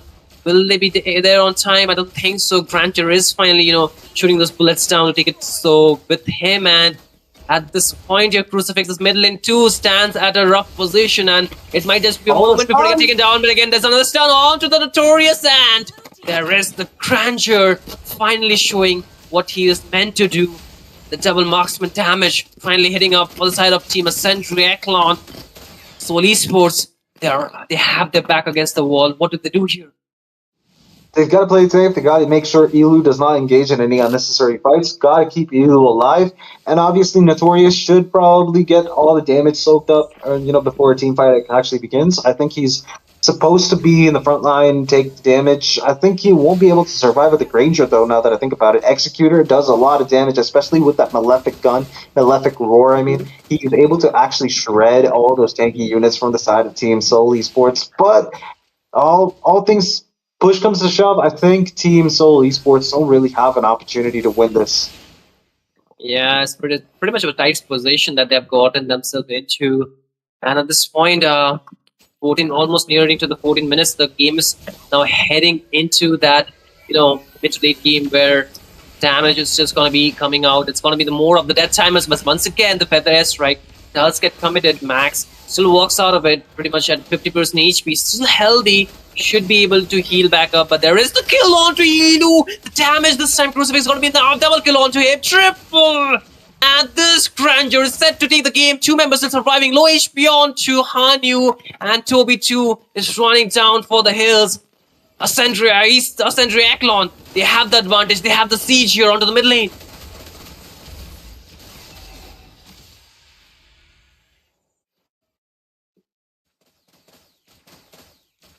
But once again, seems like they're going for discipline. Yeah, man, take it away.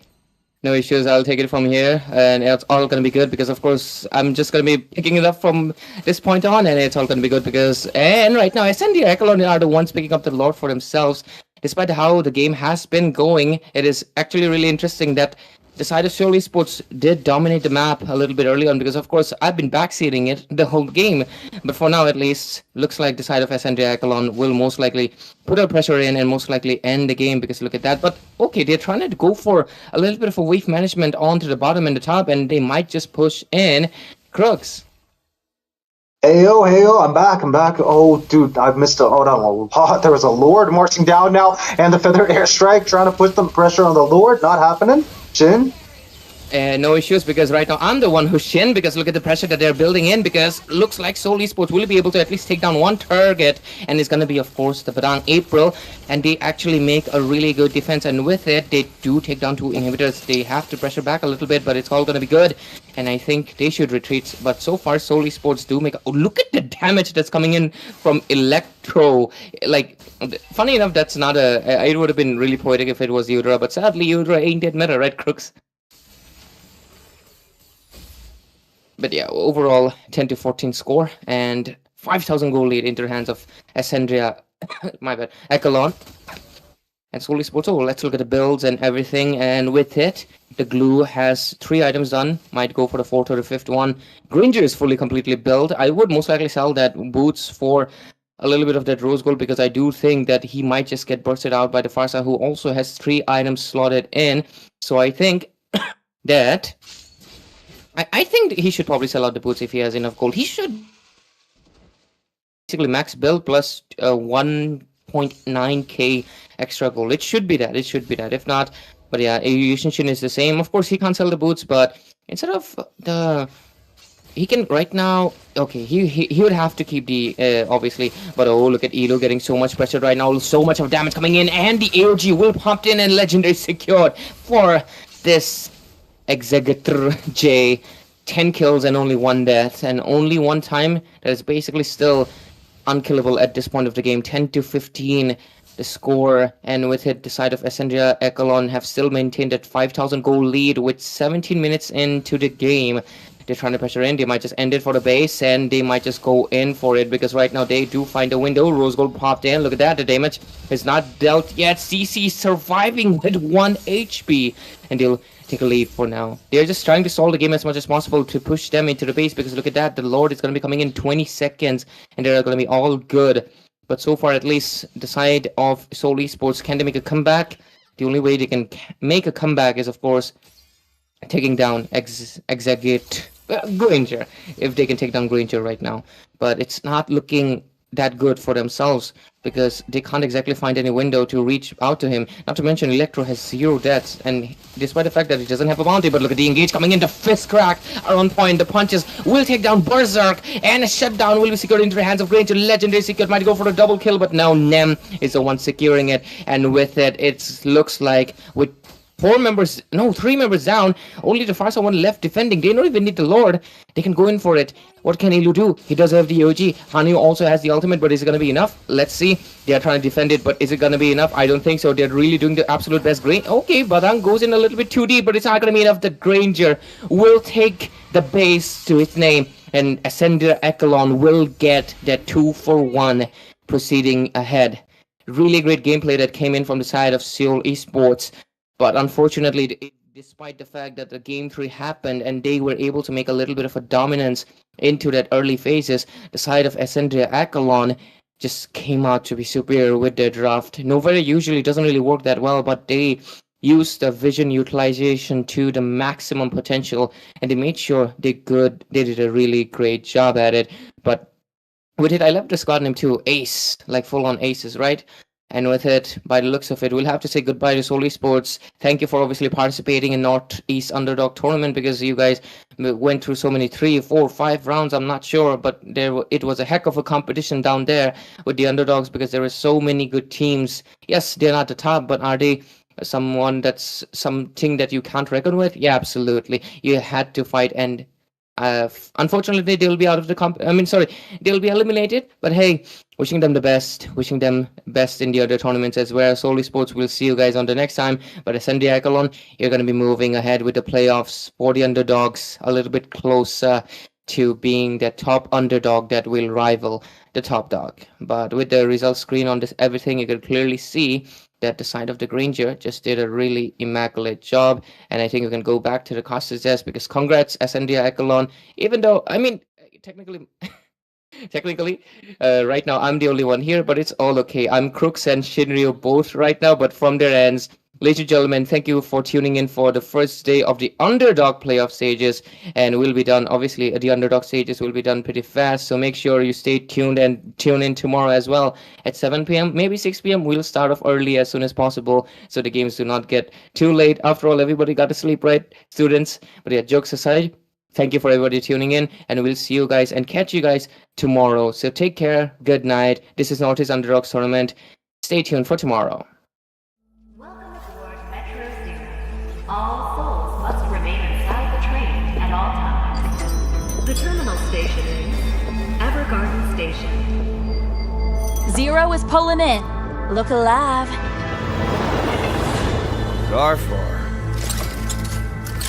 Clear. Car 5. Clear.